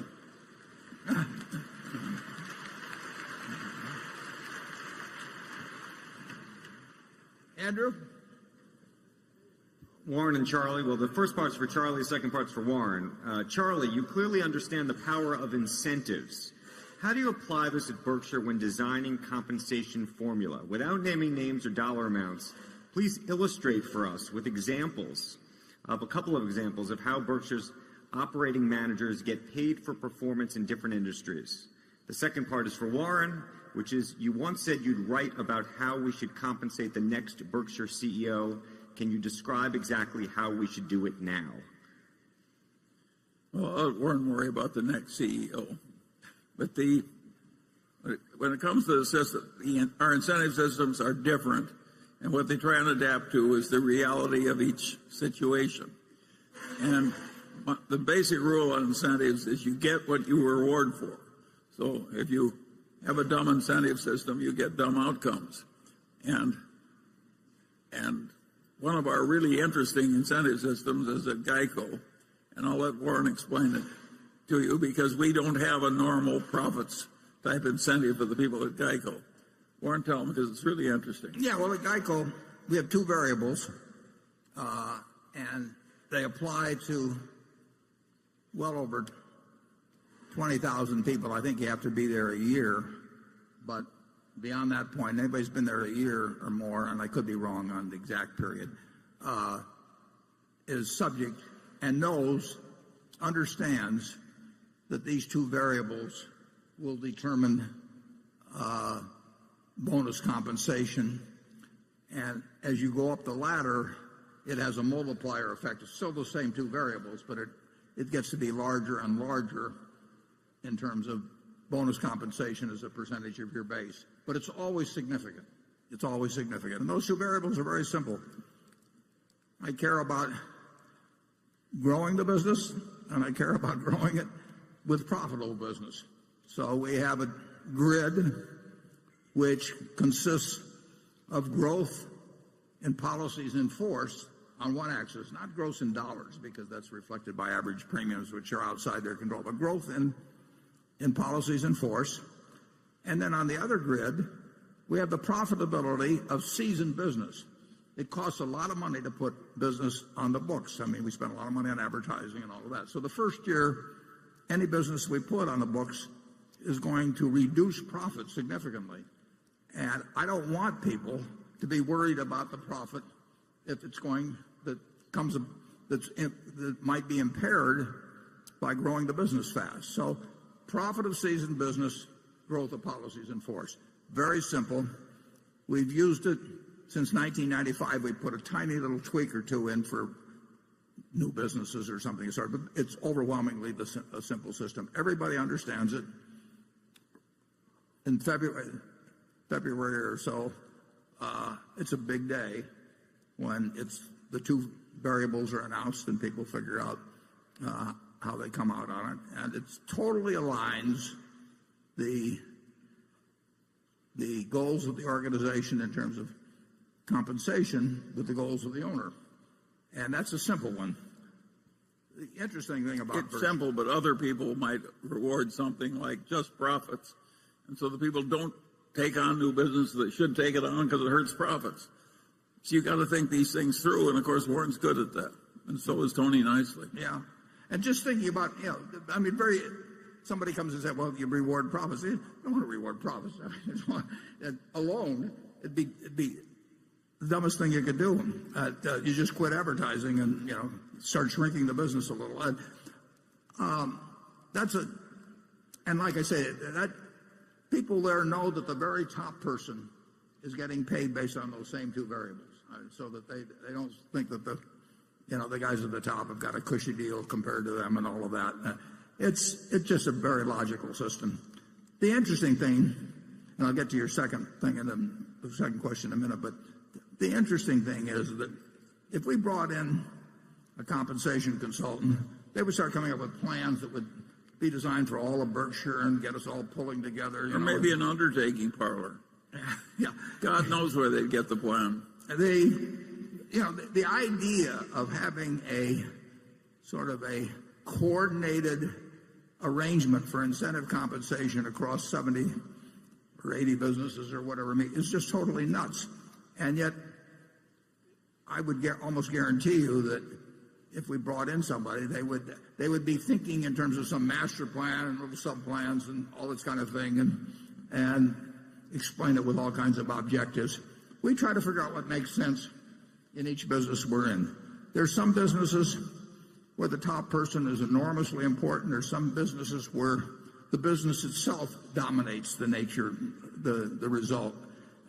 We try to design plans that make sense. In certain cases, I asked one fellow that came to work for us, or that was selling me his business. The day I met him, he came to the office, and he had a business he wanted to sell, but he also wanted to keep running it. And I made a deal with him on it, and then I said, tell me what the compensation plan should be. And He said, I thought you told me that. I said, no. I said, I don't want a guy working for me that has a plan that he thinks doesn't make sense or that he's unhappy with or chewing at him or he's complaining to his wife about or whatever it may be. You tell me what makes sense. And he told me what made sense, and it made sense. And we've been using it ever since. Never changed a word. We have so many different kinds of businesses. Some of them are very tough businesses. Some of them are very easy businesses. Some of them are capital intensive. Some of them don't take capital. You just go up and down the line, and to think that you'll have a simple formula that can be sort of stamped out for the whole place, and then with some overall stuff for corporate results on top of it, you'd be wasting a lot of money and you'd be misdirecting incentives. So we think it through one at a time, and it seems to work out pretty well. In terms of the person that succeeds me, it's true. I have sent a memo in fact, I sent 2 memos to the board with some thoughts on that. Maybe I'll send a third one, but I don't think it would be wise to disclose exactly what's in those letters. But it's the same principle as I've just gotten through describing. And he wanted more bad examples. A lot of the bad examples of incentives come from banking and investment banking. And if you reward somebody with some share of the profits, and the profits are being reported using accounting practices that cause profits to exist on paper that are not really happening in terms of underlying economics, then people are doing the wrong thing, and it's endangering the bank and hurting the country and everything else. And that was a major part of the cause of the great financial crisis, is that the banks were reporting a lot of income they weren't making, and the investment banks were too. The accounting allowed for a long time a lender to use his bad debt provision his previous historical loss rate. So an idiot could make a lot of money by just making way gamier loans at high interest and accruing a lot of interest and saying, I'm not going to lose any more money on these because I didn't lose money on different loans in the past. That was insane for the accountants to allow that. And literally insane. That's not too strong a word. And yet nobody's ashamed of it. I've never met an accountant that's ashamed of it.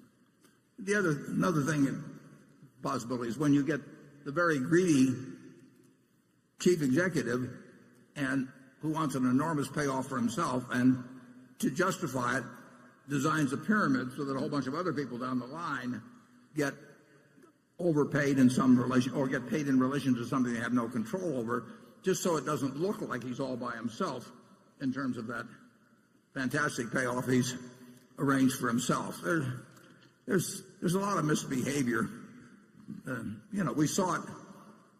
You saw it in pricing of stock options. I mean, people that, I literally would hear conversations in a boardroom where they hoped they were issuing the options, at a terribly low price. Well, if you got people interested in having options issued at a terribly low price, they may occasionally do something that might cause that. And it's certainly, what can be dumber than a company looking for a way to issue shares at the lowest price? But compensation isn't as complicated as the world will like to make it, but if you were a consultant, you'd want to make people think it's very complicated and that only you could solve this terrible problem for them that they couldn't solve. We want it simple and right, and we don't want it to reward what we don't want. If you have those of you with children, just imagine how your household would work if you constantly rewarded every child for the bad behavior. The house would be ungovernable in short order. Okay, Greg.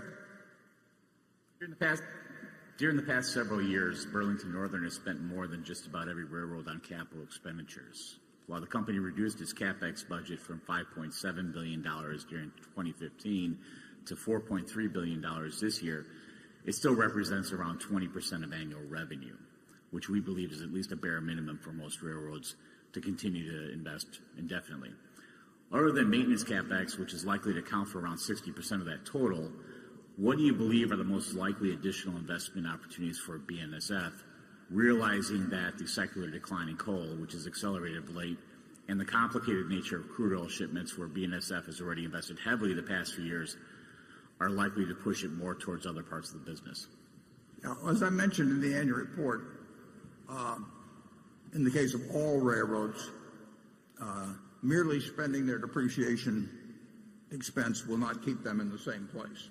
So depreciation is an inadequate measure of the actual steady state capital expenditure needs of a railroad, even in these fairly non-inflationary ways. And that's an important consideration in buying the business. We knew that going in, and it's been reinforced since. We spent a lot of money in 2015 because we had a lot of problems to correct, and that was when we spent the $5.7 billion. I would say that the true maintenance CapEx, if you're looking at $4.3 billion, is higher than 60% of that number when you really evaluate keeping the railroad in competitive shape to do just the same volume as it would be doing the year before. So there is an additional expense at BNSF that is not reflected in the figures. We also have a lot of intangible expenses at some other businesses that aren't real expenses. I mean, overall, I think that Berkshire's figures actually are on the conservative side in relation to real economic earnings, but that's not true at any railroad. They've also had something called positive train control, which amounts to a lot of money for the industry. I think we may be a little further along than most of them in paying for that, but that's $200 or $300 million a year, and maybe, I don't know whether it'd be close to $2 billion or something like that in aggregate. So it is a very capital-intensive business. We run at the BNSF, we run far more gross and revenue ton miles than any other railroad in North America, and that has obviously is a factor on capital expenditures.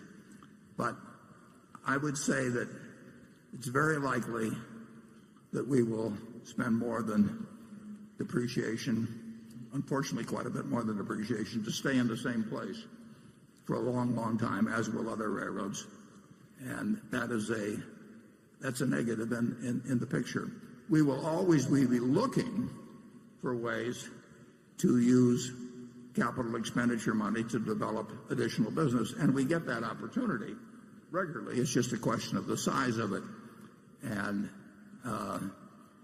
we did a lot of that in the Bakken, and we got benefits from it. We're not getting benefits as much as we thought we would at this point when the price of oil has fallen off. But that was a very sensible capital expenditure, and I hope we get the opportunity to do more. What's happening in coal with the decline, I mean, that doesn't really have anything to do with our overall capital expenditure budget, except we won't be spending a whole lot of money to expand in that arena. Does that answer your question okay? No, I was just thinking maybe with intermodal as well, if that's a longer-term opportunity to invest more heavily there. Well, we're always open to it, but we would want, you have to see a fair amount of revenue coming from. We had a proposition very recently, which we worked on for many, many years, in terms of making the port at Long Beach considerably more efficient, and we spent a lot of money on that and spent a lot of time, and we would have spent a lot more money, a whole lot more money, if it had been approved. And recently, the court came out with a decision that was negative on it, and whether that kills the chance to do that or we look someplace else, we'll have to look at the situation. Our competitors there pretend to be environmentalists. It's a common practice now. Yeah, in any event, we thought we had something that made a lot of sense for both the area and for the transportation system of the country, but we were trying to do the right thing, and so far we've lost. But we're still willing to spend a lot of money. Yeah. If we can find things that make the railroad more efficient or make it larger. I mean, either way. Okay, section 4. Good afternoon, Mr. Buffett and Mr. Munger. My name is Marcus Douglas. I'm an investment advisor from Houston, Texas. Where I'm from, there are a lot of people losing their jobs, mostly due to the sharp decline of crude oil prices. My question pertains to the overall state of the union, more so than my dear city. Keeping in mind that crude oil is primarily bought and sold in American dollars, do either of you believe the major fluctuations in the supply of crude oil influence the future monetary policy decisions? Sorry. Well, that's yours, Charlie. Well, my answer would be not much. Yeah, it's an important industry, obviously, and the decline in the price of oil has had a lot of effects. Very good for the consumer, millions and hundreds of millions of consumers, and very bad for certain of the businesses, like the one we bought in Lubrizol, and some others to a degree. Net, it should be good for the United States overall to have low prices for oil. We're a net oil importer. I mean, just like it's good for the United States to have low prices for bananas. We're a banana importer. Anything we net buy is a plus when prices fall. But the oil is big enough and extends into so many areas that it also hurts plenty when the price of oil falls, and it particularly hurts capital values. So the consumer gets the benefit when he or she goes to the filling station, every 2 or 3 weeks or something like that, and it comes in relatively small increments. The capital value contraction, which is huge if you project out lower price oil for a while, hits immediately. I mean, an oil field that was worth X may be worth half X or a third of X or no X overnight. And so there are certain big factors. Well, in terms of our chemical operation, people just stop ordering. So you have this big impact on capital values immediately, and you have the benefits move in over time. But net, the United States is better off, and Saudi Arabia is worse off when prices of oil are lower. Oil is a big part of the economy, but our economy has continued to make progress overall during the oil price decline. But obviously, given regions suffer disproportionately, just as like they boomed, they got a real boom during the period when it was at $100 and when fracking came in big time. Charlie? Well, I think that will do it for this subject. Okay, Carol. Thank you. The question is from Larry Lebowitz of Boston. The year-end balance sheet for our manufacturing, service, and retailing operations shows total current assets of $28.6 billion, of which cash and equivalents are $6.8 billion. Meanwhile, total current liabilities are $12.7 billion, implying net working capital of $15.9 billion. It has become increasingly common for companies like Apple and Dell to finance their business via their suppliers, in some cases with negative working capital. Why is it necessary for these Berkshire businesses to have so much working capital, particularly so much cash? More generally, how do you think about efficiently managing the working capital of a business segment so large, sprawling, and decentralized as this one? Yeah, well, we have excess cash every place at Berkshire. So we don't, at present, it really doesn't make any difference whether we have it at certain subsidiaries or other subsidiaries. So we have excess cash. As I've pointed out in the past, we'll never go below $20 billion of cash, and we'll actually stay comfortably above it, but allowing for the preferred that's going to of Kraft Heinz will be again over $60 billion of consolidated cash. We don't really worry much about what pocket it's in. It's not making anything anyway at these levels. Now, if rates move higher, we've actually got the mechanics in process to do sweep accounts and that sort of thing. So I would pay no attention to the particular cash that's being held in that category there. The cash in Berkshire Hathaway Energy, the cash in the railroad, we have independent levels that we don't guarantee their debt, and they run with ample cash, and we would not look at sweeping that down to a minimum. But if you talk about 40 or 50 of our miscellaneous subsidiaries, we will go to a sweep account when rates get where it really makes any difference to do it. But right now, when you're getting zero, it doesn't really make much difference where you get zero. So I think the fellow's overanalyzed it a little bit, but I understand why he did it.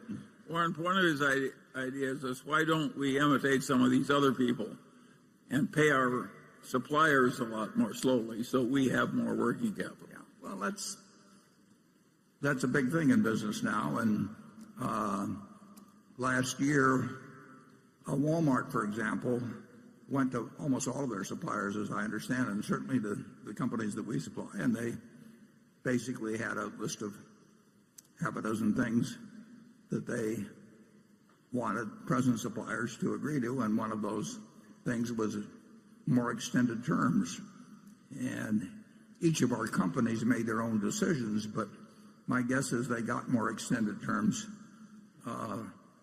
from most of their suppliers, maybe a very high percentage of their suppliers, and they have gone from, I don't remember the exact requests, but whether they went from 30 to 60 days or what it was, but they got a meaningful extension.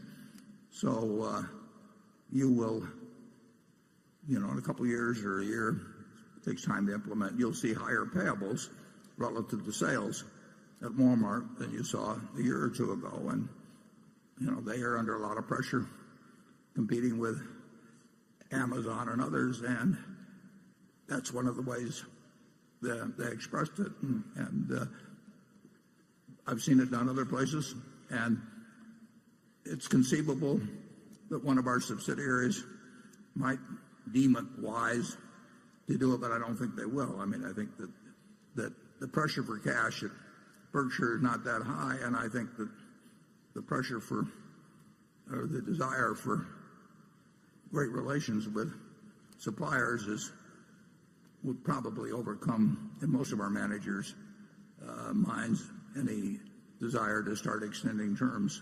Yeah, I think it's hard to do that brutally when you're rich and your supplier isn't, and think that your supplier is going to love you. And so I think there's something to be said for leaning over backward to have a win-win relationship with both suppliers and customers, always.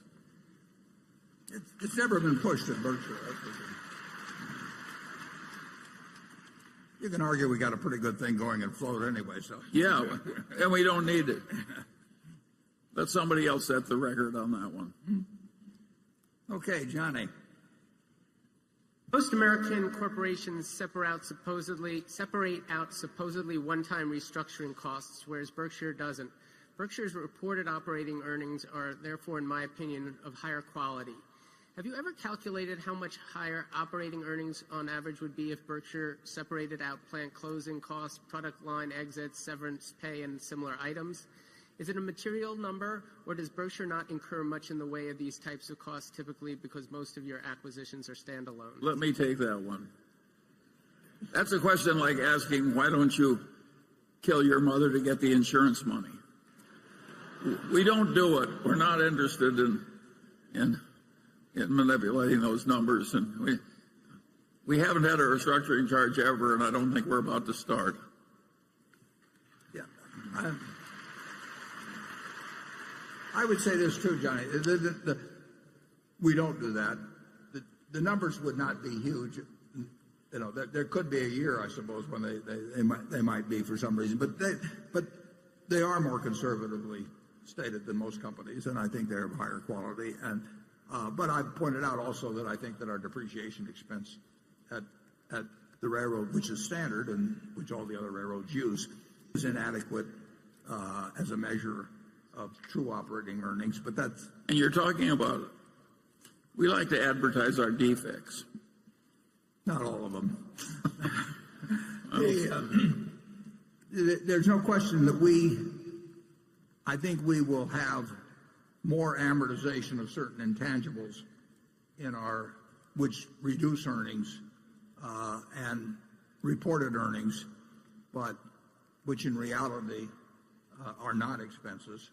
We'll have more of that than some companies, and I pointed that out. I never want to report one of these things where I have the whole adjusted earnings set out and say this is what you're supposed to pay attention to, because every one of those I've seen virtually results in some inflation of figures, and things are good enough at Berkshire. We don't need to inflate the figures. Okay, station 5. This is Martin calling from Germany. I'm a fixed income manager. We launched with Hendrik Leber a fund, and you have my sympathy. Yeah. The volume is about 650 million. We are 4.1% ahead this year. Obviously, my question is about fixed income. If I look in your annual report, it's about the volume of 25 billion. And if I add, let's say, the CDS, you were selling the CDS, and it's about a volume of 7 or 8 billion. So my concrete question is, the premium on your CDS is about 31 basis points at the end of the year. So mark to market, it's probably at the high teens or 20s. So would you consider to unwind this position? Are you allowed to do it? In the annual report you say no, but probably you can make exactly the contrary trade on it. That means you are buying protection. Is that a philosophy which you stand behind? Could you do that from the ethic point of view when the premium are extremely low, which is the case that the spreads are, as I said, between 15 and 20 basis points? Can you give me Charlie, that sounds like it was designed for you. I think he was referring to, we have one position left over from 6 or 7 years ago or thereabouts that involves us selling protection on zero coupon municipal bonds with a nominal value, maturity value, which is, since they're zero coupons, is far off and not present value at all. I think 7.7 billion or something like that. And we're just sitting with that position because we like the position. And the gentleman mentions that our CDS is, that's an insurance premium against our debt that people buy. There's a fair amount of activity in it from time to time, and I think that's partially caused by the fact that we neither collateralize that municipal contract that he refers to, but we don't collateralize, with minor exceptions, the equity puts that are still out there. So the counterparties have to buy. I believe this is the case. I think the counterparties have to buy protection on Berkshire's credit through CDSs. Now, the people they buy it from, their credit probably isn't as good as Berkshire. So, I mean, I think but it's probably in an internal rule at some of these firms that are on the other side of the contract. And so, but that really doesn't make any difference to us. Back in 2008 and 9, our CDS prices went up to a crazy level. And I even commented here at the annual meeting that I would love to be selling them myself, except I wasn't allowed to. But what goes on in the CDS market really isn't of any particular interest to us, and it's too bad for the other guys. They didn't get collateral from us, and we wouldn't have given it to them. And so they have to buy these things that, like I say, from our standpoint, they're wasting their money. but they probably have internal rules that make them. I think I've addressed your question, but Charlie, do you think I've addressed this question? Well, the truth of the matter is that we don't pay much attention to trying to get an extra 2 basis points by being gamey on our short-term things, and that credit default position is a weird historical accident, and we don't pay much attention to it either. It'll go away in due course.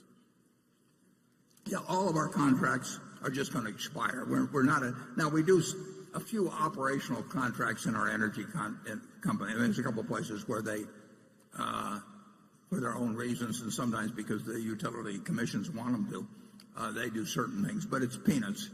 And the positions that I instituted 6 or 7 years ago are basically all in a runoff position, and the first big runoffs will be in 2018, in a couple of years. We're basically not in that. We don't fool around with our own credit default swaps at all. No, never. No. But I would have liked to have sold them in 2008. They actually got up. People were paying. I know, it was crazy. 500 basis, about 5% in terms of betting that Berkshire would go broke, which was totally crazy. But I couldn't take advantage of it. I wanted to though. Becky. This question comes from Tom Hensley, a longtime shareholder from Houston, Texas, who says, over the years, you've been effusive in your praise of Ajit Jain and his contributions to Berkshire. In the 2009 chairman's letter, you wrote, if Charlie, Ajit, and I are ever sinking in a boat and you can only save one of us, swim to Ajit. My question is, what if we don't get to Ajit in time? Please comment on the impact on national indemnity in Berkshire and whether or not there's another Ajit in the House. There's not another Ajit in the House.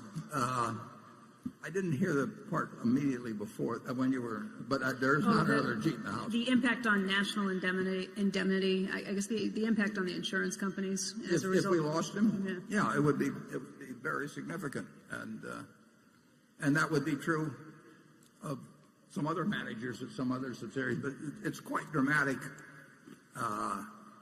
with Ajit's operation because literally there were a few years when we had like 25 or so or 30 people where that operation, it was an unusual period to be in, but where its earning potential under Ajit was fantastic. That probably won't happen to that degree again, and wish it would, but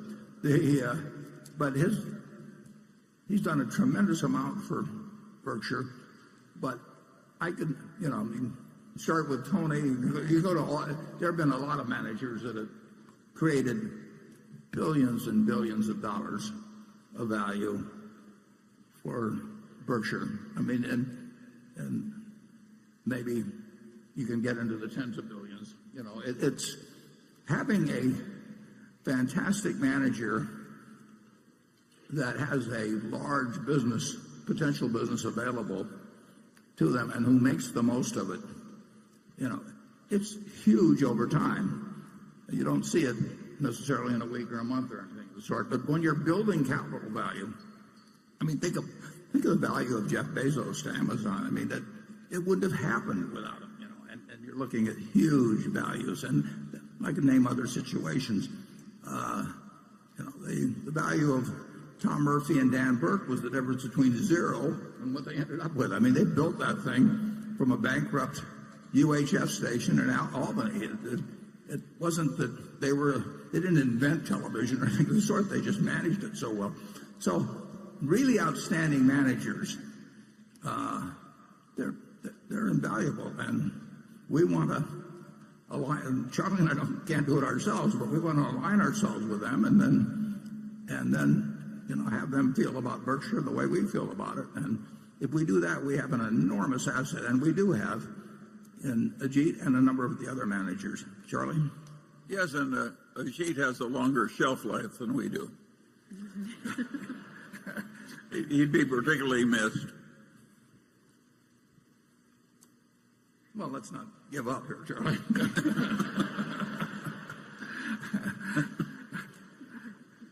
I reject such defeatism. Cliff. Thank you. Low to negative interest rates is something that's been discussed a few times today, and you've mentioned its implications for return on float. I was wondering, How should shareholders value the 25% of the float that's been created by retrocessional reinsurance, where the business is booked at an underwriting loss and at times has adversely developed? Cliff brings up some of our business in the insurance business. We take with either the probability of some underwriting loss in order to get to use the money for a very long period of time, and it would look under today's interest rates like we can't do much with that. There's two answers to that. We don't think it'll, for the duration of the kind of contracts we have, we don't expect these rates, but we could be wrong. But the second one also is that we do think that occasionally we will get chances, even in periods of low interest rates, to do things that will produce quite a bit, very reasonable returns. And so we are not measuring it against, double A corporates or anything of the sort. We're measuring it in the potential utility to us with our really pretty unusual flexibility in respect to the deployment of funds and this long period when we'll have an opportunity perhaps to come up with one or two things where we can deploy money at a rate that may be quite a bit higher than other people assume now that money can be deployed. Charlie? Yeah, we're willing to pay a little money now to have a certainty of having a lot of money available in case something really attractive comes up in a bit difficult time. It's an option cost. It's an option cost, right. And that option came in handy in 2008 and 9, for example. Did it ever? Okay, station 6. Hi, Charlie and Warren. My name is Mindy Jensen, and I'm from Longmont, Colorado. I work for the largest real estate investing social network online called BiggerPockets.com. We're seeing investors starting to get concerned that the real estate market is a bit frothy, similar to the run-up of 2005, 6, and 7 that led to the crash in 2008. Warren, in 2012, you told Becky Quick that if you had a way to easily manage them, you'd buy 100,000 houses and rent them out. How do you feel about the real estate market today? It's not as attractive as it was in 2012. We're not particularly better at predicting real estate markets than we are stock markets or interest rate markets, but there's certainly, and it's driven to some extent by these low interest rates, but there are certainly properties that are being sold at very, very low cap rates that strike me as having more potential for loss than gain. But again, if you can borrow money for very, very little and you think you're getting into some very safe asset, 100 basis points or 150 basis points higher, there's a great temptation to do it. I think it's a mistake to do that, but I could be wrong. I don't see a nationwide bubble in residential real estate now at all. I think in a place like Omaha or most of the country, you are not paying bubble prices for residential real estate, but it's quite different than it was in 2012, and I don't think the next time around the problem is going to be a real estate bubble. I think that it certainly was the cause in a very large part of what happened in 2008 and 9, but I don't think it will be a replica of that. Charlie? Nothing to add. Okay. Andrew? Warren, Todd and Ted now have been at Berkshire for several years. What have been their biggest hits and failures, specifically? And what have they learned from Charlie and Warren? And what are the biggest differences between you and them? Well, I'll answer the last part, the easiest. I am trying to think of very big deals that we can do something in investments or in business, preferably just in operating businesses. I mean, they still are. Their primary job is working on each has a $9 billion portfolio, and one of them has, I don't know, perhaps 7 or 8 positions, and the other one has maybe 13 or 14. But they have a very similar approach to investing. They've both been enormously helpful in doing several things, including important things for which they don't get paid a dime, and which they're just as happy working on the things as they are when they're working on things that do pay off for them financially. They're perfect cultural fits for Berkshire. They're smart at what they do, and they're a big addition to Berkshire. Charlie? Again, I've got nothing to add. And did I cover the whole thing, Andrew, or was there a part I missed there? Biggest hits and failures. I think they specifically wanted to know in terms of investments and trying to understand the way you think. Perhaps I think the question was more focused. I think the implication was the way they think and the way you think. Are there differences? Yeah, I would say they have a bigger universe to work with, because they can look at ideas in which they can put $500 million, and I'm trying to think of ways to put not sums into billions,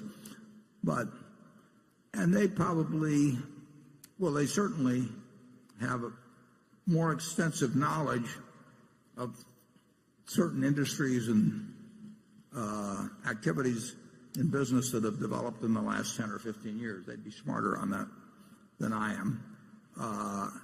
But their approach to investing, I mean, they're looking for businesses that they understand and that are going to, and through the stocks of those businesses, that they can buy at a sensible price and that they think will be earning significantly more money 5 or 10 years from now. So it's very similar to what I'm thinking about, except I probably add another 0 to it. And we don't want to talk about specific hits and failures.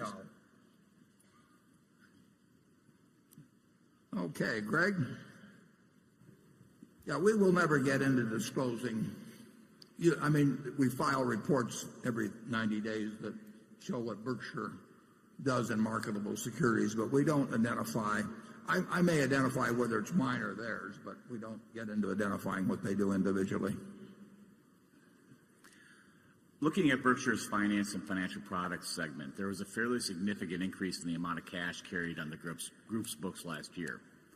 After holding steady between $2 and $2.5 billion during 2012 through 2014, the amount of cash held at the segment spiked up to $5.4 billion at the end of the third quarter of last year and $7.1 billion at the end of 2015. This incidentally coincided with your acquisition of GE's railcar leasing unit, as well as the acquisition of several railcar repair and maintenance facilities. Sales and profitability were fairly solid last year, but don't really seem to account for the magnitude of the change in cash. And investments, debt, and other liabilities do not look to have changed significantly enough to account for the difference, perhaps accounting for about $1 billion of the increase. Just wondering where the additional $3.5 billion in cash came from, and whether or not the elevated level of cash at the end of last year is excess to the business or a new required level of cash for the operations. Well, I can't tell you where it came from. You'd think I would, $3.5 billion, but I can tell you why we were funneling money into the parent company and into the finance company. That money was basically dedicated to making the $22 billion portion of the Precision Castparts purchase that was accounted for by cash. We actually borrowed $12 billion, but $10 billion was what was of the borrowing was there, and we pushed money from various sources depending on who owned what and that sort of thing. We pushed money into those two entities and eventually into the parent company to take care of the $22 billion that was coming due. Turned out to be at the end of January when the Precision Castparts closed. There's really no significance to it other than that. Okay, station 7. Good afternoon, Mr. Buffett and Mr. Munger. My name is Jeffrey Eastup from Cranford, New Jersey. I just have a simple question for you. How would you explain IBM's moat? I'm not sure that's a simple question. No, I'm not either. Well, it has certain strengths and certain weaknesses, and I don't think we want to get into giving an investment analysis of any of the portfolio companies that we own. I think I'd probably better leave it there. Charlie? Yeah, it's obviously coping with a considerable change in the computing world, and it's attempting something that's big and interesting, and God knows whether it's going to work modestly or very well. Yeah. I don't think Warren knows either. No, we'll find out whether the strengths are strengths. Yeah. But it's a field that a lot of intelligent people are trying to get big in. Okay, we're going to go to section 8, and then we will adjourn for 15 minutes prior to the formal meeting of the company. Are you ready? Station 8. Hello, everybody. Good afternoon. My name is Christian Campos. I'm from New York City. I'm a senior accounting major at Baruch College, part of the City University of New York.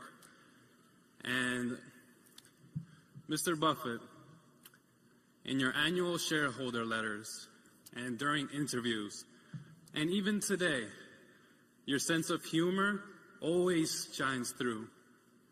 Where does your sense of humor come from? Please tell us. Thank you. That's just the way I see the world. It's a very interesting and very humorous place. And actually, I think Charlie has a better sense of humor than I have, so I'll let him answer where he got his. I think if you see the world accurately, it's bound to be humorous because it's ridiculous.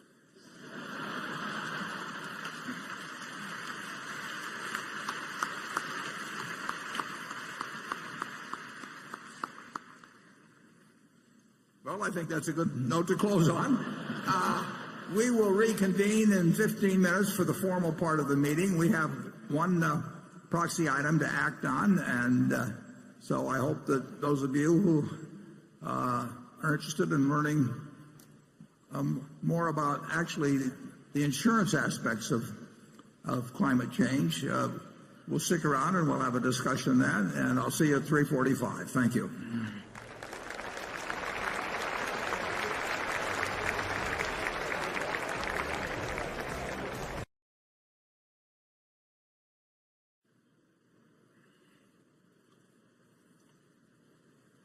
How old is Hanson, do you know? Yeah, I think the feeling he's around 60. Yeah, I think he's been around a long time. He's a professor at Columbia. Came from Denison, Iowa, University of Iowa.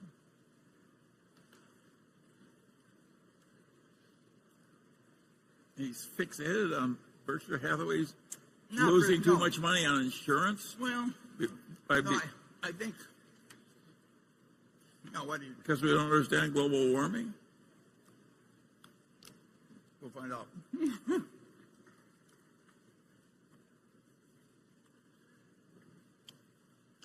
Somewhere here. Here we are.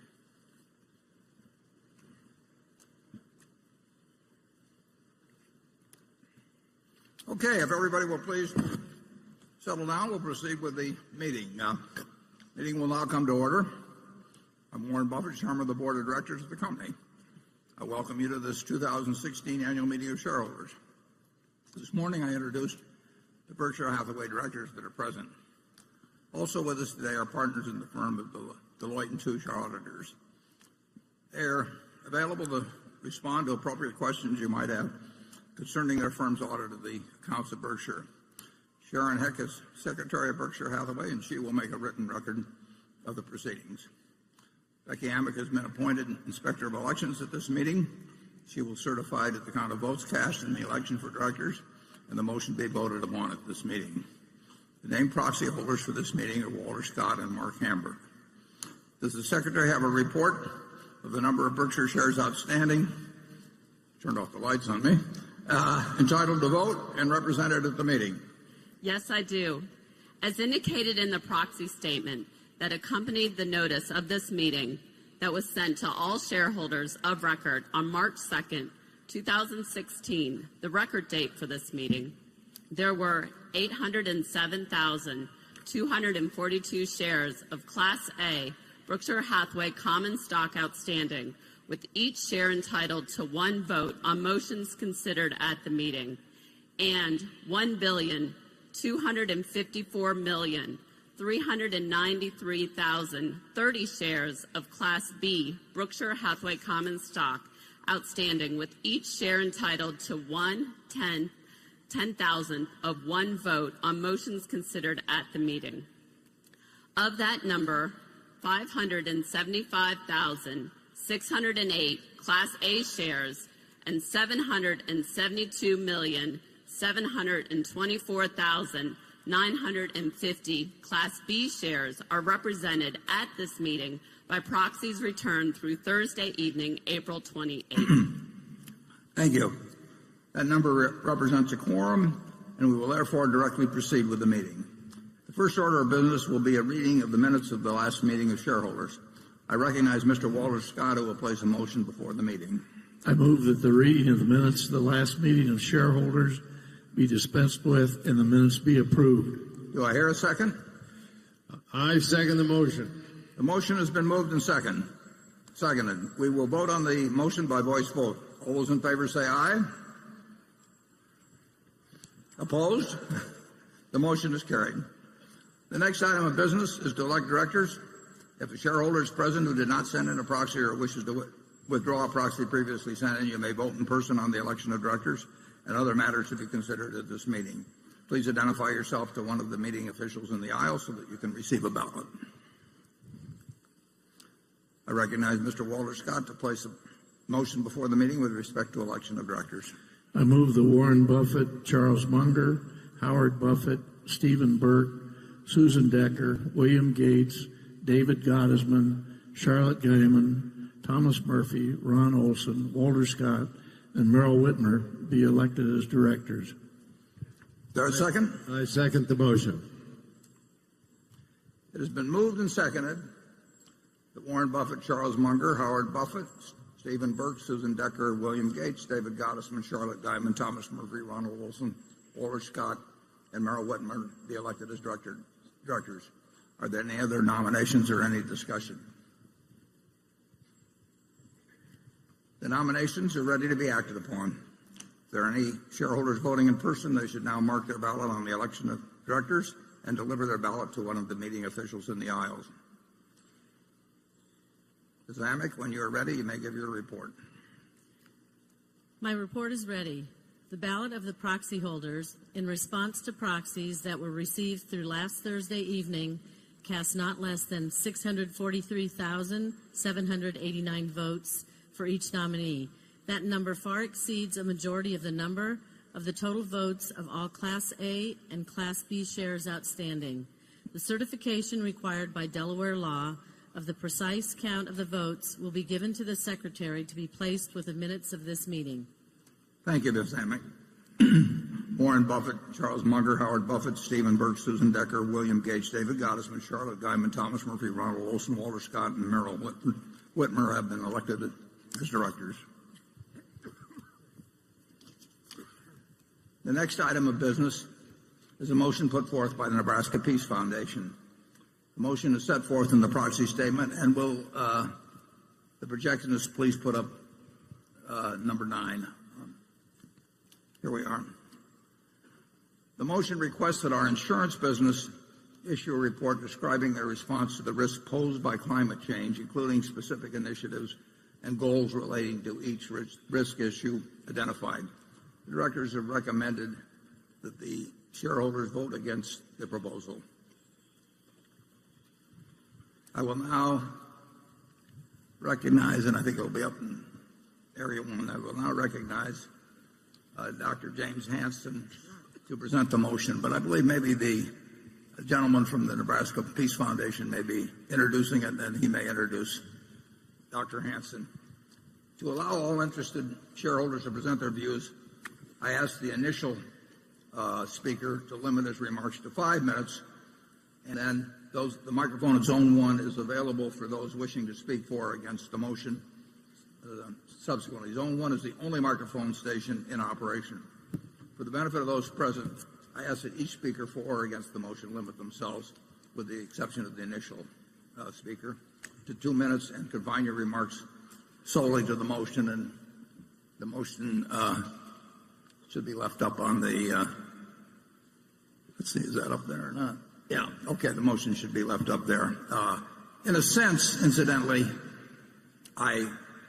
it asks us to present a report about the risks to the insurance division by climate change, and I did address this subject in the annual report. That would be a report, and it was a report that was concurred by Ajit Jain, who is number one expert on insurance risks. So that does represent the view of our insurance division and myself as the chief risk officer.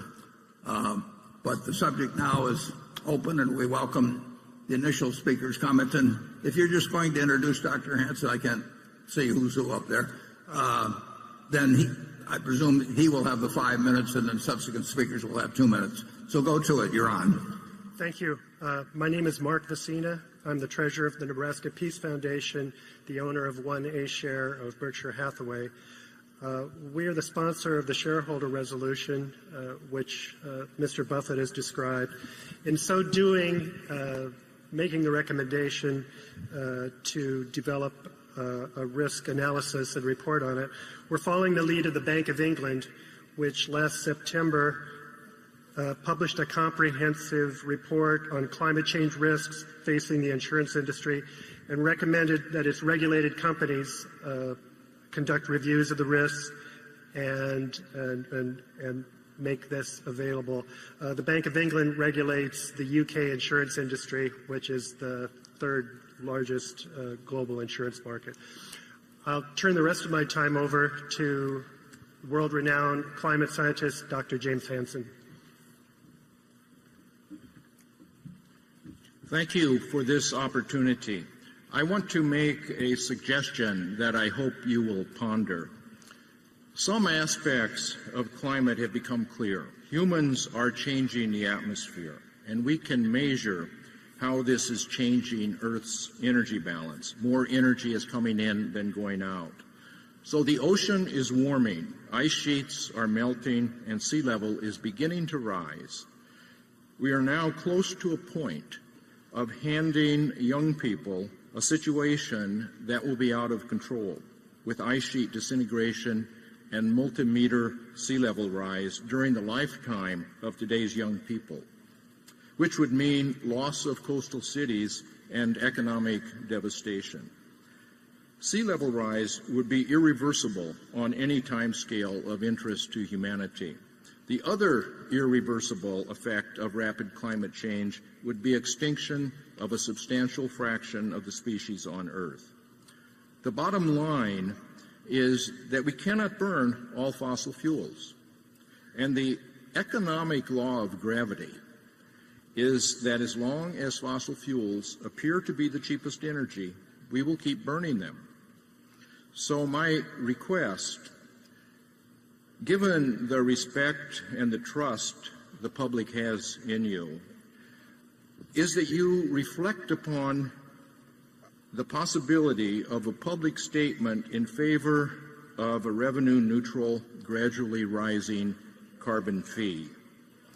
A carbon fee is needed to make the price of fossil fuels honest, to include the costs to humanity of their air pollution, water pollution, and climate change. A rising carbon fee is needed to spur effective investments by the private sector in clean energies and energy efficiency. Most important, it will steadily phase down fossil fuel use. So I'm not asking you to endorse a carbon fee on the spot, but I hope that you will reflect upon it and perhaps provide a clear statement in your next report. It could be your greatest legacy. It could affect everything, even the course of our future climate. Thanks. Thank you, Dr. Hansen. I might say that although we may differ on some specifics, and I don't know, I am no expert on this subject whatsoever, I don't think you and I have any difference in the fact that it's important that climate change, since it's something where there is a point of no return if we are on the course that you think is certain and I think is probable, that it's a terribly important subject. But the motion that was put forth was relating to the insurance aspects of it. And we have discussed, believe me, we have thought and discussed insurance aspects, and I've in effect given a report which was asked for by this within the annual report. So it is really not the issue before the shareholders is not how I feel about whether climate change is real or whether a carbon tax is appropriate. It's whether it poses a risk to our insurance business. And I recognize the Bank of England read that report, but we respectfully disagree with them not in terms of the importance of climate change, but in terms of the risk to our insurance business. We don't write policies for a long period of time. We're not forced to write a policy on anything. So our judgment is made as propositions are presented to us, usually as to whether for 1 year we are willing to accept a given risk for a given price. And that obviously climate is enormously important in our activities, hurricanes being the most important probably, although we also get involved in earthquakes. But that is what the proposal is about, and we've given a response to that. And it does not mean that we differ on the importance of climate change to the human race. So with that, I'd be delighted to hear from the various seconders. Hello, my name is Jim Jones. I'm the Executive Director of the Cady School of Insurance at Illinois State University. I would like to express my concerns based on 3 hidden risks associated with climate change. The first relates to stranded assets of insurers investing in fossil fuels. The second is a more insidious risk related to climate change.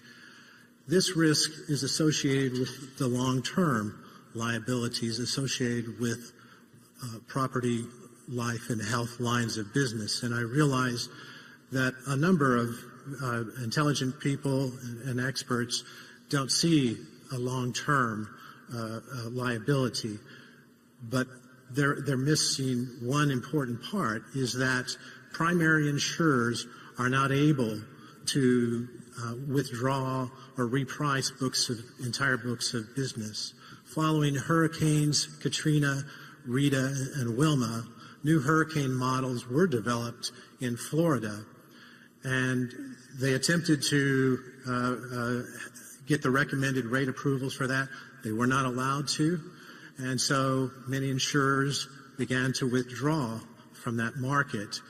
10 years later, that about 40% of the underperforming business is still on the books of those insurers. And this could play out in several other states that are exposed to climate risk. For a reinsurer, the value of reinsurance with their customers is a long-term business. The reason why this is so important is because, according to my count, 156 of your reinsurance customers have filed climate change disclosures. And these customers are looking for long-term interest being protected by their reinsurer. And if not, there's a potential for a relationship default risk that could occur if they perceive your reinsurance as just being one-year contracts that can be repriced or withdrawn. And you enter into that world of the expanding market competition of alternative reinsurance, which just last year was $72 billion. And earlier this quarter, we set a record of $2.2 billion in cat bonds. Thank you. I would point out that we have not been asked ever, to my knowledge, to write long-term contracts. Our primary insurers know that we look at it 1 year at a time, and we will not write business that we think has a major negative probability, and they don't expect us to. It's way less a relational business than in the past. It's much more a transactional business, but we will not write.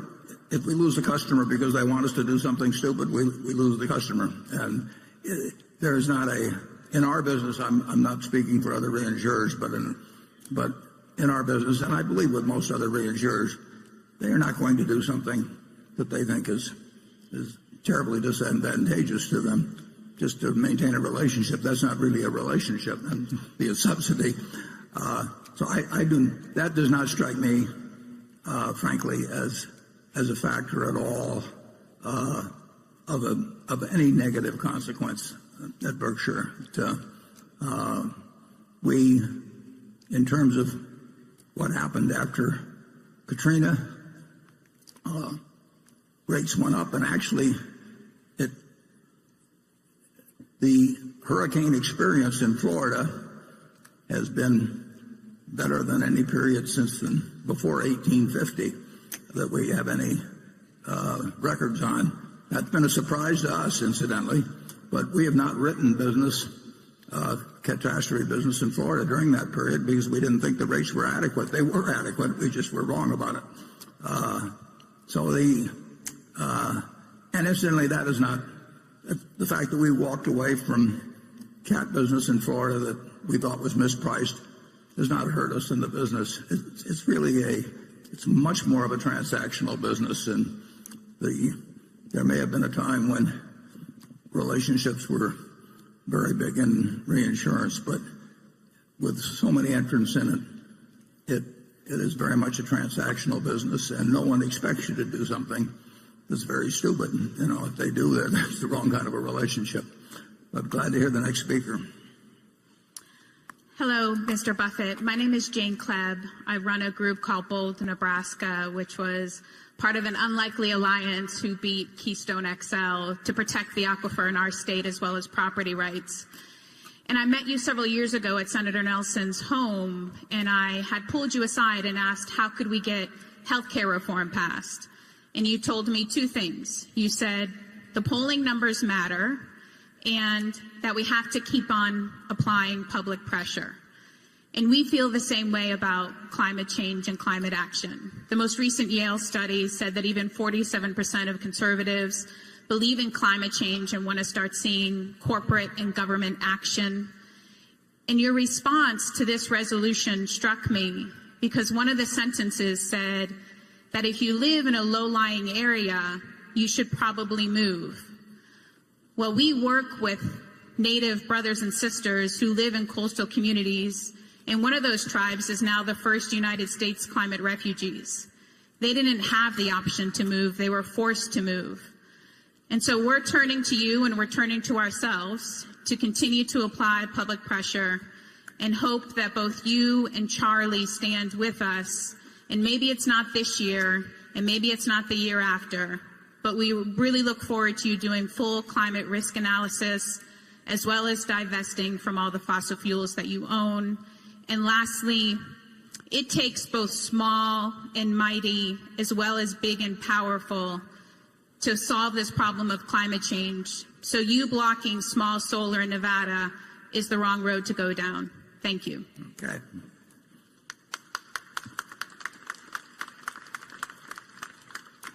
I think you'll have a reasonable time to move, but I would say if you're making a 50-year investment in low-lying property, it's probably a mistake. I actually said you may, as a homeowner in a low-lying area, you may wish to consider moving. And I would say that if you expect to be there for 10 years or so, I don't think I would consider moving. But if I thought I was making a 100-year investment, I don't think I would make it. I think it gets to the question, we have a shareholder proposal that says what are the risks to the insurance division from climate change. We're not denying climate change is an incredibly important subject. We're not denying its existence, but it will not hurt our insurance business, and it's immaterial compared to other things that couldn't affect our insurance business. And that is the issue before the meeting. I'll be glad to hear from the next speaker. Good afternoon, Mr. Buffett. My name is Kay Karn. I've been a shareholder for more than a decade, basically my investing life. Today, someone said that you think ahead of the crowd. With regards to this resolution, you're saying that the Berkshire insurance business will just raise rates the next time the policy is renewed, and that makes sense. But you agree that climate change poses a major problem for our planet. I would say that climate change poses a major problem for the stability of our global financial markets if the political action continues at its current pace with regards to this issue. I personally agree with Dr. Hansen that a carbon fee is the solution to address this issue. I'm wondering if you can tell us what you think the solution to address this issue is, and whether you think the Berkshire businesses more broadly than just insurance will be impacted by this issue in the next decade or two. Yeah, I would doubt if it's affected in the next decade or two, but I won't argue with you at all that it's likely, not certain, that unless various techniques are designed for reducing, for sequestration, different things of that sort, that plenty of people will be working on, or unless the emissions, greenhouse gas emissions are reduced significantly, that it's a terribly important problem for civilization. And there have been there's certainly going to be some very smart people working on ways to change the balance in some way, either through less being released into the atmosphere or by various techniques that might diminish the impact. But no one here will deny that it's important. I don't think it will impact. I don't think it will impact in a serious way the climate or insurance, for that matter, in the next decade or two.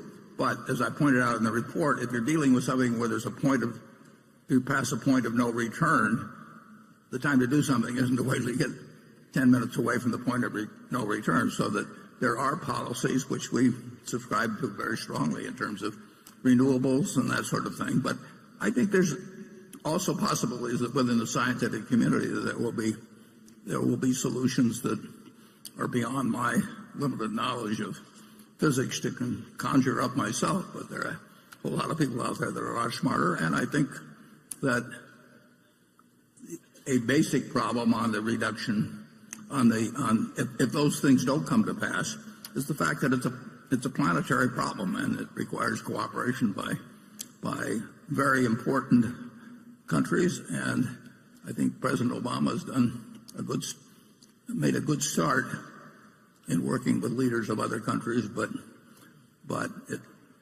it can't be solved by the United States alone, as you know better than I. But, be glad to hear from the next speaker. Hello, my name is Nancy Meyer, and I've been a shareholder for 15 years with my husband. We have great faith in Berkshire Hathaway. That's why we invested. So I'm just here to say that as a shareholder, I'd like to ask my fellow shareholders to consider the economic costs of climate change and urge Berkshire Hathaway to adopt this resolution to show leadership in the insurance industry. Thank you. Thank you. And I appreciate the fact you've been a shareholder, but I do think, for reasons that laid out, I don't really think that I think the resolution is in a sense inapplicable to our insurance business. I mean, insurance, global climate is not a risk to our insurance business. It may be a risk to the planet over time, but that's a different thing. I mean, we can adopt all kinds of resolutions about saying that obviously nuclear proliferation is a threat to the planet, and you can say, well, then it's a threat to Berkshire. But in terms of being Berkshire specific, you can read the resolution, and then, like I say, our answer with Ajit Jain is probably the smartest person I know in insurance, and I have 99% of my net worth in Berkshire that's all destined to go to philanthropic institutions, and I'm not eager to see that disappear. And I do regard myself as the chief risk officer of Berkshire, and I worry about things that can hurt Berkshire, and I do not see it in our insurance division in relation to climate change. But thank you. Good afternoon, Mr. Buffett. I am Richard Miller in the Creighton Theology Department here in Omaha, and I study and teach climate change and its social effects. I just wanted to make you aware that Berkshire is operating within a larger economy, and that the most important climate analysis, economic analysis from Nicholas Stern, indicates that on our current path, by the end of this century, 30% loss in global GDP is possible. The other issue is, when we talk about doing something about climate change, doing something means to avoid major sea level rise, we need to reduce emissions globally, starting today, 7% per year. The only time we've ever reduced emissions over a 10-year period in a growing economy was in the 1990s in England, and we reduced them 1% per year. So we're talking about a completely different thing than President Obama's gradual move, and we need to do something. No, we need to do massive transformation immediately. And with your large global holdings, you are a world significant figure on this, not just about this particular shareholder resolution. Thank you for your time. Thank you.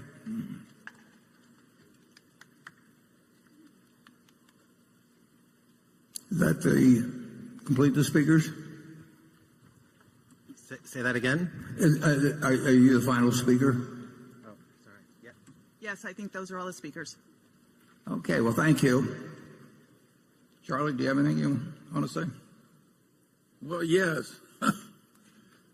We're in Omaha, which is considerably above sea level. And we have no big economic interest in this subject in our insurance companies. We don't write much of that catastrophic insurance we used to write many years ago.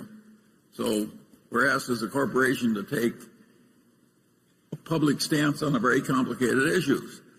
We've got crime in the cities. We got 1,000 complicated issues that are very material to our civilization. And if we spent our time at the meetings taking public stands on all of them, I think it would be quite counterproductive. And I don't like the fact that the people that constantly present this issue never discuss any solution except reducing consumption of fossil fuels. So there are geoengineering possibilities that nobody's willing to talk about, and I think that's asinine. So you put me down as not welcoming.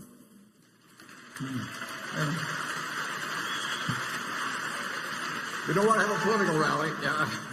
The motion is now ready to be acted upon. If there are any shareholders voting in person, they should now mark their ballots on the motion and deliver their ballot to one of the meeting officials in the aisles. Ms. Amick, when you are ready, you may give your report. My report is ready. The ballot of the proxy holders, in response to proxies that were received through last Thursday evening, cast 69,114 votes for the motion and 531,724 votes against the motion. As the number of votes against the motion exceeds a majority of the number of votes of all Class A and Class B shares properly cast on the matter, as well as all votes outstanding, the motion has failed. The certification required by Delaware law of the precise count of the votes will be given to the Secretary to be placed with the minutes of this meeting. Thank you, Ms. Amick. The proposal fails. Does anyone have any questions for our audit firm before we adjourn? If not, I recognize Mr. Scott to place a motion before the meeting. I move this meeting be adjourned. Mr. Olson? And I second it. Motion to adjourn has been made and seconded. We will vote by voice. Is there any discussion? If not, all in favor say aye. All opposed say no. The meeting is adjourned. Thank you.